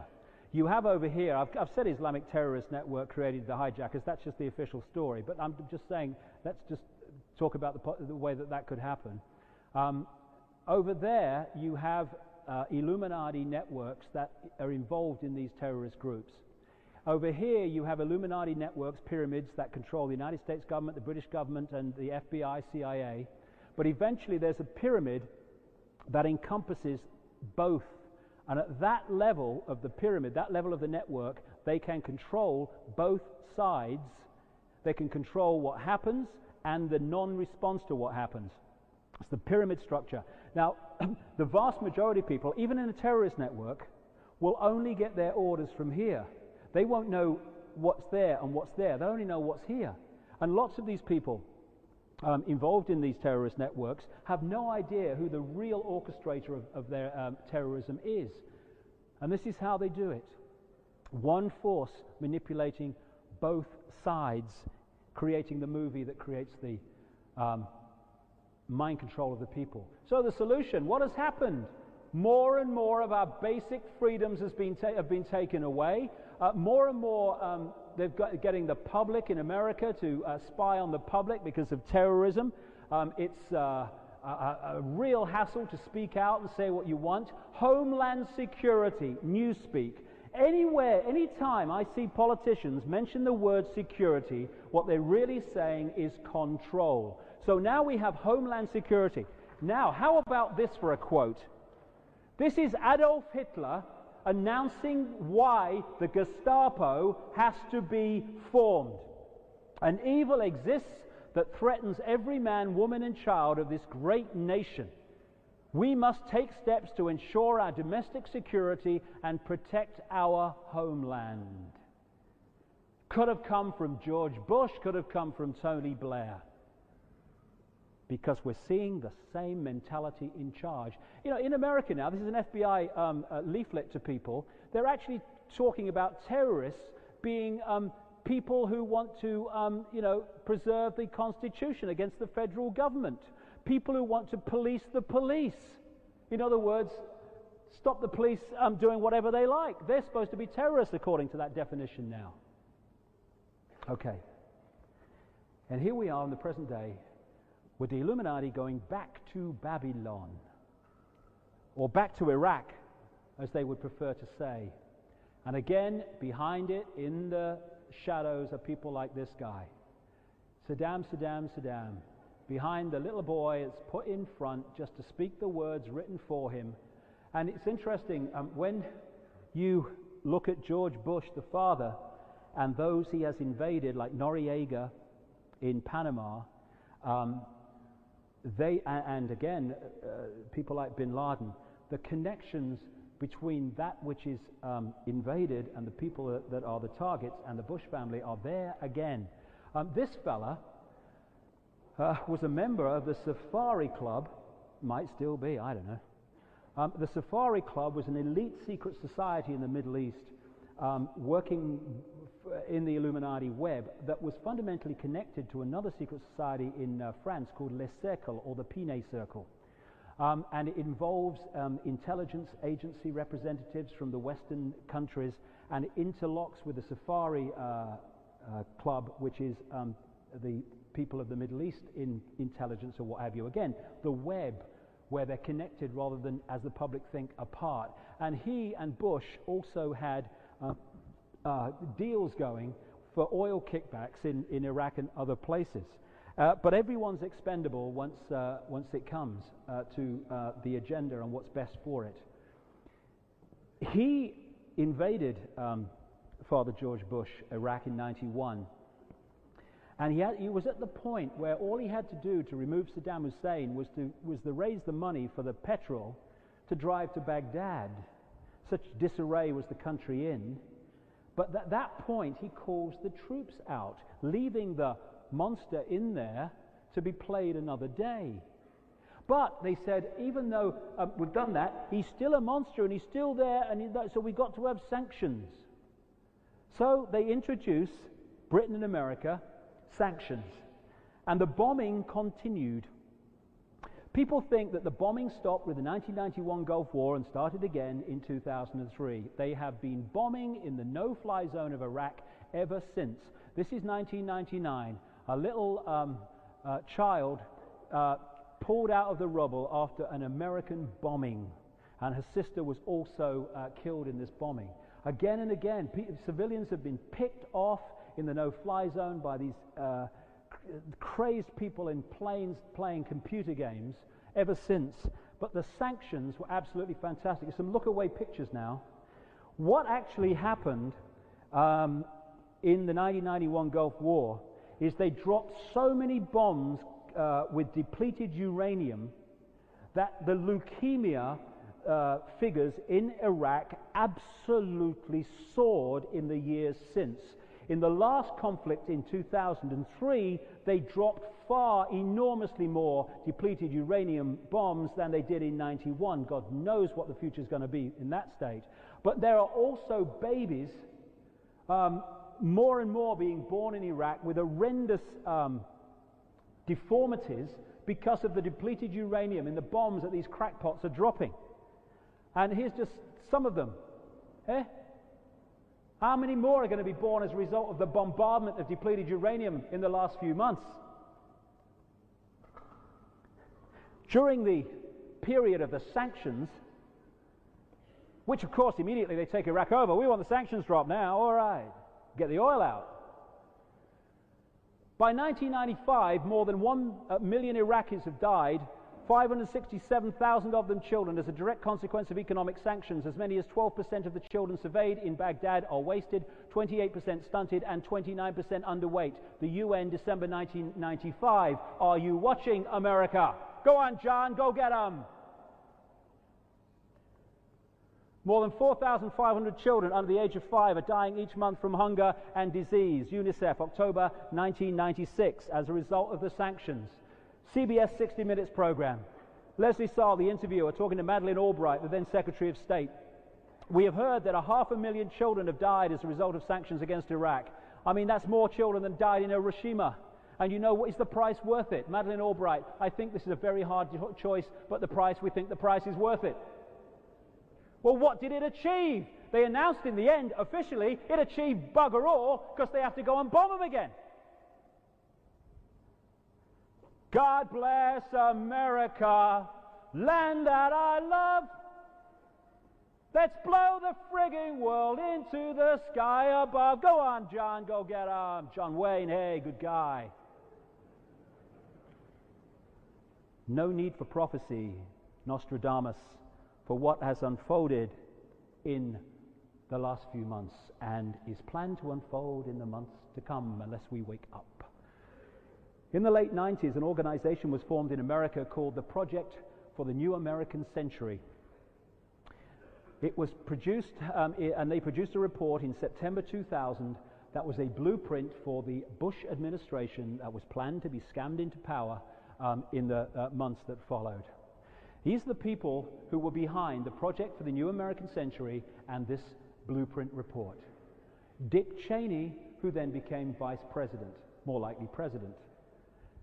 Donald Rumsfeld, defense secretary. Paul Wolfowitz, deputy defense secretary, with more power than him in truth. You usually find the real powers with the deputy, not quite as up front as the others. Also behind the Project for the New American Century and its connecting organization, the American Enterprise Institute, Michael Ledeen, infamously involved in far-right organizations in Italy at the time of the notorious P2 Freemasonry Lodge, when its head, the Mussolini fascist Licio Gelli, was exposed and eventually jailed for controlling the society of Italy, its government, its business, its banking, including the Vatican Bank, through the P2 Freemasonry Lodge that connected into Henry Kissinger, another associate of Michael Ledeen. Richard Pearl, he's on the Defense Policy Board of the Pentagon who advises the Pentagon on policy. What do you advise, Richard? I advise to invade Iraq. Oh. American Enterprise Institute, known as the godfather of the neocons, the neoconservatives. I think I have another phrase for them. Woolsey, who is the head of, or was the head of the CIA in the 90s. He's on the Defense Policy Board with him, deciding Pentagon policy. He's a big mate of Shalabi, the guy that they want to be involved in the new government of Iraq.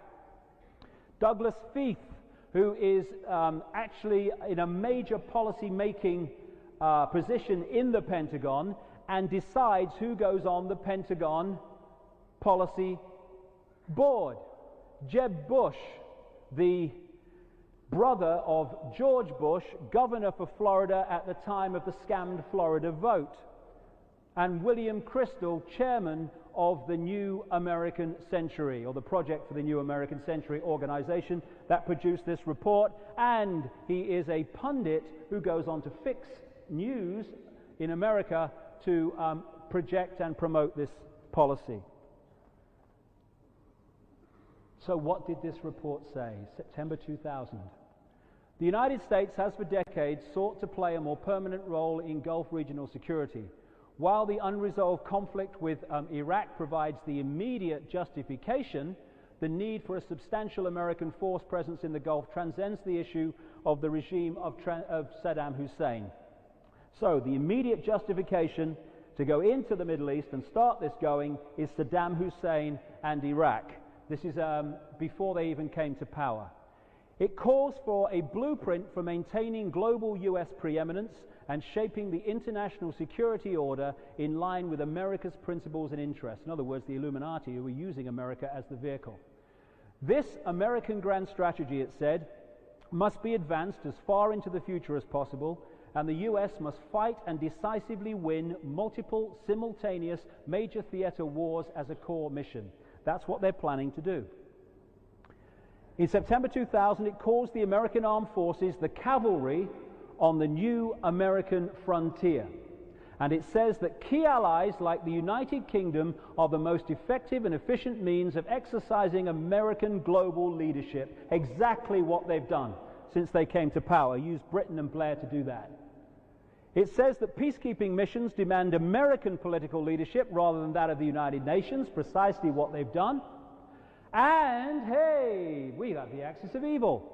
It highlights North Korea, Syria, Iran, and Libya as dangerous regimes and says their existence justifies the creation of a worldwide command and control system, World Army. The very nations that have been mentioned since. The axis of evil speech and that phrase was written for Bush by David Froome of the American Enterprise Institute, same organization. It also says it spotlights China for regime change, says it's time for the presence of American forces in Southeast Asia. This could lead to American and Allied power providing the spur to the process of democratization in China. You imagine what that would mean. And what did Paul Wolfowitz announce this week? More troops going into Asia, American troops. We're actually seeing this unfold in front of our eyes. In The Biggest Secret, 1998, the plan is to engineer events, real and staged, that will create enormous fear in the countdown to 2012. This includes a plan to start a third world war, either by stimulating the Muslim world into a holy war against the West, or by using China to cause global conflict, maybe both. How did I know that? Because people on the inside of this told me that's what the game was. Many of them over the years of the 90s. What else does it say? Because what it says is what they're planning to do. It calls for the creation of U.S. space forces to dominate space and total control of cyberspace to prevent their enemies, i.e. anyone that's challenging the agenda, using the internet. It talks, are we talking Nazis or fascism or what? It talks of developing biological weapons that can target specific genotypes. This may transform biological warfare from the realm of terror to a politically useful tool. What else did it say? It said that this project, this blueprint of conquest, would necessarily be slow to unfold unless America had a new Pearl Harbor. In its words, their process of transformation is likely to be a long one, absent some catastrophic and catalyzing event like a new Pearl Harbor. This crowd who wrote that came to power. They're in the Pentagon and the government now. In January, officially, 2001. By September, what had happened? What George Bush called at the time our Pearl Harbor. The force behind the war on terrorism was the force that created the justification for it. The Fourth Reich is not coming, it's fricking here.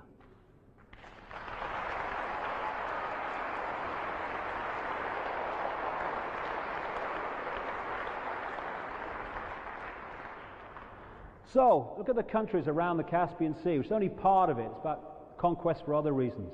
Iraq. Iran, are they talking about going next? Oh, this. We have 710 good reasons to be involved in the affairs of the Middle East. Excuse me, Mr. President. Oh, thank you. Oil. But these empires are not really America and Britain. Well, first of all, let me emphasize this. When I talk about America and Britain, I ain't talking about the British and the Americans. I mean, for God's sake, on the streets of this city, we had 1 million people against that war in one day. Hey, they ain't involved in this.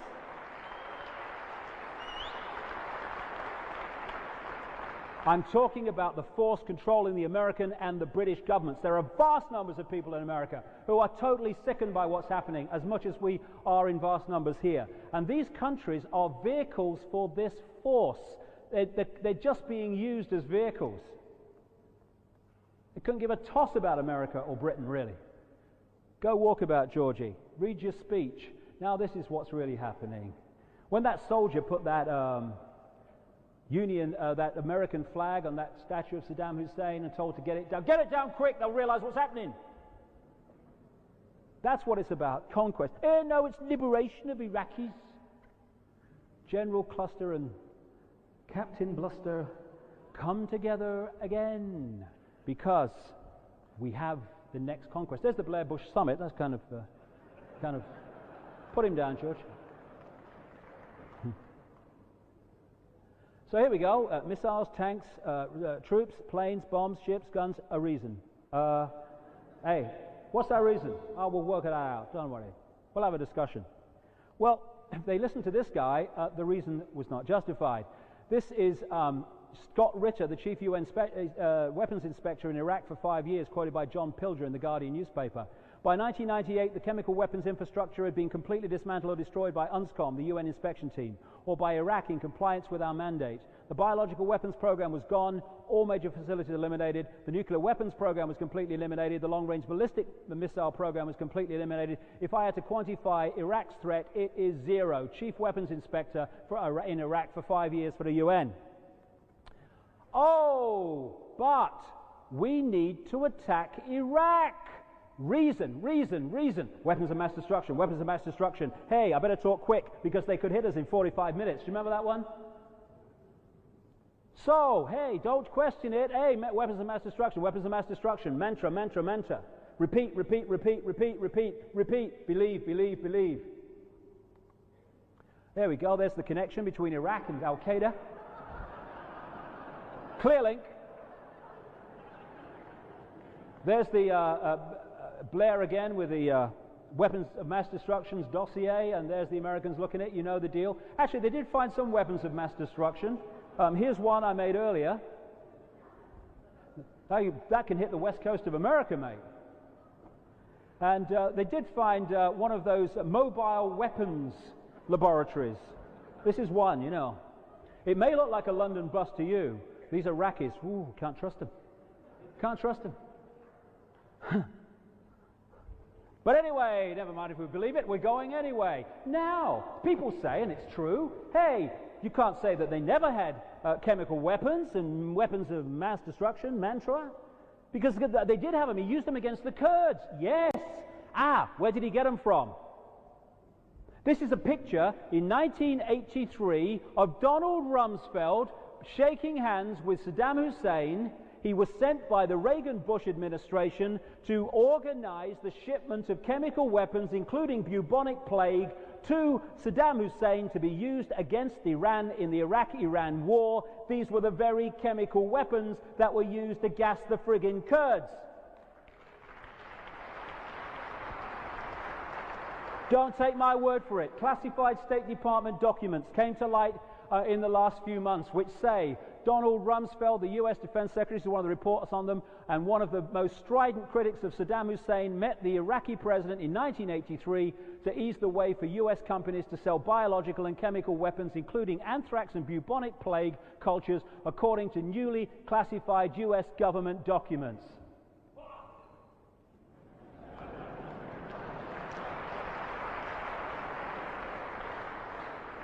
Now hold on a minute. In the year 2000, Donald Rumsfeld, Defense Secretary of the United States, was on the board of a company, a major giant engineering company in Europe called ABB. At the time he was on the board, they sold nuclear technology to, stands back in amazement, North Korea. This is the very technology that he now, as Defense Secretary, is saying justifies the fact that North Korea is a danger to the bloody world. Why? Because those who are orchestrating the secret agenda are also providing the movie with evidence. That's how it works. But follow the white rabbit, people. Keep chasing the white rabbit. Hey, it's weapons of mass destruction. Hey, I'm frightened. Hey, I must chase. I don't know how to spell bloody peace, but I must chase the white rabbit. Go, USA, go and kill some more. I'm not coming, though. And so, on the basis, again, for the second time after Afghanistan, on the basis of no sodden evidence of justification, they bombed the crap out of another frickin' country. Yes, he does love it. A picture of Afghanistan and Baghdad at just one point of the bombing. But they're smart weapons. They go through a toilet window. Well, why did some of these smart weapons land in frickin' Turkey and Saudi Arabia? I mean, you don't have the map. And, I thought this guy was dead. I did. I'm sure I read it somewhere. John Wayne, I read, was not anywhere in this dimension any longer. So why, when I'm watching the Iraq war, is this guy everywhere? He's making statements to the media on behalf of the military. He's talking on the top of a tank. He's someone being interviewed in America about, yeah, we should go to war. John Wayne's every bloody where. Because that is the level, the way so many people in America see the world. Not least because they're completely misled about the world by their media, far more even than here. And they see it in these terms. We're going to liberate, we're the good guys. Da da da da da da. It's look away time. This is what go get 'em, John, really means. It means thousands and thousands of dead and maimed children and civilians and others who are not trying to be terrorists against anybody.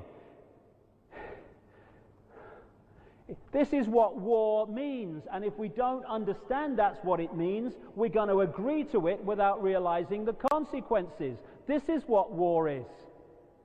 7,000 at least civilian casualties in that bombing. Bloody head blown off of a child. Do you ever see that on CNN or the BBC? No. So we get a completely unrealistic view of what is actually going on. Do you know something? Do you know what I got sick of? Do you support our troops? Do I support our troops? You spent, of course I support the troops. We always support the troops. I tell you what, it's about time someone said it. Sod in hell do I support the troops. Not when they're doing that, I don't.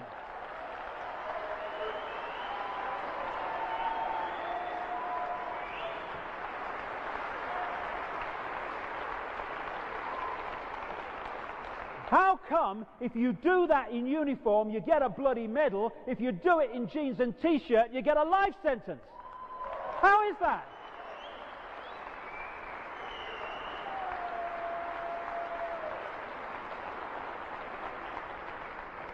This is one newspaper report.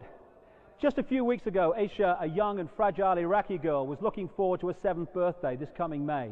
Those aspirations were quickly snuffed out by a US bomb that literally sucked away the insides of her skull, leaving her behind the grotesque remains of a shattered dream. The blood that flowed from her small, frail body into the dirt beneath made sure of that. Looking at this, America. From bombs dropped incessantly on a helpless population to civilians strafed by US aircraft, to women and children shredded to pieces by gunning ground troops, this is not a war. This is the terrorism that is the worst kind, for it is purveyed under the cloak of legitimacy and in the name of a great democracy. What they did, they were dropping cluster bombs that are actually banned, that cut people apart when they explode, and all these thousands of razor-sharp pieces go off. This is from the Asia Times. A spokesman for the International Committee of the Red Cross in Italy described the scene in Hilla as a horror, dozens of severed bodies and scattered limbs. Journalists found babies cut in half, amputated limbs, kids with their faces a web of deep cuts caused by American shell fire and cluster bombs. Robert Fisk, great journalist in The Independent, described the mortuary as a butcher's shop of chopped up corpses. Do you know what cluster bombs do? This is what they do. This is what they do, America, and anyone in this country that believes it's justified. Oh, this is a wonderful, I support our troops. This is what one of them said in the correspondent program on BBC Two a few weeks ago. We bomb them, you know, it's cool to me because I like explosions and stuff like that, but like I don't get to see the actual explosion, and that's what I want to see. But I guess when we get closer to Baghdad, we'll see more of that. Liberators. Liberators. And then you have the soldiers. The soldiers are just fodder. I have a lovely piece written by a soldier in America. He was a top soldier. He won many awards. And this is back in the 1930s. He was twice awarded the Medal of Honor. A guy called Major General Smedley Butler. And when his career was finished, please listen to this. Soldiers of Britain and America, for God's sake, wake up. He said this: like all members of the military profession, I never had a thought of my own until I left the service. My mental faculties remained in suspended animation while I obeyed the orders of higher-ups. This is typical with everyone in military service. I helped make Mexico, especially Tampico, safe for American oil interests in 1914. I helped make Haiti and Cuba a decent place for the National City Bank boys to collect revenues in. I helped with the raping of half a dozen Central American republics for the benefit of Wall Street. I helped purify Nicaragua for the international banking house of Brown Brothers Harriman, the Bush Company, in 1909-1912. I brought light to the Dominican Republic for American sugar interests in 1916. In China, I helped to see that Standard Oil went its way unmolested. That is what the troops are being used for now in the Middle frickin' East. And again, suppress the effect on those doing the killing, because that's bad for selling the next war. This is a surgeon in Germany working on the troops. It really is disgustingly sanitized television. They have lost arms, legs, hands, they have been burned, they've had significant brain injuries and peripheral nerve damage. These are young kids that are going to be, in some regards, changed for life. I don't feel that people realize that. Why? Because they're not supposed to. It's bad for the movie. And then we have this. You remember that? There was a photographic journalist that traveled with this American group who was quoted widely in Le Monde of how they were shooting civilians who just like, you know, pigeon shoots as they came into Baghdad, and he watched it. And these were the heroes that came and pulled the bloody statue down. This was totally orchestrated even before the war started. It just happened that the Palestine Hotel with all the international journalists was looking out across that square, and that's the one they picked. Why? Because they wanted to create the image, freedom, liberation. So you have all these people. Oh, there were crowds of people. Hey, look, hold the close-up. Well, here's the square while it was going on. Huh? And then, what was this? London Evening Standard. You can trust the London Evening Standard. Would they tell you a lie? Where have all these people come from? And why is he there as well?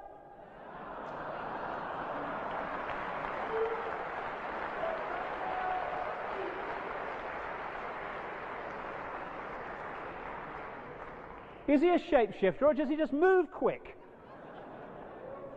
If you go to my website, someone's done an analysis of this front page and gone into the detail and shown where the joins are. The same people. Freedom! Movie, freedom. It's about liberation. Don't think that it's about killing people and oil. No. Look, how could there be that many?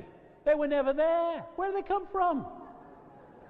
Then there's Jessica Lynch. They invented this story about this heroic girl. I mean, I feel sorry for her because she only joined the military because they paid her college fees. She wanted to be a teacher. And it was a way of doing it. Get the college fees paid, and then she finds herself deployed to Iraq.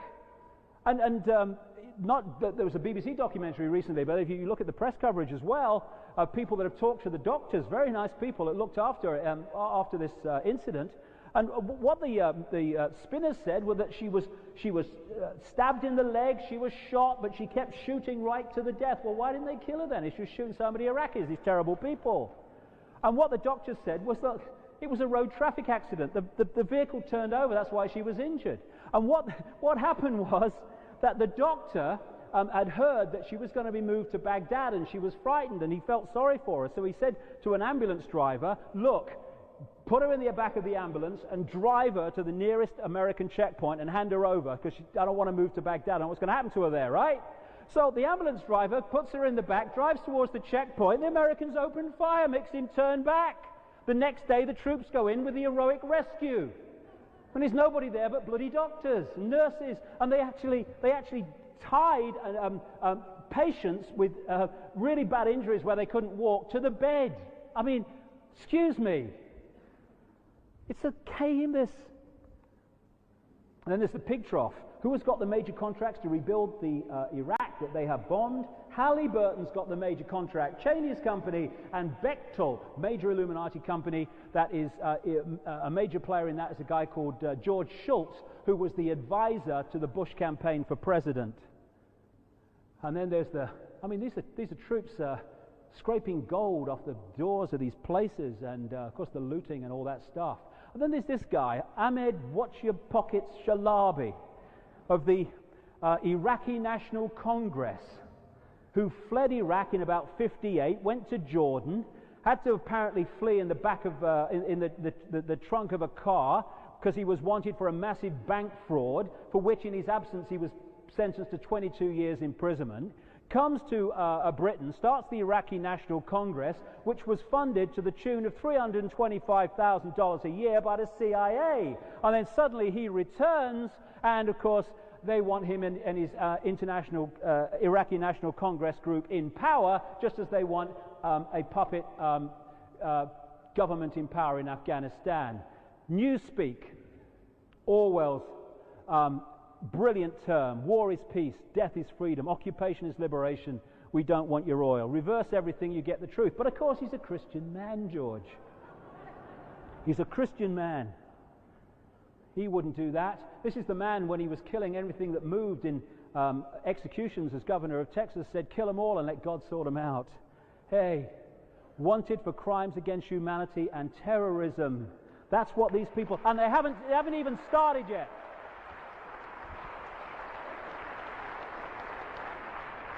We are seeing history repeat itself. And my God, let's repeat what happened in the past when people walked away in denial. It's not going on, I can ignore it. He actually said if this was a dictatorship, it would be a heck of a lot easier as long as I'm the dictator. Well, he's not the dictator, but those dictating to him are. What's what we're basically seeing as they head for the next place, because they want Iran, they're now preparing us for that, and Syria, and Lebanon, and Libya, and they want to go off. Why do they want to go off to North Korea? Because it's borders into China and can start that whole thing rolling. Iran, Syria, Saudi Arabia, Libya, Lebanon, North Korea, China. They've all been named by these neocons in the last few weeks as other countries that need to be democratized and taken away from terrorism. What it means is we want to replace one dictatorship with ours. And then you've got these people. We'll have an hour break for dinner in a second. But then we've got these people. Neo-Labour, because it's not new. Neo-Labour, that's what it is. I mean, what's going on here? Do you remember when Peter Hain used to protest against apartheid and injustice and used to take part in war protests? He's now in his dark suit justifying every war that Blair says he wants to wage. He's centralizing power massively in Europe, saying it's a tidying up exercise.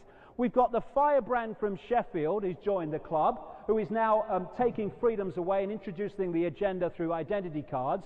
We've got Jeff Goon Hoon, the Defence Secretary, who just does whatever his master tells him. We've got Jack Strawman Straw, who again is just repeating what Blair says all the time and never going or questioning anything. Well, John Prescott, yeah, right. And then we've got John Prescott, two Jags. Hey, man of the people. And then we've got Peter Mandelson, the Prince of Darkness, as they call him. And any party that has Peter Mandelson as an MP loses all right to call itself a party of the people.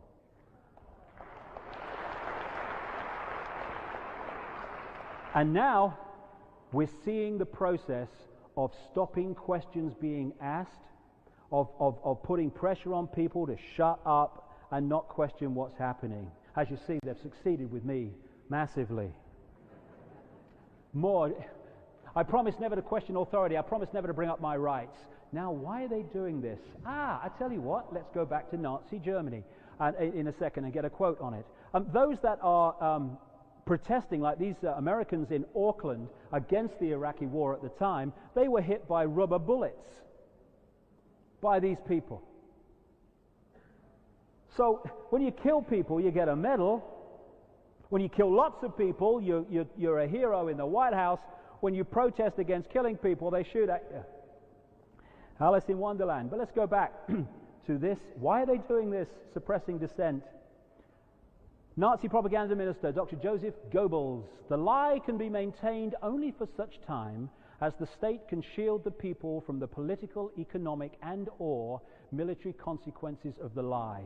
It thus becomes vitally important for the state to use all of its powers to repress dissent, for the truth is the mortal enemy of the lie, and thus, by extension, the truth becomes the greatest enemy of the state.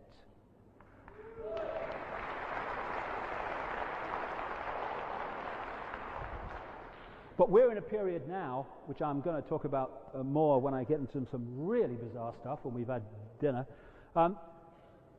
where the wake-up call is coming. 1 million people on the streets against the war, and vast numbers of them never done that in their lives before. It says something. But what we need to do is not stop dividing and ruling those that are against what is going on and fighting among ourselves. Because it doesn't matter if you are of the left, if you are of the right, if you are of the center, if you're black, white, or pink with blue spots. We are all the targets of this agenda.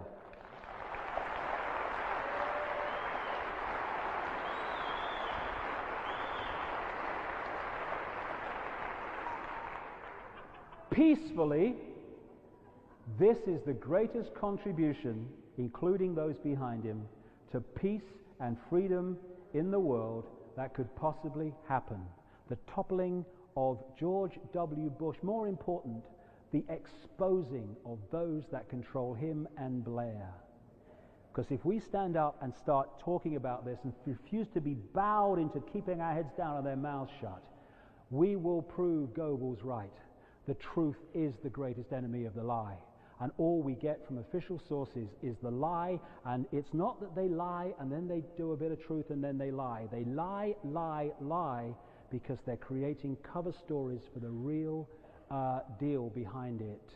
It's coming to light, and it's a great time to be alive. If we have a if we have an hour, an hour for lunch, and then I want to go into some really bizarre stuff about how we can bring about this and what the matrix really is, because they know what it is and they don't want us to know. But for now, thank you very much. Thank you.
Thank you.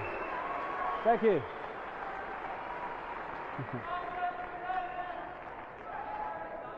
Last part of the marathon. Henry Kissinger, just very briefly, is a man who's been a front man for this Illuminati for a long, long time, back into the 60s. He was a major manipulator. He was a neocon before they even termed the phrase neocons. And he also connects into people like Richard Pearl, James Woolsey, the former head of the CIA, who's on that defense policy board like Pearl and stuff. They all connect in together. But this is the ultimate neocon of the last 30, 40 years. That is, of course, a horrible picture, so let's change it. I don't know why I did that, but... yeah, it's horrible. They must be the nose pickers, because I found that as well. It's just kind of strange people, aren't they? They're ruling us, you know. Why seek the star when you are the star? What I want to do in this last section, I'm going to go into real bizarre areas now, and anyone that thinks that I'm mad is going to have it fully confirmed in their belief system, because it's kind of funny. Yeah, I mean, in this crazy world, if they don't consider you mad, then you have no confirmation of your own sanity, do you? Imagine if this crazy world thought you were sane. Oh my God, worst nightmare. And in this section, I want to talk about some of the aspects of this matrix, this mind prison that we actually live in, and how we create it, and how it's manipulated so that our reality becomes the reality the manipulators want us to have because it suits their agenda. And part of that is realizing that we are not physical bodies, whether they're black, white, or sky blue, pink. That's not what we are. That's a vehicle to experience this reality. We are consciousness, infinite consciousness, that never dies. The word does not exist in consciousness. And therefore, if we consider ourselves to be physical people, there is no David Icke. David Icke is just a name for an experience infinite consciousness is having in this reality. That's all it is. It's just an experience. And if we start identifying with David Icke and Joe Bloggs, we get pulled into seeing ourselves as little insignificant people. Oh, I'm just Joe Public, I am, what can I do? And that's why we're constantly pushed into that disconnected state where we identify who we are with what we're doing. People, it's kind of funny, isn't it? Where people identify who they are with their job. They say, like, what are you? Oh, I'm a coal miner. I sweep the streets. I'm an airline pilot. I actually am in the City of London. And then we kind of judge who they are, and they judge who they are by what they're doing. It's just an experience. That's all it is. I mean, how many people go up to someone and they say, hey, hello, nice to meet you. Who are you? And you say, I'm everything that exists. Nice to meet you. We don't do that. I mean, in a sane and enlightened world, the other guy would say, hey, yes, so am I. Thought I recognized you. The divisions are there to divide us. So I want to go into all that and many other things, and many other bizarre things. Interesting thing, the question that I started to ask is, because I realized after a few years of this, that there was some other dimensional connection here. Not just talking to people on the inside, but many other different people. People who had been involved in the mind control projects and saw some of this stuff from the inside. So my question was, who controls the controllers? Because it's a real hierarchical thing, and eventually it goes out of this dimension. And the thing to remember is that we don't live in a world. This is the kind of information I'm talking about in this last section, which has been fundamental to the manipulation of the human race, the suppression of it, because it is the means by which we understand who we are, how we create the reality we like or don't like, and how we can change it to another one. Holds us in the matrix. When we look through our eyes, we don't see a world we think we do. All we're seeing is a frequency range. A frequency range that our five senses can access. And it's a very, very narrow one. Outside of that frequency range that we can access is infinity, an infinity of possibility and experience and places of existence. And we're just seeing a fraction. Basically, it's like having a radio and you tune it to radio 1. And what you get then is radio 1. You don't get radio 2, 3, and 4. And yet all those radio stations, broadcast frequencies, are existing in the same space, just as all existence and all these other dimensions of existence exist in the same space that we're occupying. But the radio is tuned to radio 1, so that's what you get. You move it to radio 2, now you've got radio 2. Radio 1 hasn't stopped broadcasting because you've moved from it, it's just that you're not accessing it anymore. And it's the same with our experience in this illusion we call the physical world. When we take on physical form, we are locking ourselves into this reality. Therefore, that's what we experience, this frequency range. You get cats and other animals who have a greater visual frequency range, and what they do is they're reacting to empty space in the room, and you're going, what's wrong with the bloody cat? It's going like that. But to the cat, greater visual access of frequency range, that is not empty space, although it appears to be to us. People talk about the UFOs. I saw this UFO and it disappeared in front of my eyes. Like, what are you on? You're mad. No, it hasn't actually disappeared. It has left the frequency range of the five senses, therefore it appears to disappear. That is all. It's all about frequency and whether you're tuned to it. And I started to realize, in fact, as more and more is being identified, only 1% or less than 1% of identifiable mass matter in this universe we can actually see with our five senses. And yet we are so locked into the conditioning, this is reality, that when you're talking about anything that is beyond what is accepted to exist, you're mad, you're on something. And yet, hold on a minute, we can't see 99% of what is known to exist. What? We open our minds to all possibility. It's like Socrates, the Greek philosopher, said, wisdom is knowing how little we know. That holds your mind open. Not that you accept anything, any old crap, but it holds your mind open to possibility instead of dismissing things just because they're different. Bloody hell, I'm going to get into some different things in this section. Let's start. One of the things that's been kind of thrown at me, dismiss him, he says reptiles run the world, you're mad. Well, I have a simple philosophy. I follow information. If you try to uncover what's going on in the world with a belief system, whether it's a religious belief system or whether it's a rigid one, or whether it's a political belief system or whatever, anything like that, then you might as well just go and have a cup of tea. Because what's going on in the world is so different to what we think is going on that if you have a belief system to defend, and also if you have an ego to defend, hey, what will people think of me, then you're dead in the water, because you will not go into areas that this information takes you, because your belief system will edit them out. Not going there, my belief system's under pressure if I do. I just follow information.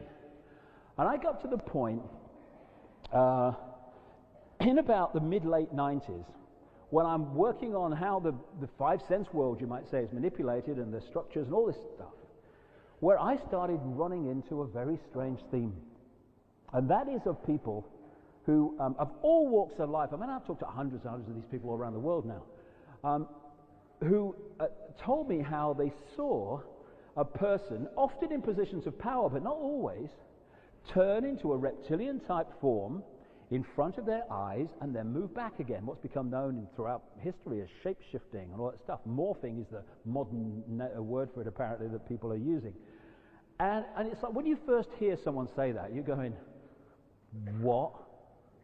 And then another one tells you, and it's like, what, but not quite so pronounced. And when this theme comes, there was one period in America in about 1997 when I met 12 different people in different parts of America. I was traveling a lot in 15 days who told me the same basic story. And I talked then to people in some of the mind control projects, not looking for these stories, but I just walked into them. And this book, Transformation of America, is written by a mind-controlled slave of the CIA from when she was a kid in the 50s right the way through till the late 1980s, called Kathy O'Brien. And when I'm starting to get this reptilian thing, I'm thinking, I'm sure she talks about reptilians in her book. So I went back to the book, flicking through, feeling a right prat, looking under the index for reptilian, and I found about 3 or 4 references. And what she says was, and this is a book that names Cheney and Father George Bush and the stream of people in America as child abusers and what have you, and she sent copies to members of Congress, to all the media back in the early 90s when it came out. No reaction, nothing from any of the people. Just go away. Don't want to go there, because if we go to court, then the whole thing will come out. Don't want to go there. Shut up, ignore it. Anyway, I'm looking through this, and she was talking, and understandably, what she did when she had these experiences was she explained them away as part of the mind program. They're just trying to manipulate my mind and confuse me. But what she said was, she met one of the people that she was a slave to was Father George Bush during the Reagan administration. And she said that he told her they were a, quote, extraterrestrial race that from another plane of existence that had taken the world over, and no one noticed because they looked human. And she said that Bush turned in front of her eyes into a reptilian-type form, just this part of him, and then went back again. And she thought, it's just part of the confusion. And then she tells in the book as well as how she went to Mexico, where she was put under the authority for a while of Miguel de la Madrid, who was president of Mexico. And she says in the book how he told her the story of what he called the iguana race. And he said what happened is that they were a non-human reptilian race, humanoid race, that came to this planet and interbred with humans in the far ancient world to create hybrid bloodlines through which they could manipulate the world. And he said, quoting her, perfect for world leaders. And she said that he told her that these particular hybrid bloodlines could take either human or reptilian form and move between the two. He also, she said, changed into a reptilian form in front of her eyes. Now, what she was saying and saying that was just, it's not real, it's just a mind control project, is exactly what these people all over the world from all these different walks of life, I mean, people in the banking system and power dressing business women and stuff like that, have had this experience. Talking of that, I had to bloody laugh, really, but I met this lady in Canada who said to me, she ran a company in Vancouver, and she came to one of my talks and said, I've got to meet you because I know it's, you know, people laugh at you, but I know it's what you're saying is true. And she told me the story of how she had this experience with this guy. She said he had a real dark side, which he said he was trying to work with and understood was there. She said, and they came back in the late 90s to a house, and they went into a bedroom to have sex, right? And just above her bed, she says, is the biggest secret, which is the first time that I started writing about this stuff. And she said, this guy took an immediate aversion to this book and started saying, that's a bloody nonsense. What are you having that for? Rubbish. Do you want to read that crap? That sort of stuff. She's thinking, hold on, it's just a book. So anyway, they start having sex, and she said he started getting really, really rough. And she said, I had my hand on his back, and I looked up at him. She said, and this guy started transforming into a reptilian form. Now, what made me bloody laugh, because it's so sodding bizarre, is she said, I then felt my hand going back. And she said, I looked round, and he was sprouting a sodding tail, right? She said, I threw him off and screamed, and he morphed back to human form. I threw him out the house, never seen him again. Now, bizarre as that may sound, and my God, it is from this reality that we have, I've heard these stories in other countries where people have talked about the same basic experience. And how amazing. We have a tremendous reptilian genetics anyway, because there are still people around the world with tails. I mean, you can feel here where the tail used to be, going way back. And in Western medicine, they call them caudal appendages. And they whip them off at birth, and that's it. But in other parts of the world where they don't have those facilities, there's still people with tails. They come to light from time to time in the press, because it's just that a DNA code that should be closed at this point opens for some reason in those people, and it manifests a physical trait. So more and more of these stories started coming, and I'm thinking, shit, you know, what's going on here? And then I come back to England, and I meet a lady who tells me that she is a friend of a close associate of Princess Diana. And I haven't gone public by the time I've met her with this stuff, not written any books on it. I'm just trying to work out what the hell is happening. And I met her. This was a lady who was a close confidant of Princess Diana for 9 years and was acknowledged as such in the tabloid media. A lady called Christine Fitzgerald. And she came over to talk to me about what I thought the Windsors and the way they treated Diana, which was appalling. And we're in this conversation, and I'm listening, and she said, by the way, do you know what Diana used to call the Windsors? And I said, no. She says she used to call them the reptiles and the lizards, and she used to say that they weren't human. And I'm thinking, shit, not more frickin' reptiles. I mean, I'm thinking, shit, I'm going to have to talk about this if this goes on, and my God, hey, it's going to be a laugh, isn't it? And I said, what? I said, what do you mean, reptiles? I'm like playing the idiot, because she didn't know that this had come into my research. And she said, yeah, you know that the Windsors are a human-reptilian hybrid bloodline. And this is what the aristocracy and the royal families are. That's why they, right back into the ancient world, they said they had the right to rule because of their bloodline, because of their DNA, because of their genetic connection to what were perceived as the gods. So what I did, I started looking back in all these bloody ancient texts and stuff, and I started finding in the ancient accounts references, many of them, to shape-shifting reptilian human entities that could move between a reptilian and human form. Back in Asia, they had a group of people they called the Nagas that could do that. And then I went in to talk to my great friend Creda Mutwa, the shaman down in South Africa, and he started telling me all about this whole thing from their perspective, what he's been initiated into. And not only do people reported in large numbers to me seeing this process of this morphing from a human to a reptilian form and then back again, they've also seen like ethereal reptilian forms following people around and locking into these lower chakra points, these vortex points that connect the different levels of us with the physical. So I go and see Credo Mutua. He's on the left, by the way. And this man is an absolute freaking genius. I mean, he is a library on legs, this man.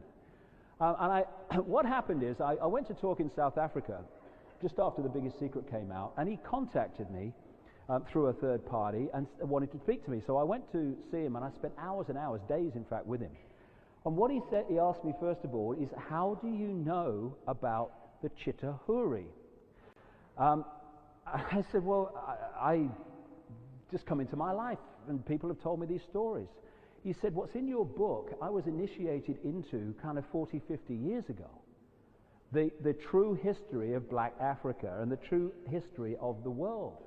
He said, we call your reptilians the Chitta Huri, which translates as the children of the serpent or the children of the python.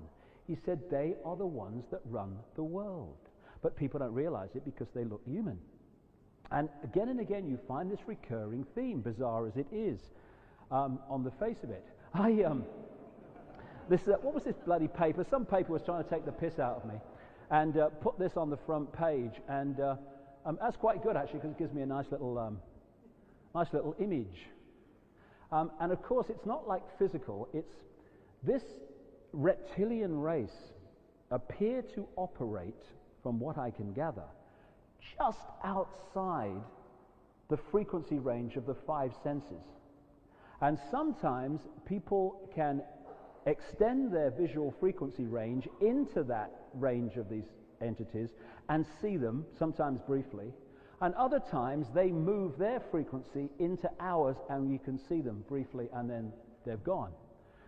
So the more that I've understood, interestingly, that's what they gave British troops to train with before they went out to Iraq. I thought that was quite bizarre, really. So the question I started to ask, and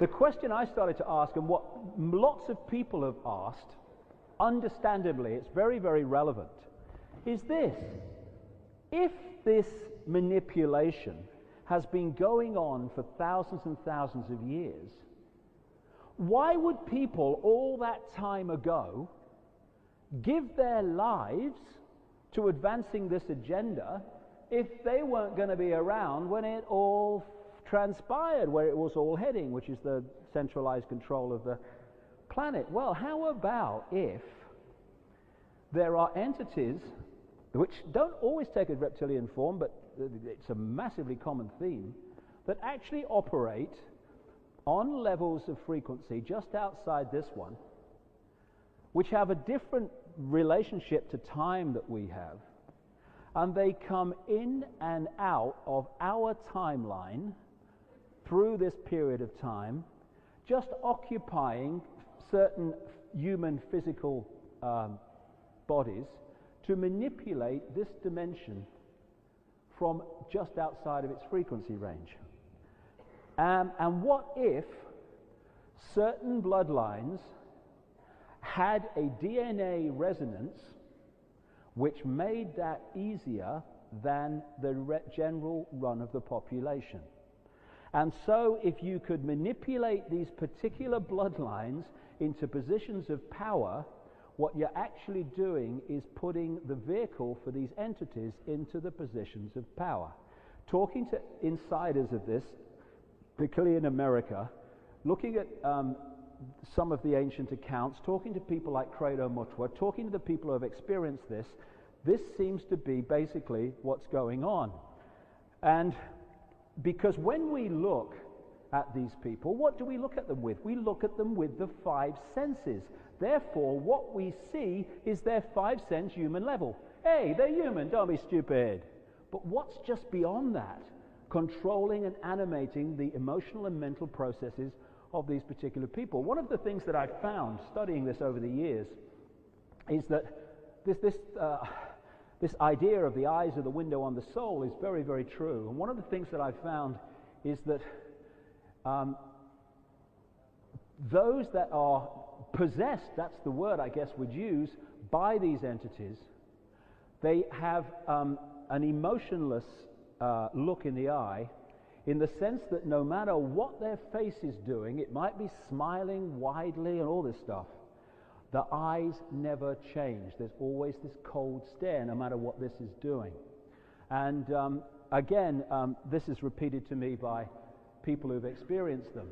So this was painted by Credo Mutwa from ancient and modern accounts of this Chitahuri, and there seems to be many kind of different species of them, but the eyes, the piercing eyes, the evil eye maybe that came from, is a common theme. So what is actually behind some of these people? That's the question. Because you know,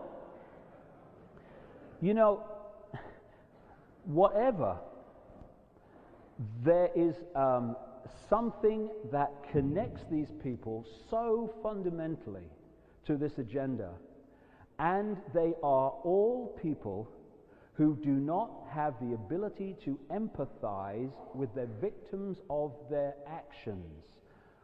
See, we have an emotional fail-safe mechanism whereby we feel empathy with people. Therefore, the thought of cluster bombing a child, we simply could not go there. What?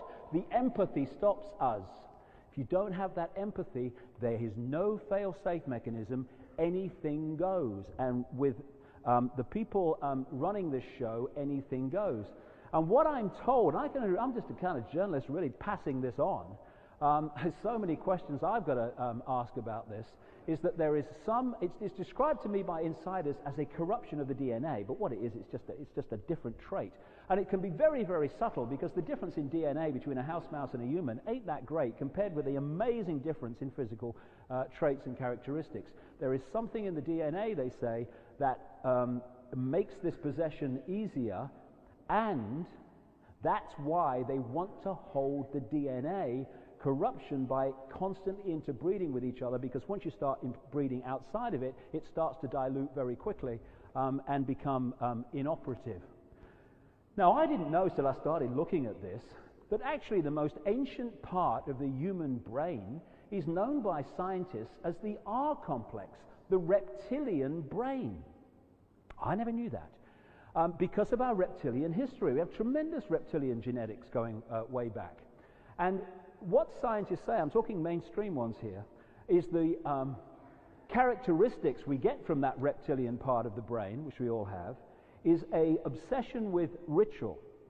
Not just sacrificial ritual, but ritualistic behavior, going to the same supermarket at the same time every week, circular repeating behavior over and over again. They say that we get a cold-bloodedness from the reptilian brain, where we do things without any care of the consequences for those that suffer from our actions. That we get a desire for hierarchical, top-down power over structures of control from the reptilian brain. And many other of these traits, which, whether people accept the reptilian thing, and it don't matter to me, are the traits of the Illuminati. Now, in other people, they are balanced out by other parts of the being. But if you are really into the control by the reptilian brain, you are far more likely to express these traits of the reptilian brain more than the general population. What happened as this research went along is that I came across this lady, Giuliana Conforto, who's trained as a physicist, and she contacted me. She's an Italian. She wrote this brilliant book, Man's Cosmic Game, which takes the so-called paranormal and explains it in very simple scientific terms. And she contacted me, and she said, do you know that between dimensions there is like a neutral zone, which she called the interspace plane. It doesn't have an energy source like a dimension. It's almost like a little crevice between it, a neutral zone between one and the other. She said, I think that's where your reptilians are, in that neutral zone, because it's a place, right the way through history, going way back, there is this folklore recurring of entities that manipulate human life from these other planes of existence. So I called Credo Mutwa and I said, look, this lady's been on telling me that there are these interspace planes between dimensions, and she says she thinks that, that's where these entities could be. I said to him, does this exist in your culture? Oh, yes, he said. In our culture, we call them the heaven between heavens. And he said, that's where the reptilians are, in this little crevice between dimensions. And they manipulate this world by working through physical bodies in this so-called physical five-sense world. And this is just a thing I picked up off the internet, just to kind of symbolize, it's very well symbolized with the Freemasonic floor, this interspace plane between dimensions. And what she said was that the Giovanni Conforto, that they don't have an energy source like a dimension, so they need to create one. And so it's not only that behind the scenes that the world is manipulated by one force working through two, it's actually even outside of this dimension of existence, this manipulation goes on. And there's a reason they're looking for. So what seems to be the situation, and take it or leave it, it's just information, bizarre as it looks, is that in this interspace plane are these entities, not just reptilian, but other kind of entities that manipulate into this dimension through possession, which of course is a theme of history. And they possess certain bloodlines. Now, those Illuminati bloodlines that I've been talking about coming out of the Near and Middle East, they're not the only ones. They exist in China and all over the world. The ancient emperors of China claimed the right to be emperor because of their genetic connection to the serpent gods. Again, the same recurring theme going way back. And so what you have is people put into positions of power, these bloodlines with this DNA corruption, and they're actually possessed and their mental and emotional processes controlled, not much emotionally, by these interspace entities. And so what happens is, on top of these pyramids of power in these various countries, you have basically the same entities manipulating events. And, these buggers don't go to war, do they? They play off the people against each other. And so often, these conflicts here are just for the movie. They're not in conflict at all. They are answering to the same agenda. And so you have the people played off against each other in war, and they're orchestrating it. I have a simple way of stopping all war. All you have to do is make it a law that anyone that declares war has to fight on the front line from day one. Finish. Over.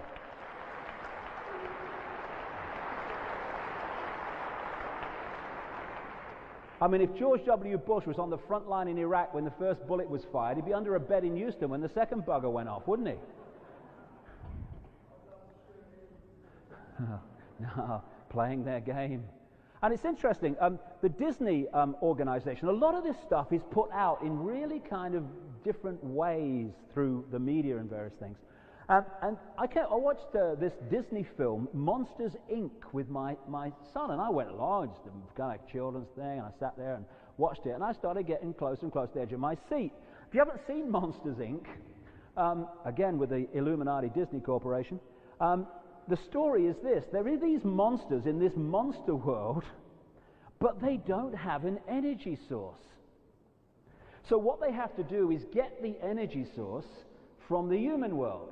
So in the power station in the monster world, all these doors are brought down and put in front of them, symbolic, I would suggest, of these interdimensional gateways, which you can move between dimensions if you know what you're doing. And these monsters then all line up and they walk through these doors. And as they walk through the door, they walk into a child's bedroom. And their job is to make the child terrified, and as the child screams, they catch the scream, the fear energy, in this tube, and they go back to the monster world and plug it into the power station, and it powers the monster world. Well, from what I understand, that's pretty much what goes on in this sense. Incidentally, who's the hero? The all-seeing eye. I love it. And in the Matrix, the first Matrix movie, and this is a theme that I've been picking up, why do they do this? Why do they manipulate humanity? What's it about? And in the movie, the first movie, The Matrix, of course, one of the themes major themes, was that the controlling force manipulating the Matrix was using the energy of human beings as its power source. Again, this recurring theme, which has come up in my research again and again. The Morpheus character says they have turned the human being into one of these. Now, what I understand is the power source in this interspace plane, this heaven between heavens, that empowers them is human fear. That's what it is.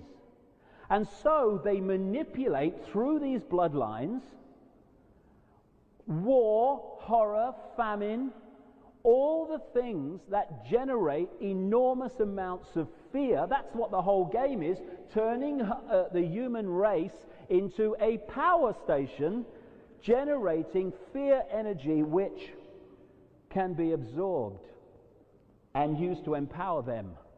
Otherwise, they can't operate where they are. So these guys manipulate the wars and the horrors and the suffering and therefore the fear and the stress and all the rest of it. And they turn the people basically into batteries or generators, generating the fear that empowers the manipulators just beyond the 5 sense level of human existence. And to hold us in this reality, this conditioned reality, to keep us from understanding the game, they have created what has become known as the Matrix. It is an illusory world that we are manipulated to believe is real, but is actually not. It's simply an illusion of our minds. And what more and more people are going through, and that's what happened to me in 1990, 91, when I was kind of all over the bloody Wogan show and stuff. Symbolically in the Matrix movie, there were 3 stages with the Neo character. And interestingly, if you play with the words Neo, it becomes one, the oneness. Once you become the oneness, you start to see things that you can't when you're in disconnected illusion. First is to explain that you're a slave. You're a slave, Neo. You were born into bondage. And that which controls you, the Matrix, is all around you. What you see, touch, and taste when you pay your taxes, when you do this, when you do that. It's all the Matrix. Then there is the decision to, hey, I want to be free of this. Something I decided back in the late 80s, early 90s, and then you go through the process of transformation.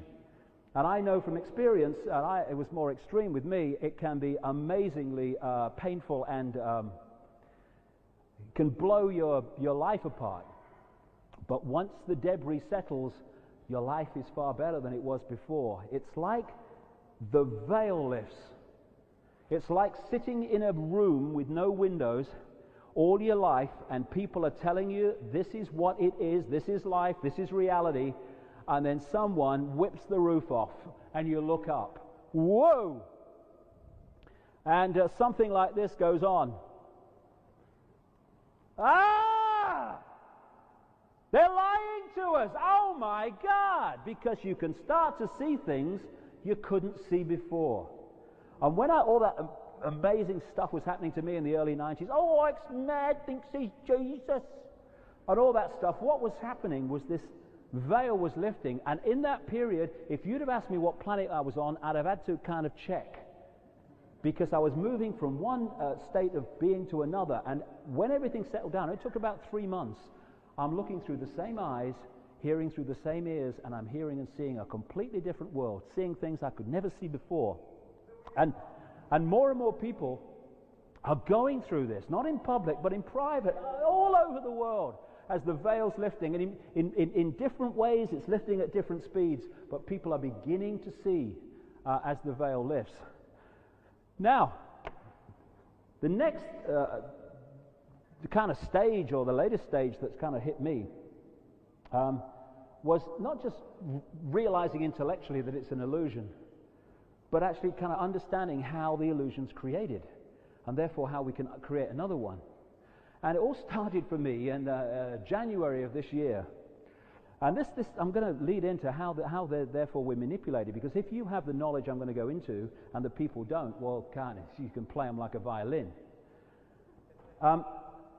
I realized over the last year or so that if I was going to move this on and understand more than I had at that point, it wasn't that I just had to talk about other dimensions. I wanted to go in awareness and experience them.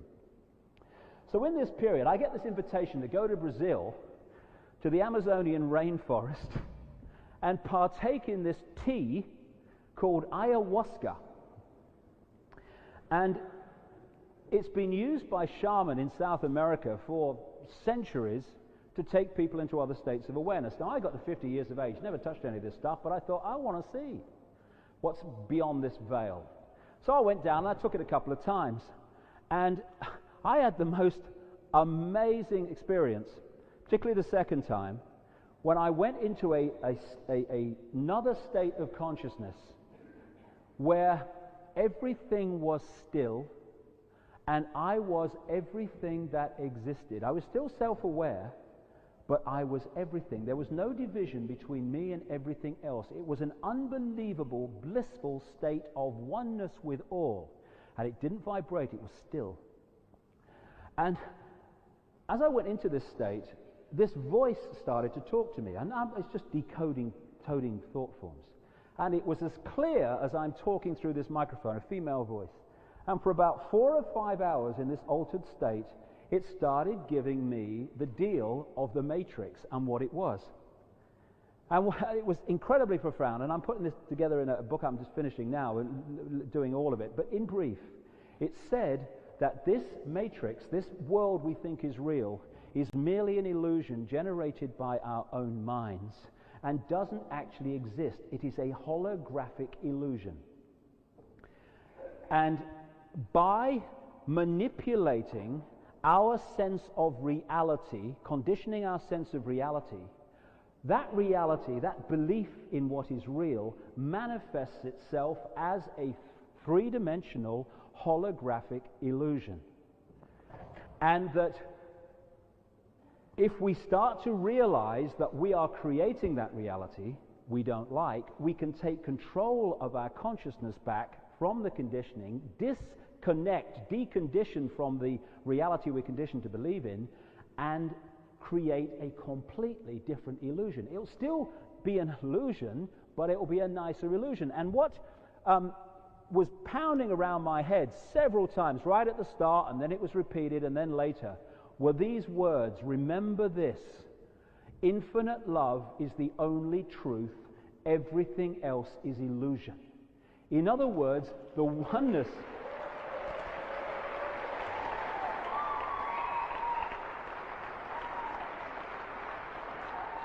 In other words, the oneness of everything is the only truth. Everything on top of that are the illusions that one consciousness creates for itself. Infinite love is the only truth, everything else is illusion. So, armed with this, and that's the other thing it talked about again and again, oneness. Associate with being one, not apart. You know, when you hold a droplet of water, seawater in your hand, it seems to be a droplet because it's disconnected from its ocean of infinity. But you drop that droplet back in the ocean, and where's the droplet and where's the ocean? The droplet is now the ocean. And what I was told in this experience is what the manipulators have done is give us the illusion of division from being oneness, identify with being Bill Jones or Mary Smith, and because we accept the reality of division, we create the illusion of division. We are still one, but we now have the illusion of not being, and so that becomes our experience. And there's another interesting thing, what it said was, that's basically the Matrix. divided in our minds from oneness, but not in reality, only in our minds. And what it said was, interesting, if it vibrates, it's illusion.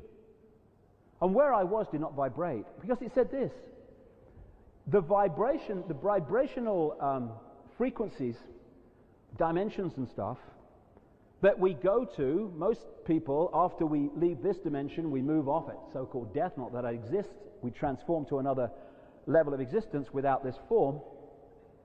That is also the matrix, because it still vibrates. It might be a more enlightened level of the matrix, less dense than this one, but it's still the matrix. And reincarnation, it said, is merely consciousness in a disconnected state moving from different levels of the matrix and back into this one. Because it said the whole idea of the matrix is division and duality, dividing oneness into constituent parts, which it can then play off against each other, left and right, negative and positive. And oneness is oneness. There's not two, there's one. Therefore, it has nothing, because what is a vibration? It's 2 points, an oscillation between 2 points. So what it said was, oneness is oneness. There is no other point. How can it oscillate? It must be still. It just is. The matrix is frequency, is vibration, and if it vibrates, it's still illusion. And another thing it said was basically what this level of the matrix is, this 5 sense level, is a time loop. It's the illusion of passing from past to future when there is no time. And because oneness, and I experienced this when I was in that state, there was no time. Everything just was in that moment. And so to keep us disconnected from oneness, the matrix has created the illusion of time, moving from past through present to future. And if you are connected to the illusion and think it's real of time, you cannot be fully connected consciously to oneness where there is no time. So the physical form is programmed to go through a period of aging, which fundamentally confirms, yes, time exists. Night and day and all this stuff. And when you get people who go into these other states, no matter who they are and how they do it, the common theme is, I was everything, I was at one with everything, and there was no time. The time is an illusion, and they manipulate time.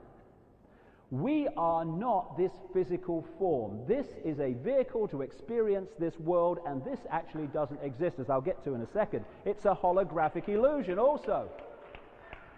And if it's a holographic illusion, how can it age? Because we believe it can, therefore we program it to do so. We are consciousness, connected to all other consciousness, which kind of, when you think about it, if we stood in front of a mirror and smacked ourselves with a baseball bat, we'd say, hey, call the guys in the white coat, what are you doing? Because we've lost the understanding that we are all one consciousness, we have Arab suicide bombers killing Jewish people, a Jewish army killing Arab people, and they're killing their fricking self, if you understand the level of oneness. It's the disconnection, the identification with division that allows these things to happen. The matrix to work has to give the illusion of division. And if we knew we were all one, would we do the things to each other we do? Of course we wouldn't. And so we have to be manipulated to believe that. So, we are actually consciousness, and we're not the physical body at all. We are energy, consciousness, infinite consciousness. We are not what we are told we are, which is a physical form. Identify with your body. It's too thin, it's too fat. You're the wrong sex, you're the wrong gula. Bloody nonsense. We get sold and we believe. There's not black oneness and Jewish oneness and white Aryan soddy oneness. There is oneness, that's all there is. We are each other. So, this is the reason they want to keep us, as I started off the day, in this disconnected state in the eggshell, because then once we stop connecting with that, and becoming vehicles of oneness to experience this world, we disconnect in our minds from that knowledge, wisdom, perception, intuitive knowing, and therefore at that point we have one point at which to get access on what's going on in the world and who we are, and that's this.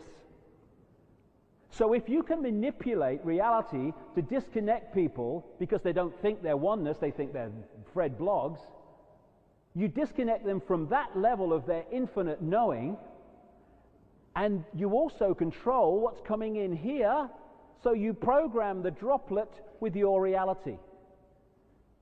And that's why right the way through the ages, people who have talked about this have been ridiculed, called dangerous, burnt at the sodding stake. It's the most dangerous information to the whole existence of this manipulation. What is reality? Answer, whatever we think it is. What I did, by the way, that's a brain, George, okay? You know the one you didn't have? You know, that's a brain. What I did when I came back from Brazil, and there was a ton of stuff that I was told about this, I thought, okay, I'm going to check this bloody thing out. So I started looking at the experiments in quantum physics and all this stuff to see if this whole kind of illusion idea that I was told actually stood up in this reality. And I realized some amazing things. Do you know when we say, I saw it with my own eyes? No, you did not.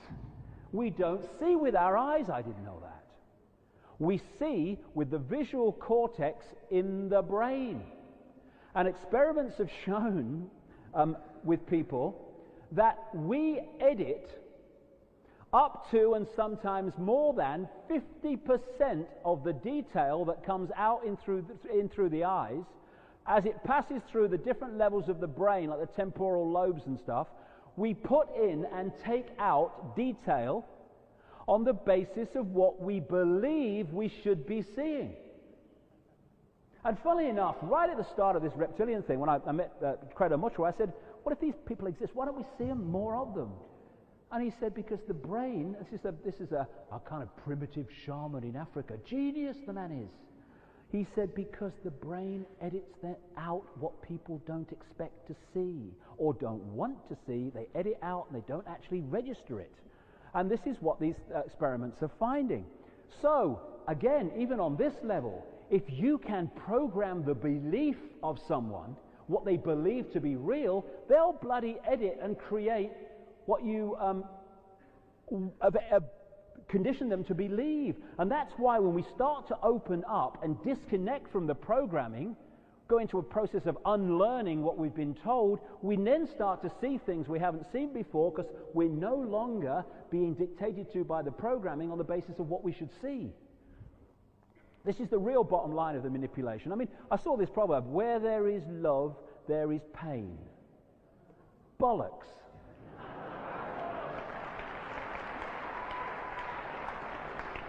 No pain, no gain. Illusion! We only feel pain in the brain when we bash our foot. We don't feel it in the toe, we feel it in the brain. That's where it registers. Everything comes up to here. We don't have to have pain. We just think we do. So we do. And now this is just a few shots of the world we live in. I mean, it looks pretty solid, doesn't it? I mean, you know, you got to go to that wall and bang my head on it. It'll hurt, because that's my reality still. Even though I know it's a nonsense, you can still get it's a real challenge to disconnect from it on that level, but people do. But actually, the world cannot be solid. It can't be. It seems to be. It can't be. Impossible. What do scientists say the physical world is made of? It's made of atoms, mate. Everyone knows that. Oh, have you seen the inside of an atom? It's friggin' empty.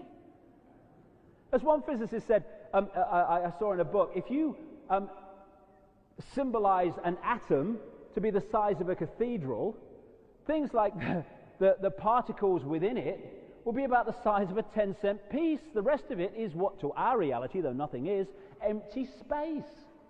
How the bloody hell can a solid physical world be solid if it's made up of atoms that are as least solid as you could possibly imagine? Only because of the illusion we're creating. in the holographic world we are manipulated to believe in. There's this book, and there's a number like it now, fascinating stuff. I started really reading this after I came back from Brazil, and many books like it. Amazing what's out there that people don't mostly see. The Holographic Universe by Michael Tolbert. And he's detailing how, as I was told in Brazil, in great detail also, how this world is simply an illusional, holographic world of illusion. And he tells a story in there which he experienced himself, and this is very, very indicative of just what an illusion we live in. He said that there was a party his father called at his house, and he brought this hypnotist, because, you know, a stage hypnotist even can manipulate the mind to believe it's seeing a bloody giraffe when there's no bloody giraffe there, but it sees it, he believes it. What do you mean there's no giraffe? I can see it. No, it's been programmed into you, and therefore you see it. This is what the Illuminati are doing all the time, program us to see what they want us to see. So what happened was that as this guy was coming out in this party, but with this hypnotist, out of an hypnotic state, the hypnotist said to him, when you come out of this hypnotic state, you are not going to be able to see your daughter. Okay. So he comes out, oh, hello. And what the hypnotist had done before he brought him out, he was sitting there looking this way, he'd put his daughter there. This guy's looking around, and people were saying, can you see your daughter? He couldn't see his daughter. More than that, what the hypnotist did was went behind his daughter and pushed something against her lower back and said to the guy on the other side of her, can you tell me what's in my hand? And the guy said, it's a watch. And he said, can you read the inscription of it, on it? And he could. His daughter's standing here. But his mind had been conditioned, hypnotized, and mass hypnotism is what we're talking about here in terms of this matrix and this insane world. They had been hypnotized to believe he wouldn't see his daughter. Therefore, he didn't register. This is happening all the time. And when you talk about the body being an illusion, there was this story, he tells that in this book, but I've seen it in other books too, of this guy. His name was Wright, and he had this very, very fast-acting cancer. And he was in hospital, and he was given a very few days to live. And he found this drug which was having trials, which was supposed to be a wonder drug. You know, they bring them on every now and again. This is a wonder drug, pushes the share price up. That's all they do it for. And he had asked and begged the doctor to give him this wonder drug. So the doctor thought, well, it's a waste of bloody time, mate. And he resisted for a long time, but eventually he got this drug for him. And he gave it him on the Friday, and the doctor then went away for the weekend, expecting to come back on the Monday to find this guy out of it. Snuffed it. He comes back. This guy's got cancers the size of tennis balls all over him. He comes back. The guy's out of bed for the first time in weeks. They start doing tests on him. The cancer has reduced dramatically. Within a short time, there was no cancer. Wonder drug. He goes away. Fine for 2 months, this chap. He then reads that trials for this wonder drug are not going well. His cancer comes back. By this time, the doctor had started to suss what it was. His mind was doing it. Because his belief, that word keeps coming back, in the drug was making his body well. It's an illusion. Therefore, we can do anything we want with it if we know and access that power. So he comes in. The doctor started to suss this. So he says to him, look, no. He said, you know that where they said it wasn't going well, that was a faulty batch. What I'm giving you is the real deal, okay? And what he did then, and this works when you look at placebo experiments where they give people something that is not a drug and to see if the drug's working. Placebos tend to work better if you use a hypodermic needle as opposed to putting them in the mouth, because it just changes the level of belief in the fact they're going to work. So he gives the guy the drug again. The cancer goes. He goes away now for months. Fine, no problem, this guy. And then he reads that the American Medical Association have ended the trials of this drug because it's turned out to be ineffective, and there's no way back now from his mind. The guy was dead in a short time of cancer. This is the power of the mind. Now, these guys understand that, and they're manipulating that to sell us an illusion. How does a hologram... This is what, when I came back from Brazil, I'm thinking, I want to look at holograms. They kept telling me the world's a hologram. I want to see what it means. A hologram, for people who haven't come across that, holographic images, three-dimensional holographic images. What they do is they fire a laser beam at a holographic photographic print. It goes basically directly onto the print. But part of the laser beam is deflected away and goes across whatever the object is that is being photographed. It could be a person, it could be an apple, it could be anything. And once it's passed across the beam, that half of the laser beam, they deflect it back so it hits the photographic print and collides with that part of the beam that's gone direct. Basically, not even basically, it is one of them set up in the way they do it. Basically what's happening is the same as when you throw two pebbles in a pond. The waves go out, and at the point where they collide, they are creating an exact wave replica of the two stones, where they fell in the water, the speed they fell in, how far apart, everything is in there in a wave form. So that's basically what happens on a holographic print. The two halves of the laser come in, one containing the imprint of the subject. They hit each other, collide with each other. It's called an interference pattern.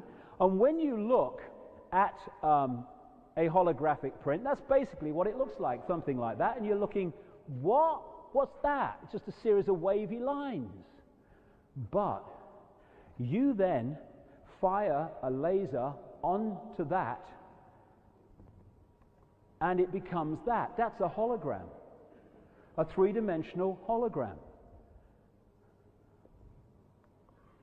That becomes that. That's a hologram. It looks as if you could not put your hand through that, but you can. It's turning wave patterns into holographic images. These are all holograms. That's a hologram.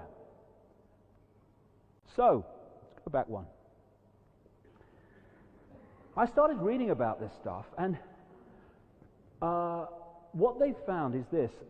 Television is possible because of something called Fourier transforms. It's some kind of mathematical sequence that was discovered by this guy Fourier. And so what these transforms allow is for a camera to take a picture of something that looks real, turn it into waveform, and broadcast it in waveform, and the television then decodes the waveform back into pictures.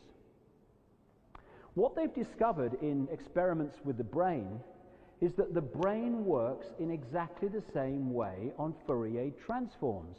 The brain is a frequency decoder. It is taking frequency waveforms and turning them into pictures. And I wonder if there is any out here, or whether it's all in here being projected as an illusion out here. These codes in the Matrix movie, the first Matrix movie, kind of symbolic of this. When those people are looking at the Matrix, what we're seeing is this, but they're seeing street scenes and cars and people, because they're decoding the Matrix codes into holographic illusions in the Matrix. This is not real. It's a hologram. And the fact that it's a hologram explains many things.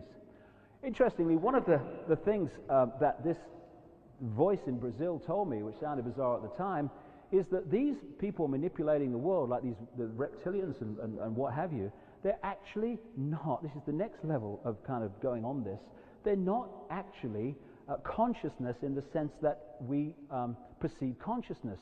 They are, as in the Matrix, sentient programs. They're much more sophisticated than a computer program, but it's the same principle. And what this voice said to me is, Why do you think they have no emotion and no empathy with the victims of their actions? Imagine this, it said. If you programmed a computer to kill a child, would the computer have any emotional consequences for doing it? No, it just does it because it's a program. And what it was saying is, if you think that this world is an illusion, then other illusions can be planted in there that we think and take to be real, but not even consciousness as we know it. They're just implanted, a bit like, I suppose, the woman in the red dress in the movie The Matrix. It looks real, but it's not real. Once you have an illusion, anything goes. Now, one of the amazing traits of a hologram is that every single part of the hologram contains a picture of the whole.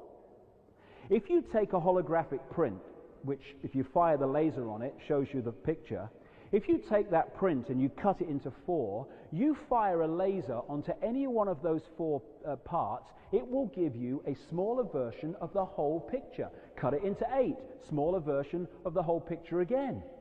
So every part of a hologram contains the whole. Now a few mysteries start to unfold.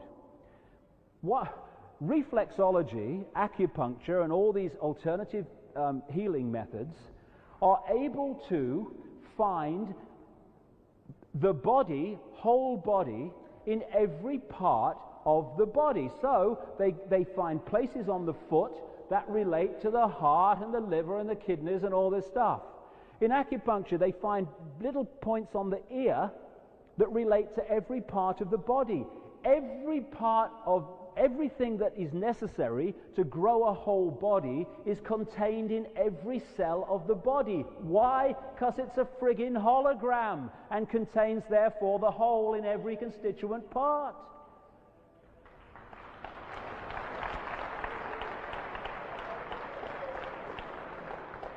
The more I understand about this, the more I learn about this. This seems to be the game. Experiments have shown that about 1.5 seconds before the conscious mind decides to take an action, move its arm, speak, 1.5 seconds before the conscious mind says, I'm going to do that, the electrical signals have begun in the brain to make it happen.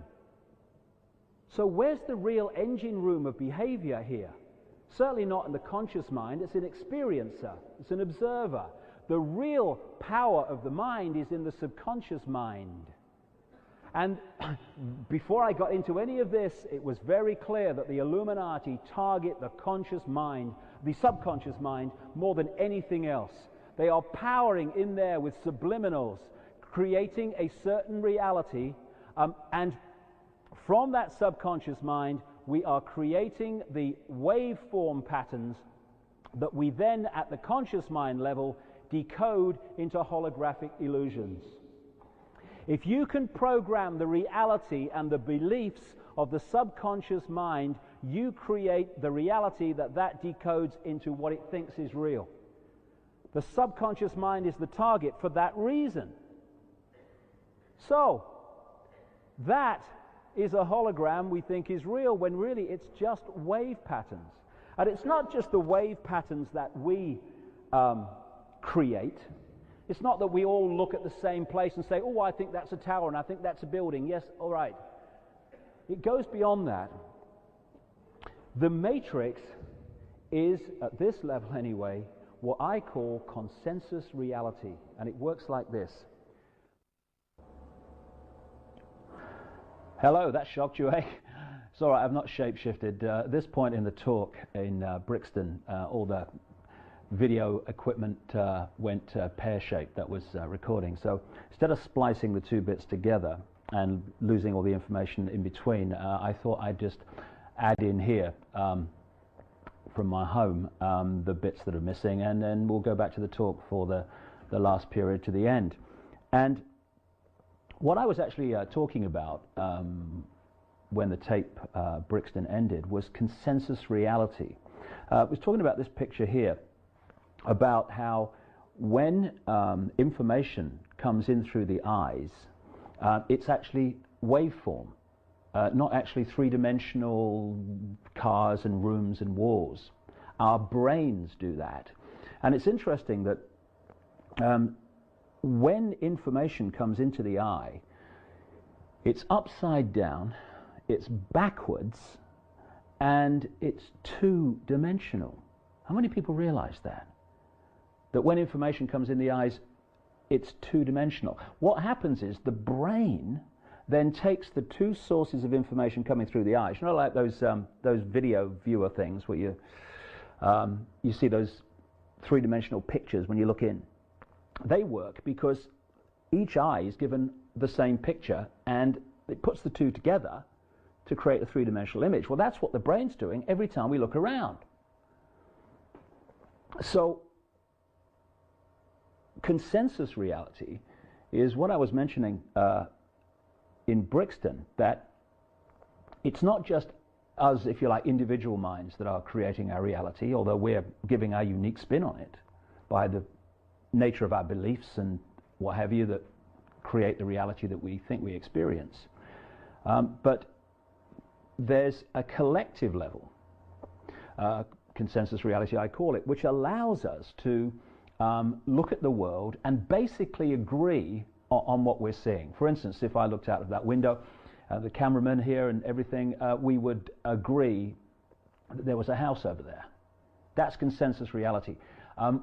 We might then, in our uniqueness, say, oh, I like that house, I don't like that house, I don't like the color, I do like that color. We would put our spin on it, but we would agree basically there's a house there. And this level of collective reality is what the psychiatrist Carl Jung called the collective unconscious. And this is where, in so many ways, the matrix lies, this matrix of illusion that we live in and think is real. There's a phenomenon that lots of people maybe know about now, which has been termed the 100th monkey syndrome. What they found was that once you showed a certain number, and it's only a few, of a species like monkeys, something new, suddenly, inexplicably, but it's not, all or many more of that species can suddenly do spontaneously, without being shown, what the few have had to be, if you like, taught to do. And the reason that phenomena is possible is that there is a level of each species, because we're all one anyway, the human race, the monkeys, whatever, where those minds are connected. And I can only kind of symbolize it, I suppose, as if your individual mind is a computer and the collective mind is like the internet, the World Wide Web. And when you symbolically learn something new, you might type it up and put it on the web. There it becomes available to anyone that wants to log into the web. The 100th monkey syndrome works like this, in the sense that once those monkeys or anyone has learned something new, that knowledge automatically gets transferred to the collective mind, the collective level of that species. And there, like the web and logging in, other members of that species can access that. And suddenly they can do something, they know something, without actually being shown. Like most so-called mysteries and inexplicable things, it's actually very simple what's happening. Because animals don't read the newspapers and watch the television, because they don't go through this ludicrous indoctrination system we call education, they are not desensitized. They are much more sensitive to these collective levels and these other levels of consciousness. So they access information very, very sensitively, very effectively in this way. But humans do it too. And so every time we learn something new, we are adding that into the collective mind. But in terms of collective reality, that collective mind is also influencing us in the other way, in the circle. And so once you have a human collective mind, human subconscious, collective subconscious, programmed with a reality, then unless as individuals we consciously disconnect from that reality, we are going to live that reality. So this is where this whole idea comes from, that we look outside and we all agree that there are certain things there. And this is a major level of the manipulation, because the Illuminati wish to program and indoctrinate the human collective unconscious mind with a manufactured reality which will then be real to the whole population. And that in so many ways is what the Matrix is. So if we look at this picture, again, what is happening is once the subconscious, this is the key level of the manipulation and indoctrination. Once the subconscious, whether it's the collective subconscious or the individual subconscious, takes on a reality, through those thought forms that sense of reality creates, the conscious mind then takes that information, observes those subconscious thought fields, and turns them, in the way I talked about earlier, into three-dimensional holographic illusions that we take to be real. And therefore, if you can program subconscious reality, you can create and manipulate what the human conscious mind believes is real. And that's what the Illuminati are doing all the time. Now, in terms of miracles, what are miracles? Where people do things that are inexplicable. In a book I've just put together called Tales from the Time Loop, I give a lot of examples of these miraculous feats, like people who in laboratory conditions have put swords all the way into their body and out the other side, pulled it out, no problem. We of course see people who walk through fire, and there are those again documented examples of people who've walked across molten volcanic lava that is only cooled enough to hold their weight. No burning of the feet, nothing. What is happening here? It's a withdrawal from consensus reality, the reality that people accept to be real at the level of the subconscious human collective mind. Because if you accept as your reality that this foot or this leg is real, and you accept that fire is real and not an illusion of the mind, then your mind will create the reality of your belief, i.e., you walk through fire, you'll get bloody burned. But if you can disconnect your sense of reality from the consensus belief that fire burns and legs get burned, you can walk through fire and walk across molten lava and put swords in your body with no ill effect, because it's not your reality. It's just a miracle version of that story I told earlier in the talk at Brixton, where the hypnotist put the guy's daughter in front of him and told him when he came out of the hypnotic state he would not be able to see his daughter, so he didn't, and he could see things the other side of his daughter. Basically, it's like a movie, and you've just said that part's not in my movie. Well, if walking across molten lava and getting burned is not in your movie, then you can't get burned, because it's all illusion. There was a lady I came across some years ago who used to give over a room in her house for people that wanted to meditate for long, periods. And she was telling me that one day, one time, she had this guy who went in and meditated for a long period, and she got worried about him. And eventually, she took him a cup of tea, see what was going on. And she said, I opened the door. She said, I walked in, looked across. She said, and I dropped the cup, because she could see half of his body, the lower half, had disappeared. Only the top half existed. Below that, nothing. Why? Because he had gone so deep into a meditative state, a state of going into another reality, that his body was starting to follow his mind into that reality. This is what it's about. So there are no limitations. The only limitations are those that we put on ourselves. And as Einstein said, reality is an illusion, albeit a persistent one.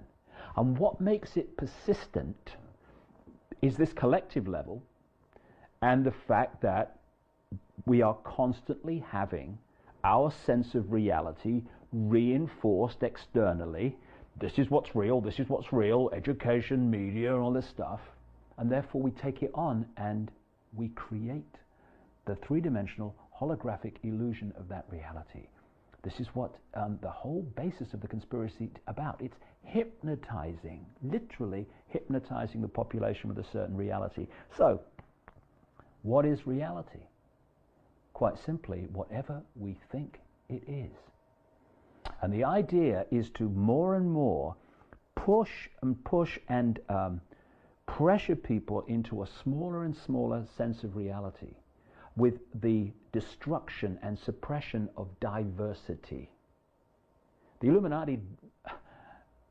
Illuminati's worst nightmare are visionaries, or those that offer another sense of reality, because that will then give people the opportunity to see that there are other possible realities, not just the one that they're constantly conditioned to have, and therefore they can see that this is not the only possibility. The Illuminati don't want that. And of course, in the classic scene in the first Matrix movie, where the little child bends the spoon and hands it to the Neo character and says, do not try to bend the spoon. That is impossible. Only try to realize the truth. What truth? There is no spoon. It is not the spoon that bends. It is only yourself. Exactly. And all the time, symbolically, we are bending the spoon and all that stuff all the time in our head. There is no out here as a three-dimensional reality. It's all going on in here. This is just consciousness, waveforms of thought that we decode. Things like gravity. Another scene in the Matrix movie where the bricks are floating around the room. What is gravity? Gravity is a sense of reality. And if we believe it and it's consensus reality, we will be limited by it. But if you disconnect from it, you can disconnect from that reality, you disconnect from the limitations and laws of that reality. And you step out of the prison.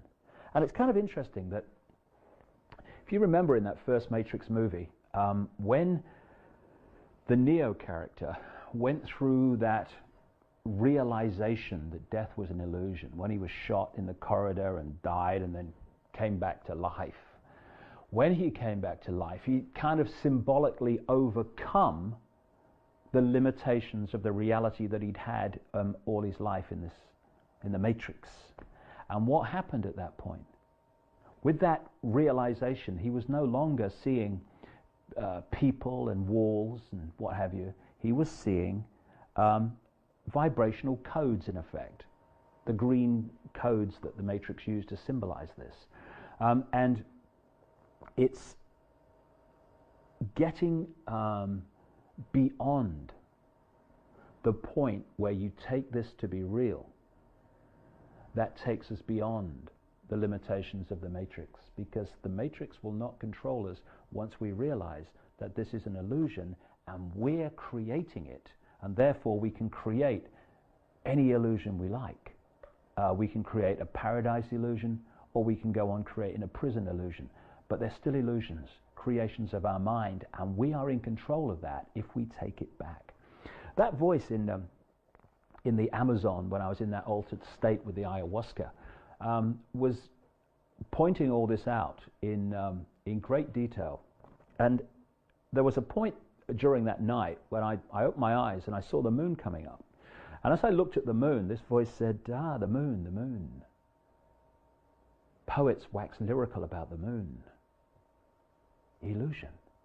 It's just a holographic illusion, like everything else. And then another point in the night, it said to me, do you think that's Earth you're lying on now? Illusion. You're only lying on it because your reality is that the Earth is real and the ground is real and you are real, and therefore you create that that reality in your mind and you experience it. It's like it's very clear that what we're living here is as much a dream as anything we have in sleep. The difference is we take the sleep dream, it was just a dream. This dream we take to be real, and therefore the dream controls us, because illusions can't control you when you know they're illusions. They can only control you when you think the illusion is real. And it said to me, this voice also, when you go out into the sunshine and you feel the sun and all that stuff, I mean, where does that come from? Do you think the infinite has to go and sunbathe, or? No. Again, it's part of the matrix. The sun is as much illusion, it's a program, as much as everything else.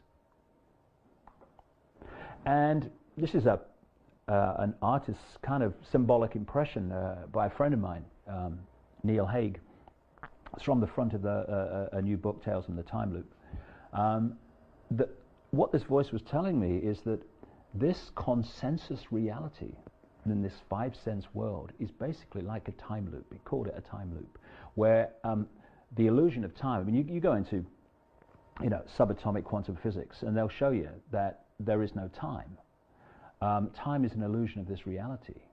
And I mean, I think Einstein said words to the effect of, time is relative, and we know that. He was pointing out that if you're in the company of as he put it, a lovely lady, time goes past very quickly. But if your hand is in a saucepan of boiling water, time passes very slowly. It's still the same time, but our relative experience of it is very, very different, because time doesn't exist. And what it was saying, this voice in Brazil, is that the illusion of passing from past to future is part of controlling us, because oneness is no time, and I experience that.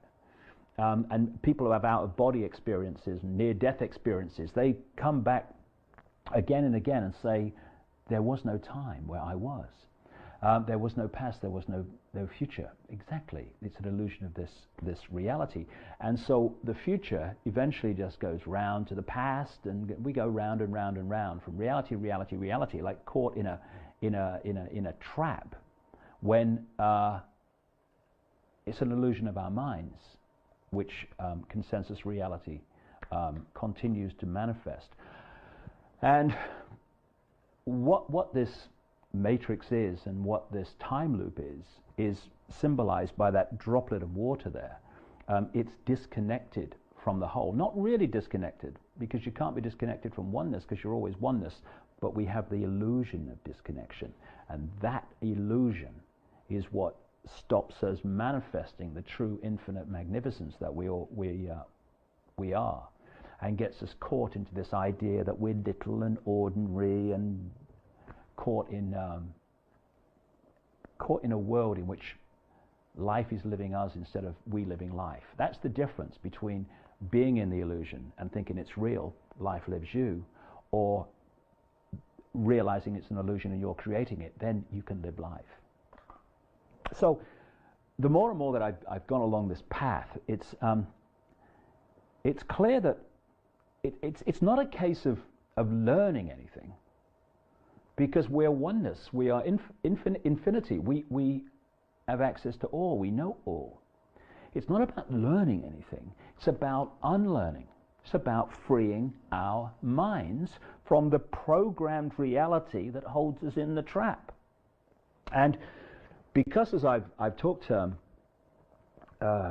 lot about, it's the subconscious level that is really the engine room of human behavior and human reaction and human reality. That's why, you know, you find that, as I've mentioned, about 1.5 seconds before I decide to do that, conscious mind decides to do that, the electrical signals are started in my brain to do it. I mean, why is that? Because the subconscious level is really the governor of human behavior.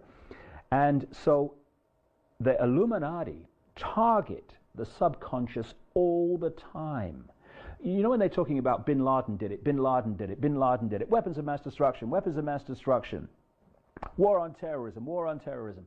These mantras, these constant repetition of the same thing, it's done for a simple reason, to program the subconscious mind to accept that reality.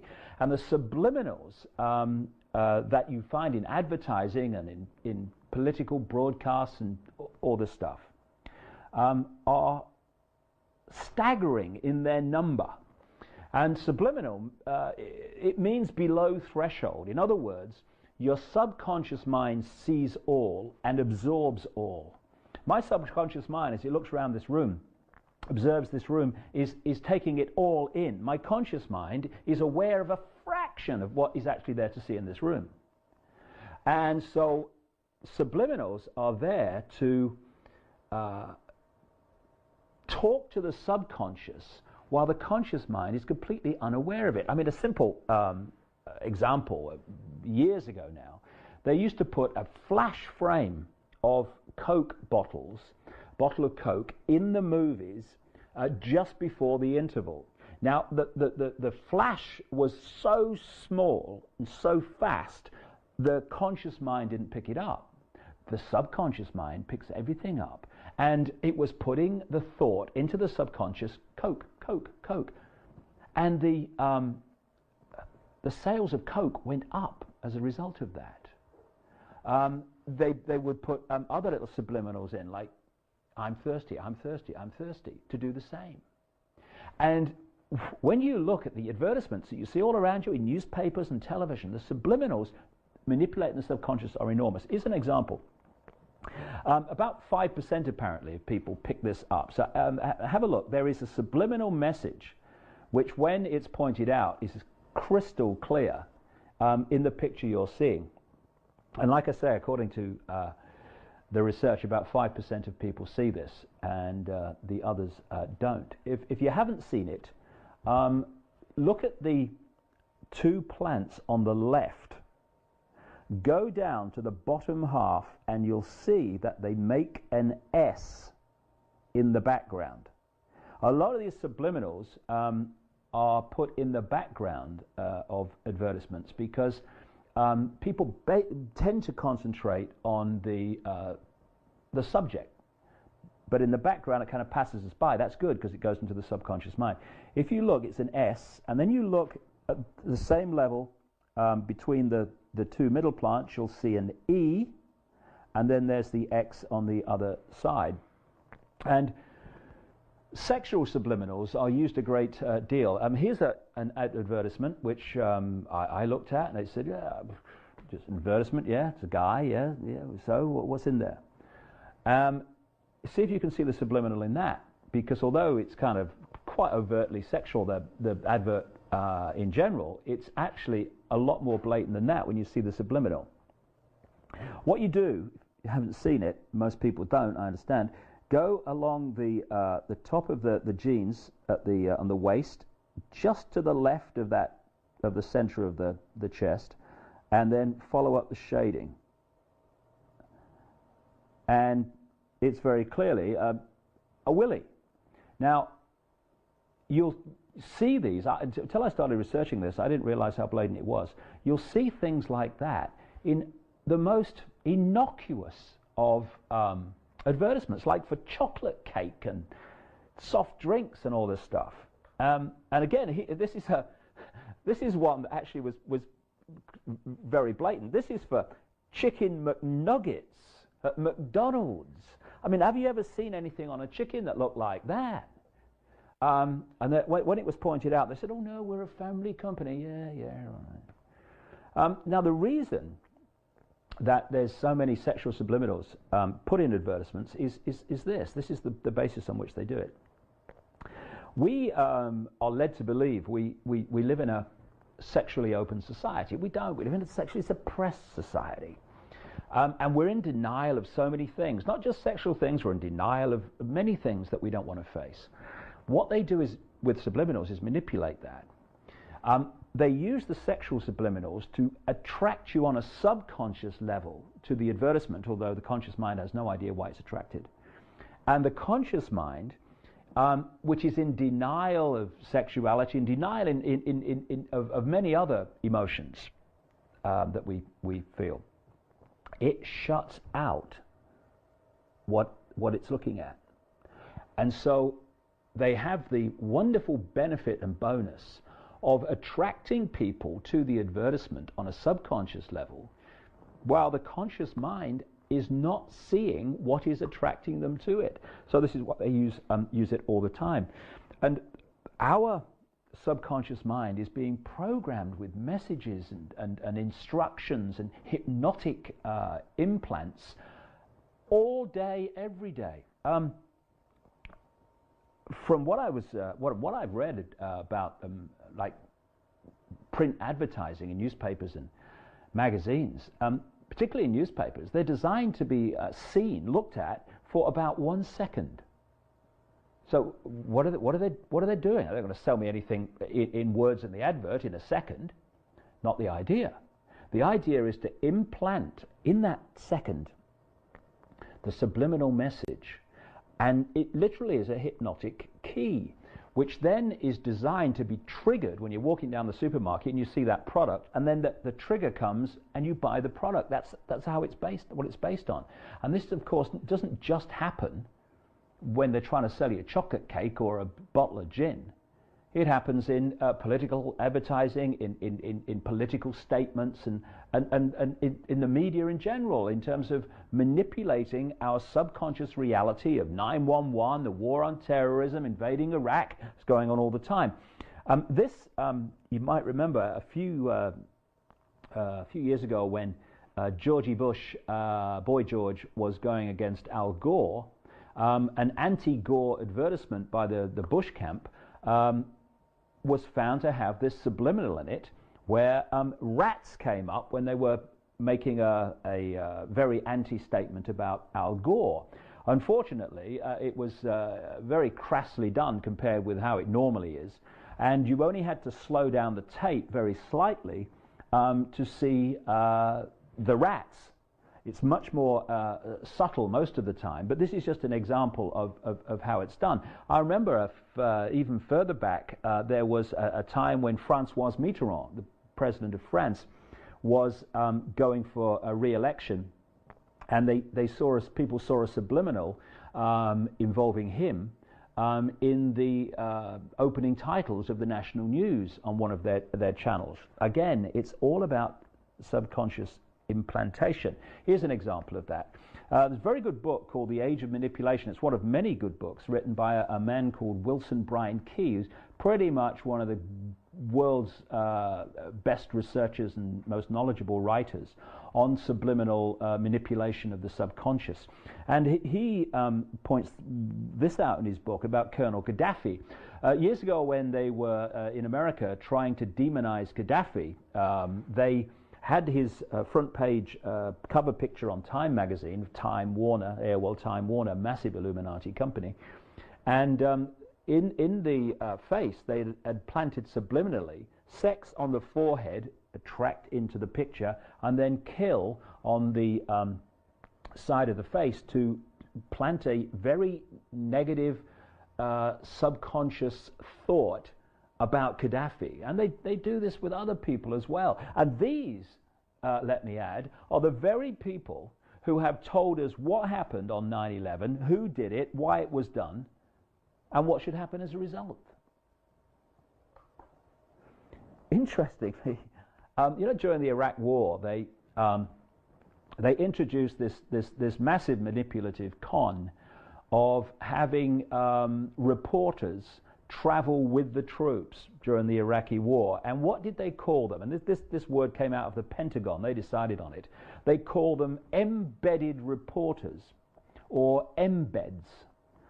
Guess what they call these subliminal messages and implants in advertisements like the ones I've been showing you? They call them in the trade embeds. How appropriate, and there's no way that the Pentagon came up with that term for the reporters by accident. What were those embedded reporters? They were subliminal embeds, because they were traveling with the troops, they were dependent on the troops, they got all their information from the troops, basically, and yet they were standing there apparently reporting the war as a journalist, but they were, in fact, front people for the official version of what was happening in that war. And this is, I would strongly suggest, one of the reasons that life got very unpleasant and very dangerous for so many reporters trying to report the war that weren't embedded to make sure that there were fewer and fewer who would put their lives at risk in the wars of conquest that are still to come. So again, subliminals are used to manipulate us and give us a subconscious image of reality all the time. I mean, here's Tony Blair. This man, along with Bush, and more importantly, those that control them and dictate to them in terms of policy and action, he has just brought about a war. Well, it's not really a war, you need two sides in a war. Brought about an invasion that cost the lives of 7,000, at least, independent count, 7,000 Iraqi civilians, many, if not most of them, children. Children who were, if not killed, even more were grotesquely maimed. And yet, when he comes to Iraq for the first time, what does he do? He goes to a school of children who are all arranged to treat him like some kind of conquering hero. He picks one of the children up out of the crowd, and there's the photo opportunity of the kiss on the cheek and all that stuff. It's all subliminal. And have you noticed that when people like Blair talk to the troops, now what do? Well, you're going to talk to troops. So you put the troops there. I mean, it's not, kind of rocket science, and you stand in front of them and you talk to them. But notice that doesn't happen now. They put always, when they're talking to troops, a group of them behind the Prime Minister or behind Bush, and therefore in the picture on the news you have the troops in the picture around Blair or whoever when they're speaking. And that is giving a subliminal message, which is very simple. It is the subliminal message that's describing the scene precisely. It is saying the troops are behind Blair. And one other thing on subliminals and all this stuff, incidentally, is George Bush. He does it as well, but I mean, he's not quite got it right there, Georgie. But when I was in America during the Iraq War, I was watching CNN and Fox News or Fix News, the Murdoch channel, and others. And of course the military, the Pentagon, had decided to call the invasion of Iraq and the slaughter of civilians Operation Iraqi Freedom in true Orwellian fashion. Of course, why do they choose the names for their battles and their wars? They do it to implant a message to the public that they want the public to accept is the reason for the war. So they call it Operation Iraqi Freedom. It's about freeing Iraqis. Now, if you're a journalist, like a proper one, you know that. So what you do is you might mention once that they're calling it Operation Iraqi Freedom, and then that's the end of it, because you know it's a manipulation. Instead, there was CNN and Fox News and all these people on the bottom of the screen through the war. It had Operation Iraqi Freedom. Now, what's happening there is, as the conscious mind is watching the pictures of the war and the news coverage, or what passes for it, the bottom is telling the subconscious all the time they're watching Operation Iraqi Freedom, Operation Iraqi Freedom, Operation Iraqi Freedom. Now, this is planting these subliminal messages that are affecting the sense of reality of the subconscious mind, which the conscious mind then turns into three-dimensional holographic representations of that reality. But you look at that now, if you couldn't see it earlier, you will see it crystal clear. In fact, you probably can't see anything else but the word sex. This is very important because once the conscious mind is aware of the manipulation, it's aware of the subliminal, it sees it crystal clear and is no longer subject to that manipulation. So when these various subliminals are pointed out to the conscious mind, there's no way that the conscious mind will be deluded and not see them again. And also what the researchers found is that even if you can't see the subliminal, because when the thing's going on the telly and all that stuff, you can't be searching every one. But even when you can't see them, if you are consciously aware that they are there, that when you're watching the television there's subliminals, and when you're reading newspapers there's subliminals, the research has shown that the effect of the subliminal on the person's sense of reality is dramatically reduced. So it's very good to be aware that these subliminals are there all the time, because they affect us far less. So this is the whole basis of the whole Illuminati game of human control. It is manipulating and implanting humanity's imagination of itself, subconscious imagination of itself, and that then becomes our conscious reality, the matrix. So if we are going to bring an end to the matrix control, and we need to change our reality and our sense of reality, because then our manifestation of it must change, because one is a mirror of the other, which brings me to this. When you look at this process of the subconscious reality being observed into three-dimensional reality by the conscious mind, it very clearly reveals a simple fact about the human plight. We are combing the mirror, trying to change it. And if you stand in front of a mirror and you don't like your hair, I mean, mine's a bloody mess today, then you don't comb the mirror because you don't like your hair. You comb your hair and then the mirror reflects it. Common sense. But because of the way that we have been deluded in terms of the world around us, we constantly comb the frickin' mirror. So we think, and we are led to believe, that this world here is real when it's actually happening in our minds. So we don't like what's going on out here. We want to change it. We don't like what's happening in our lives personally. We don't like what's happening collectively in the world. We want to change it. So because we think this is real, where do we go to change it? We go out here. We want to change the world. We've got to do something out here. We've got to war with this person, some people might think, or we've got to have new legislation and change out here. What that does is comb the mirror. And as a result, nothing changes. Because you can comb the mirror all you like, your hair will never change.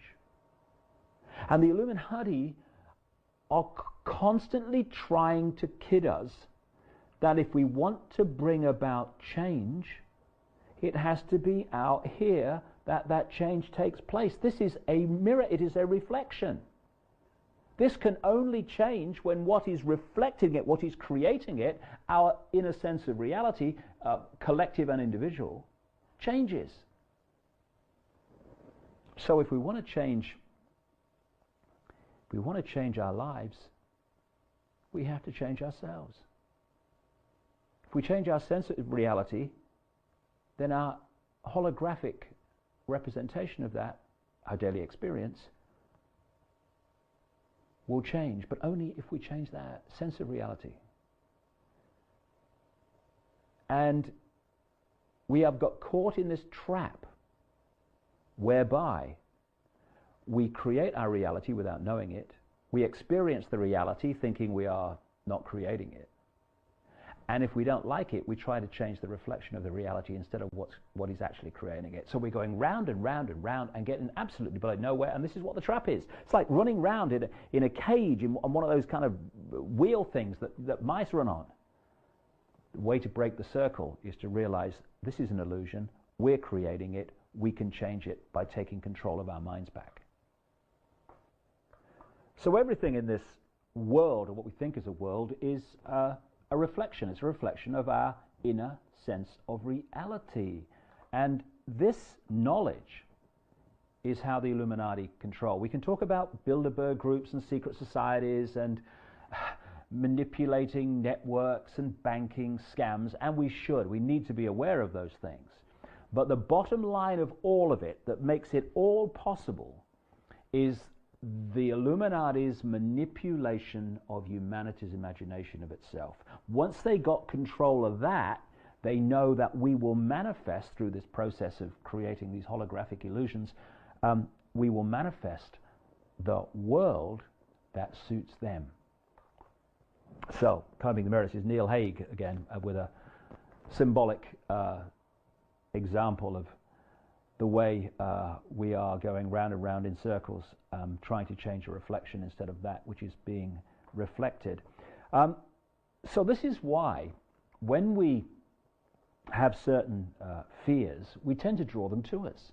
Of course we do, because when we have all these the fears about this or fears about that, that is our sense of reality on a conscious and particularly subconscious level. So what's that going to do? It's going to manifest the thought fields representing that fear, and then we are going to observe those thought fields into holographic reality. We are going to experience through this method and process the fear that we have. You know, how many people say, you know how I'm frightened of so and so? You know, you'll never guess. You've experienced it. Oh yeah, of course you have. So we are drawing to us all the things that are in our subconscious reality, including what we fear, manifestly what we fear, because it's so powerful. And the more that we take on these mind manipulating statements about, oh, is it an orange alert today for terrorists, and oh, there might be a dirty bomb, oh my goodness me, oh, what's happening with the economy, oh my goodness me, am I going to have a job next week, all this stuff.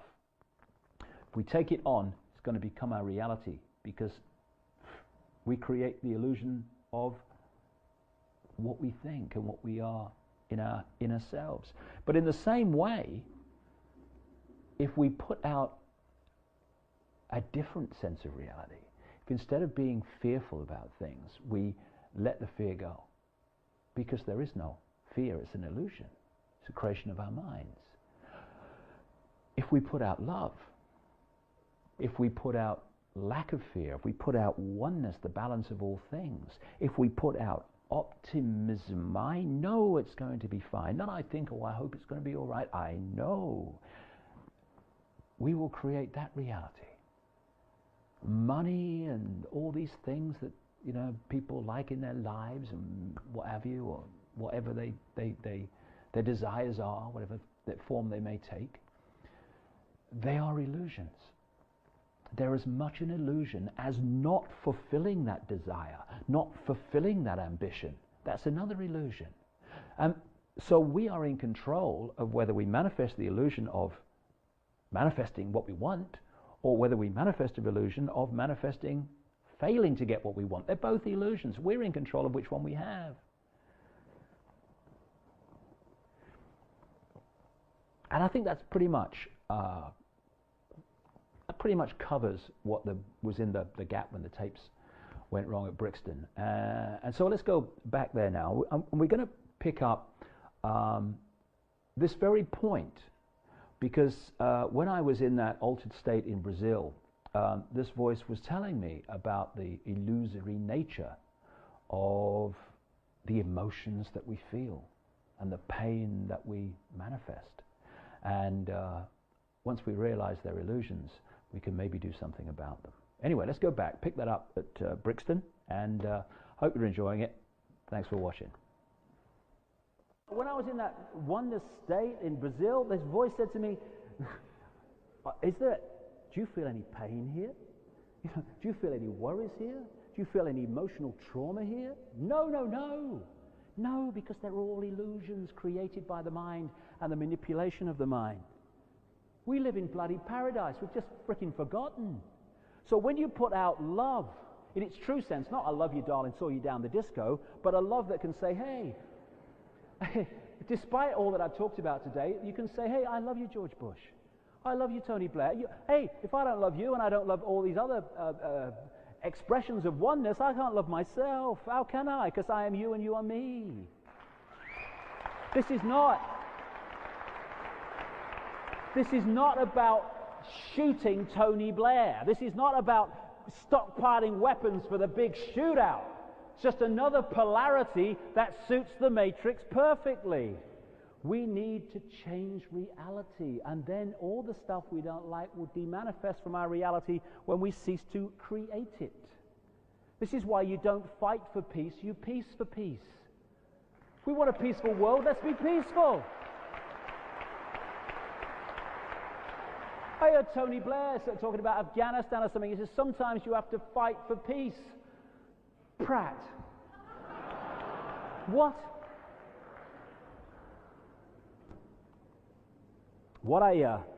Coming to an end now, I'm so bloody hungry, you must be. What kind of happens is this, it seems to me, eh? Hey, is that right? Is that a Birmingham accent out there? I love the Birmingham accent. They are, mate. Anyway, what kind of happens is we come into this reality, and when we hold a connection with oneness, we have everything we need to express that in this world, this level dimension of experience. We have eyes and ears information that gives us a fix on the world around us, and we have the connection with a multidimensional infinite self that gives us a level through which we can see and experience this world and judge its reality and our behavior and everything. However, that is the last thing the matrix wants. Therefore, what happens is, because of this process that I've been talking about, particularly right at the start of creating the norms and suppressing differences, when we come into this dimension to experience this reality, once we kind of wake up and say, hey, I'm here then, what happens is we start to get programmed. Once you've programmed one generation of parents, and that happened a long time ago, to accept the reality you want them to accept, with no malevolence most of the time anyway, with no malevolence at all, they will pass on that programming to their children as they grow up, and they'll start to program them with the same reality. And children soon learn that going with the consensus is actually a lot less hassle than challenging the consensus. And so they start to realize that it's much better to go with the general belief than to challenge it. So what happens is this fear starts to disconnect us, because fear generation is what we're supposed to be with this Illuminati. It starts to disconnect us from oneness, and we start to have the illusion of division. And we actually forget the hell who we are. And so once we're there, we are in the matrix has us. And, you know, I was in the old city of Jerusalem in 1993, I think it was. And I was near that big mosque with in Temple Mount. And I'm watching these Muslim kids playing soccer. Lovely little kids playing soccer. And they all seem to be called Mohammed. If you have 11 Mohammeds at Arsenal, it'd be interesting, wouldn't it? Come here, Mohammed. Which Mohammed? What are you talking about? They're lovely kids. And I was watching them, and it occurred to me, because I don't know if you've been to the old city of Jerusalem. It's a very small area within this big wall. But even so, they've cut it into quarters, because we don't want to bloody live together, do we? I mean, crikey, they'll all want to do it. There's a Jewish quarter and a Christian quarter, an Armenian quarter and an Arab quarter. And I'm watching these kids play football, and it just occurred to me that by that age, about 5, 6, 7, 8, they already have a view of themselves, life, God, and Jewish people. If that consciousness had become incarnate, literally in the old city of Jerusalem's case, 5 minutes walk down the road in the Jewish quarter or the Christian quarter, they would at that very same age have a completely different view of themselves, God, life, and Arab people. And the only difference between the two is the programming that consciousness had gone through in the early formative lives of its earthly experience. And so this is how we're programmed into beliefs and division and forgetting that we're all one consciousness. We are disconnected from oneness in our minds by the belief that we are just a disconnected individual with no power. Know thyself. When we know who we really are, we become completely different entities. We look at the world in a completely different way. Not small me, I can't do anything, I'm just Joe Public. It's, hey, I'm all that exists, I can do anything.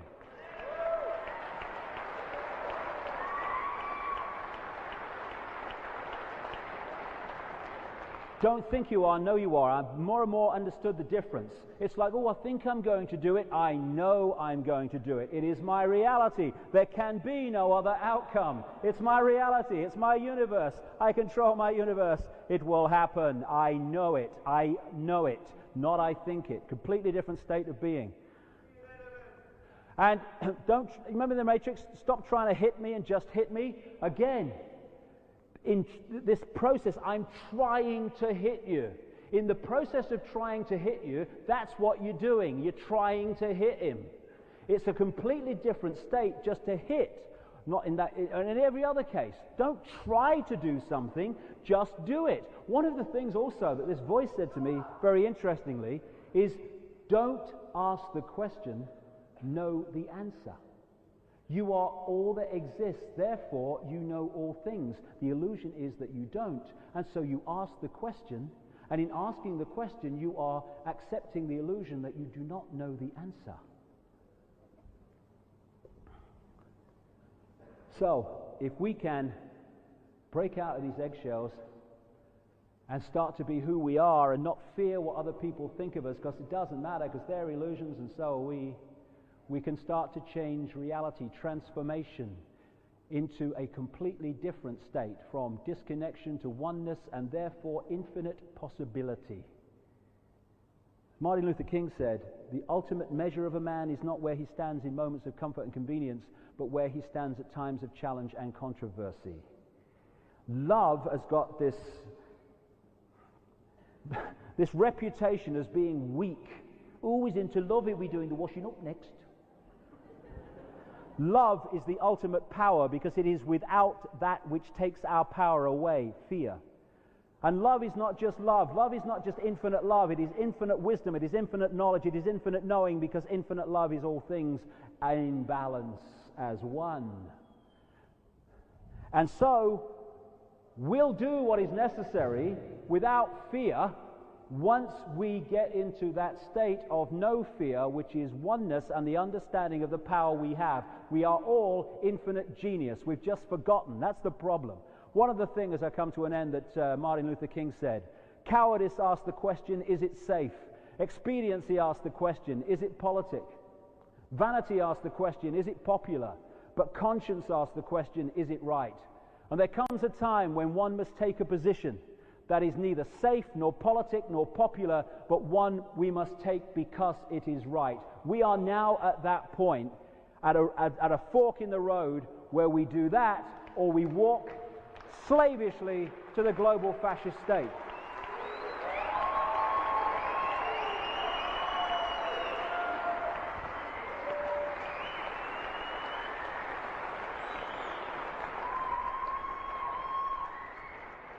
And what's happening, and I've been a barometer of this in the last 13 years. I mean, you're looking at a man who spoke in Chicago to 8 people, you know what I mean? No one wanted to know. But there, people are waking up. Why? One reason is this, the 100th monkey syndrome. Every single person who wakes up and starts to question and starts to put a different reality and starts to see through the illusion, they are putting that knowledge into the collective unconscious. the 100th monkey syndrome. And it takes nothing like half the people to do it to swing people into another state of possible reality. And what is happening is as more and more people wake up, when people say, well, what can I do? I'm just Joe Public. Change your reality. You'll add that reality to the collective consciousness, and then other people that haven't been to an event like this or haven't read any books will start spontaneously accessing that knowledge and spontaneously seeing things they have not read books about but can just see. And with this is happening now. All over the world, the 100th monkey syndrome is starting to manifest as more and more people wake up exponentially, more and more with every passing week, as they start to see through the illusion. There is an awakening going on which is going to change this world from a prison to a paradise, and it's going to happen in our lifetimes. Because we are connected, we can put this knowledge into the collective and make it access to everybody without having to do anything other than transform ourselves. And the cards, the house of cards, are coming down.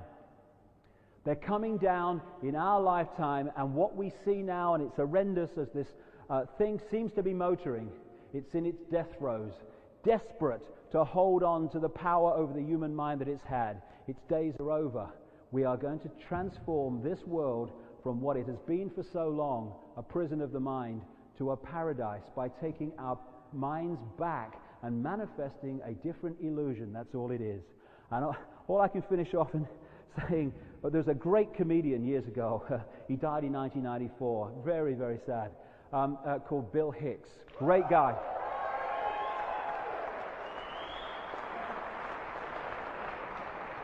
And he said that very profound man, Bill Hicks, who could see a lot of this and went for it through with humor, which can be very powerful. And he used to say about, because he took the substances and went into way out there into other dimensions, which gave him a lot of insight.